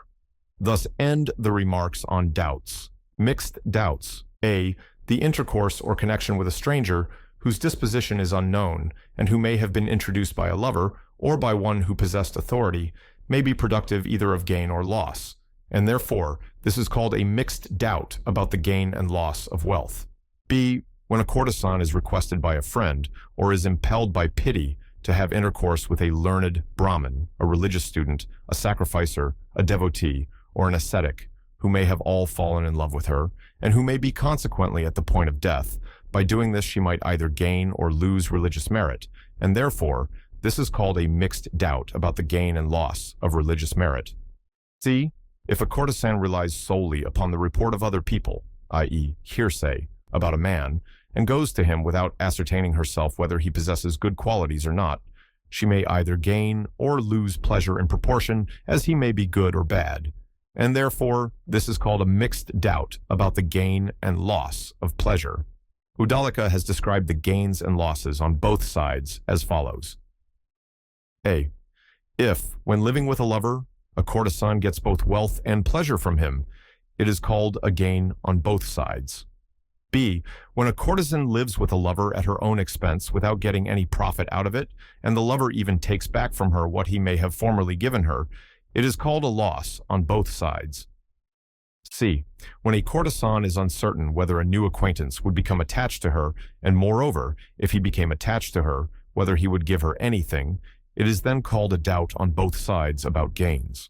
D. When a courtesan is uncertain whether a former enemy, if made up by her at her own expense, would do her some injury on account of his grudge against her, or, if becoming attached to her, would take away angrily from her anything that he may have given to her, this is called a doubt on both sides about loss. Bhabravya has described the gains and losses on both sides as follows. A. When a courtesan can get money from a man whom she may go to see, and also money from a man whom she may not go to see, this is called a gain on both sides. B. When a courtesan has to incur further expense if she goes to see a man, and yet runs the risk of incurring an irremediable loss if she does not go to see him, this is called a loss on both sides. C. When a courtesan is uncertain whether a particular man would give her anything on her going to see him without incurring expense on her part, or whether on her neglecting him another man would give her something, this is called a doubt on both sides about gain. D. When a courtesan is uncertain whether on going at her own expense to see an old enemy, he would take back from her what he may have given her, or whether by her not going to see him he would cause some disaster to fall upon her, this is called a doubt on both sides about loss. By combining the above, the following 6 kinds of mixed results are produced, viz. A. Gain on one side and loss on the other. B. Gain on one side and doubt of gain on the other. C. Gain on one side and doubt of loss on the other. D. Loss on one side and doubt of gain on the other. E. Doubt of gain on one side and doubt of loss on the other. F. Doubt of loss on one side and loss on the other. A courtesan, having considered all the above things and taken counsel with her friends, should act so as to acquire gain, the chances of great gain, and the warding off of any great disaster. Religious merit and pleasure should also be formed into separate combinations, like those of wealth, and then all should be combined with each other, so as to form new combinations. When a courtesan consorts with men, she should cause each of them to give her money as well as pleasure. At particular times, such as the spring festivals, etc., she should make her mother announce to the various men that on a certain day her daughter would remain with the man who would gratify such and such a desire of hers. When young men approach her with delight, she should think of what she may accomplish through them. The combination of gains and losses on all sides are gain on one side and loss on all others, loss on one side and gain on all others, gain on all sides, loss on all sides. A courtesan should also consider doubts about gain and doubts about loss, with reference both to wealth, religious merit, and pleasure. Thus ends the consideration of gain, loss, attendant gains, attendant losses, and doubts. The different kinds of courtesans are a bawd, a female attendant, an unchaste woman, a dancing girl, a female artisan, a woman who has left her family, a woman living on her beauty, and finally, a regular courtesan. All the above kinds of courtesans are acquainted with various kinds of men, and should consider the ways of getting money from them, of pleasing them, of separating themselves from them, and of reuniting with them. They should also take into consideration particular gains and losses, attendant gains and losses, and doubts in accordance with their several conditions. Thus end the considerations of courtesans. There are also 2 verses on the subject as follows. Men want pleasure, while women want money, and therefore this part, which treats of the means of gaining wealth, should be studied. There are some women who seek for love, and there are others who seek for money. For the former, the ways of love are told in previous portions of this work, while the ways of getting money, as practiced by courtesans, are described in this part. On personal adornment, on subjugating the hearts of others, and on tonic medicines. When a person fails to obtain the object of his desires by any of the ways previously related, he should then have recourse to other ways of attracting others to himself. Now, good looks, good qualities, youth, and liberality are the chief and most natural means of making a person agreeable in the eyes of others. But in the absence of these, a man or a woman must have resort to artificial means or to art, and the following are some recipes that may be found useful. A. An ointment made of the tabernamontana coronaria, the costus speciosus or arabicus, and the flacordia cataphracta can be used as an unguent of adornment. B. If a fine powder is made of the above plants and applied to the wick of a lamp, which is made to burn with the oil of blue vitriol, the black pigment or lamp, black produced therefrom, when applied to the eyelashes, has the effect of making a person look lovely. C. The oil of the hogweed, the echites putescens, the serena plant, the yellow amaranth, and the leaf of the nymphae, if applied to the body, has the same effect. D. A black pigment from the same plants produce a similar effect. E. By eating the powder of the Nelumbrium speciosum, the blue lotus, and the Messna roxburghi, with ghee and honey, a man becomes lovely in the eyes of others. F. The above things, together with the tabernamontana coronaria and the xanthochymus pictorius, if used as an ointment, produce the same results. G. If the bone of a peacock or of an hyena be covered with gold and tied on the right hand, it makes a man lovely in the eyes of other people. H. In the same way, if a bead made of the seed of the jujube or of the conch shell be enchanted by the incantations mentioned in the Atharvana Veda, or by the incantations of those well skilled in the science of magic, and tied on the hand, it produces the same result as described above. I. When a female attendant arrives at the age of puberty, her master should keep her secluded, and when men ardently desire her on account of her seclusion, and on account of the difficulty of approaching her, he should then bestow her hand on such a person as may endow her with wealth and happiness. This is a means of increasing the loveliness of a person in the eyes of others.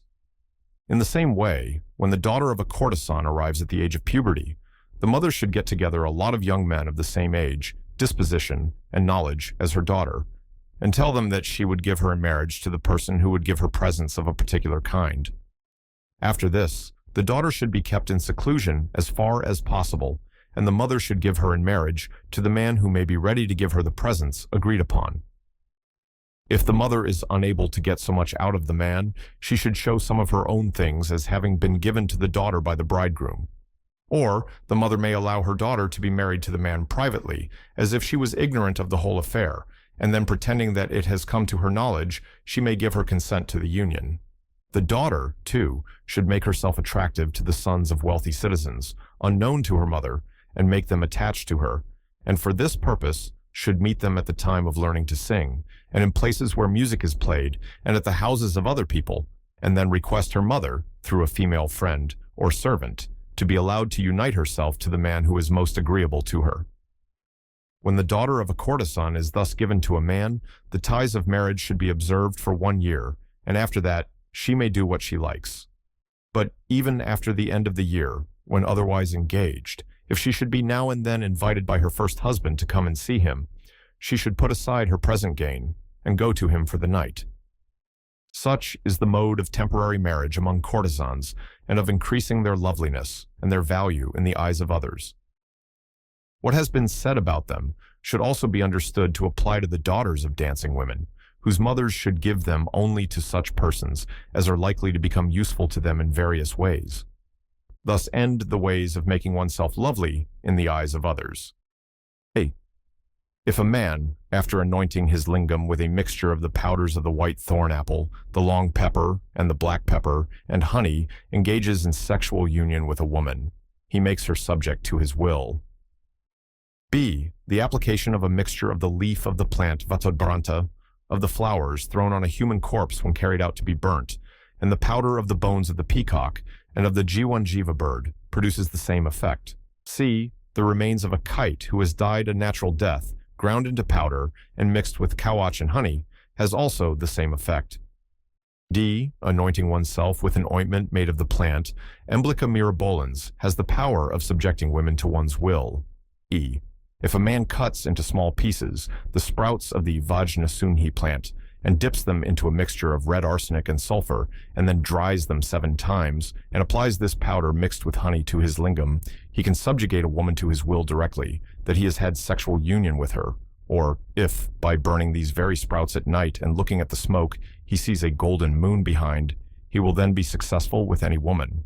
Or if he throws some of the powder of these same sprouts, mixed with the excrement of a monkey upon a maiden, she will not be given in marriage to anybody else. F. If pieces of the arris root are dressed with the oil of the mango and placed for 6 months in a hole made in the trunk of the sisu tree, and are then taken out and made up into an ointment and applied to the lingam, this is said to serve as the means of subjugating women. G. If the bone of a camel is dipped into the juice of the plant Eclipta prostata and then burnt, and the black pigment produced from its ashes is placed in a box also made of the bone of a camel, and applied together with antimony to the eyelashes with a pencil also made of the bone of a camel, then that pigment is said to be very pure and wholesome for the eyes, and serves as a means of subjugating others to the person who uses it. The same effect can be produced by black pigment made of the bones of hawks, vultures, and peacocks. Thus end the ways of subjugating others to one's own will. Now, the means of increasing sexual vigor are as follows. A. A man obtains sexual vigor by drinking milk mixed with sugar, the root of the uchchata plant, the piper chaba, and licorice. B. Drinking milk mixed with sugar, and having the testicle of a ram or a goat boiled in it, is also productive of vigor. C. The drinking of the juice of the Hedysarum gangeticum, the quili, and the Xerica plant mixed with milk produces the same effect. D. The seed of the long pepper, along with the seeds of the Sanseviera roxburghiana and the Hedysarum gangeticum plant, all pounded together and mixed with milk, is productive of a similar result. E. According to ancient authors, if a man pounds the seeds or roots of the Trapa bispinosa, the Casarica, the Tuscan jasmine, and licorice, together with the Xericapoli, a kind of onion, and puts the powder into milk mixed with sugar and ghee, and having boiled the whole mixture on a moderate fire, drinks the paste so formed, he will be able to enjoy innumerable women. F. In the same way, if a man mixes rice with the eggs of the sparrow, and having boiled this in milk, adds to it ghee and honey, and drinks as much of it as necessary, this will produce the same effect. G. If a man takes the outer covering of sesamum seeds and soaks them with the eggs of sparrows, and then, having boiled them in milk mixed with sugar and ghee, along with the fruits of the Trapa bispinosa and the Casarica plant, and adding to it the flour of wheat and beans, and then drinks this composition, he is said to be able to enjoy many women. H. If ghee, honey, sugar, and licorice in equal quantities, the juice of the fennel plant and milk are mixed together, this nectar-like composition is said to be holy and provocative of sexual vigor, a preservative of life, and sweet to the taste. I. The drinking of a paste composed of the asparagus racemosus, the Shvadaustra plant, the Guduchi plant, the long pepper, and licorice, boiled in milk, honey, and ghee in the spring, is said to have the same effect as the above. J. Boiling the asparagus racemosus and the Shvadaustra plant, along with the pounded fruits of the Premna spinosa in water, and drinking the same, is said to act in the same way. K. Drinking boiled ghee or clarified butter in the morning during the spring season is said to be beneficial to health and strength and agreeable to the taste. 1. If the powder of the seed of the Shvadaustra plant and the flour of barley are mixed together in equal parts, and a portion of it, i.e., 2 palas in weight, is eaten every morning on getting up, it has the same effect as the preceding recipe. There are also verses on the subject as follows. The means of producing love and sexual vigor should be learnt from the science of medicine, from the Vedas, from those who are learned in the arts of magic, and from confidential relatives.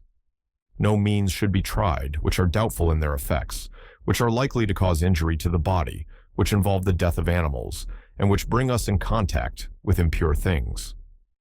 Such means should only be used as are holy, acknowledged to be good, and approved of by Brahmins and friends. The ways of exciting desire, and miscellaneous experiments and recipes. If a man is unable to satisfy a hastini, or elephant woman, he should have recourse to various means to excite her passion. At the commencement, he should rub her yoni with his hand or fingers, and not begin to have intercourse with her until she becomes excited or experiences pleasure. This is one way of exciting a woman. Or he may make use of certain apadravyas, or things which are put on or around the lingam to supplement its length or its thickness so as to fit it to the yoni. In the opinion of Babhravya, these apadravyas should be made of gold, silver, copper, iron, ivory, buffalo's horn, various kinds of wood, tin, or lead, and should be soft, cool, provocative of sexual vigor, and well fitted to serve the intended purpose. Vatsyayana, however, says that they may be made according to the natural liking of each individual. The following are the different kinds of apadravyas. The armlet, valaya, should be of the same size as the lingam, and should have its outer surface made rough with globules. The couple, sankari, is formed of 2 armlets. The bracelet, chudaka, is made by joining 3 or more armlets until they come up to the required length of the lingam. The single bracelet is formed by wrapping a single wire around the lingam according to its dimensions. The kantuka or jalaka is a tube open at both ends with a hole through it, outwardly rough and studded with soft globules, and made to fit the side of the yoni and tied to the waist. When such a thing cannot be obtained, then a tube made of the wood apple, or tubular stalk of the bottle gourd, or a reed made soft with oil and extracts of plants, and tied to the waist with strings, may be made use of, as also a row of soft pieces of wood tied together. The above are the things that can be used in connection with or in the place of the lingam. The people of the southern countries think that true sexual pleasure cannot be obtained without perforating the lingam, and they therefore cause it to be pierced like the lobes of the ears of an infant pierced for earrings. Now, when a young man perforates his lingam, he should pierce it with a sharp instrument and then stand in water so long as the blood continues to flow. At night, he should engage in sexual intercourse, even with vigor, so as to clean the hole. After this, he should continue to wash the hole with decoctions and increase the size by putting into it small pieces of cane and the wrightia antidysenterica, and thus gradually enlarging the orifice. It may also be washed with licorice mixed with honey, and the size of the hole increased by the fruit stalks of the Sima patra plant. The hole should be anointed with a small quantity of oil. In the hole made in the lingam, a man may put apadravyas of various forms, such as the round on one side, the wooden mortar, the flower, the armlet, the bone of the heron, the goad of the elephant, the collection of 8 balls, the lock of hair, the place where 4 roads meet, and other things named according to their forms and means of using them. All these apadravyas should be rough on the outside according to their requirements. The ways of enlarging the lingam must be now related. When a man wishes to enlarge his lingam, he should rub it with the bristles of certain insects that live in trees, and then, after rubbing it for 10 nights with oils, he should again rub it with the bristles as before. By continuing to do this, a swelling will be gradually produced in the lingam, and he should then lie on a cot and cause his lingam to hang down through a hole in the cot. After this, he should take away all the pain from the swelling by using cool concoctions. The swelling, which is called sukha, and is often brought about among the people of the Dravida country, lasts for life. If the lingam is rubbed with the following things, viz., the plant Physalis flexuosa, the Shavara kandaka plant, the Jalasuka plant, the fruit of the eggplant, the butter of a she buffalo, the Hastri charma plant, and the juice of the Vajrarasa plant, a swelling lasting for 1 month will be produced. By rubbing it with oil boiled in the concoctions of the above things, the same effect will be produced, but lasting for 6 months. The enlargement of the lingam is also effected by rubbing it or moistening it with oil boiled on a moderate fire, along with the seeds of the pomegranate and the cucumber, the juices of the Valuka plant, the hasty charma plant, and the eggplant. In addition to the above, other means may be learnt from experienced and confidential persons. The miscellaneous experiments and recipes are as follows. A. If a man mixes the powder of the milk hedge plant and the kantaka plant with the excrement of a monkey and the powdered root of the lanjalalika plant and throws this mixture on a woman, she will not love anybody else afterwards. B. If a man thickens the juice of the fruits of the cassia fistula and the eugenia jambalana by mixing them with the powder of the soma plant, the vernonia anthelmintica, the eclipta prostata, and the lohopajihirka, and applies this composition to the yoni of a woman, and then has sexual intercourse with her, his love for her will be destroyed. C. The same effect is produced if a man has connection with a woman who is bathed in the buttermilk of a she-buffalo mixed with the powders of the gopalika plant, the banu padika plant, and the yellow amaranth. D. An ointment made of the flowers of the Nauclea cadamba, the hog plum, and the eugenia jambalana, and used by a woman, causes her to be disliked by her husband. E. Garlands made of the above flowers, when worn by the woman, produce the same effect. F. An ointment made of the fruit of the Asteracantha longifolia, Kokilaksha, will contract the yoni of a Hastini or elephant woman, and this contraction lasts for 1 night. G. An ointment made by pounding the roots of the Nelumbrium speciosum and of the blue lotus, and the powder of the plant Physalis flexuosa, mixed with ghee and honey, will enlarge the yoni of the marigi or deer woman. H. An ointment made of the fruit of the Emblica mirabolans, soaked in the milky juice of the milk hedge plant, of the soma plant, the Calotropis gigantea, and the juice of the fruit of the Vernonia anthelmintica will make the hair white. I. The juice of the roots of the Madhyantaka plant, the yellow amaranth, the Anjanika plant, the Clitoria ternatia, and the Shlakshnaparni plant, used as a lotion, will make the hair grow. J. An ointment made by boiling the above roots in oil and rubbed in will make the hair black, and will also gradually restore hair that has fallen off. K. If lac is saturated 7 times in the sweat of the testicle of a white horse and applied to a red lip, the lip will become white. L. The color of the lips can be regained by means of the Madhyantika and other plants mentioned above, under I. M. A woman who hears a man playing on a reed pipe which has been dressed with the juices of the Bahupadika plant, the Tabernamontana coronaria, the Costus speciosus or arabicus, the Pinus deodora, the Euphorbia antiquorum, the Vajra and the Kantaka plant becomes his slave. N. If food be mixed with the fruit of the thorn apple, Dathura, it causes intoxication. O. If water be mixed with oil and the ashes of any kind of grass, except the kusha grass, it becomes the color of milk. Open parenthesis, P, close parenthesis. If yellow myrabolans, the hog plum, the Shrawana plant, and the Priyangu plant be all pounded together and applied to iron pots, these pots become red. Q.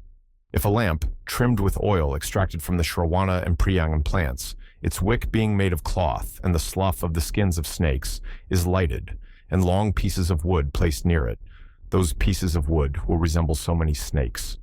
R. Drinking the milk of a white cow, who has a white calf at her feet, is auspicious, produces fame, and preserves life. S. The blessings of venerable Brahmins, well propitiated, have the same effect.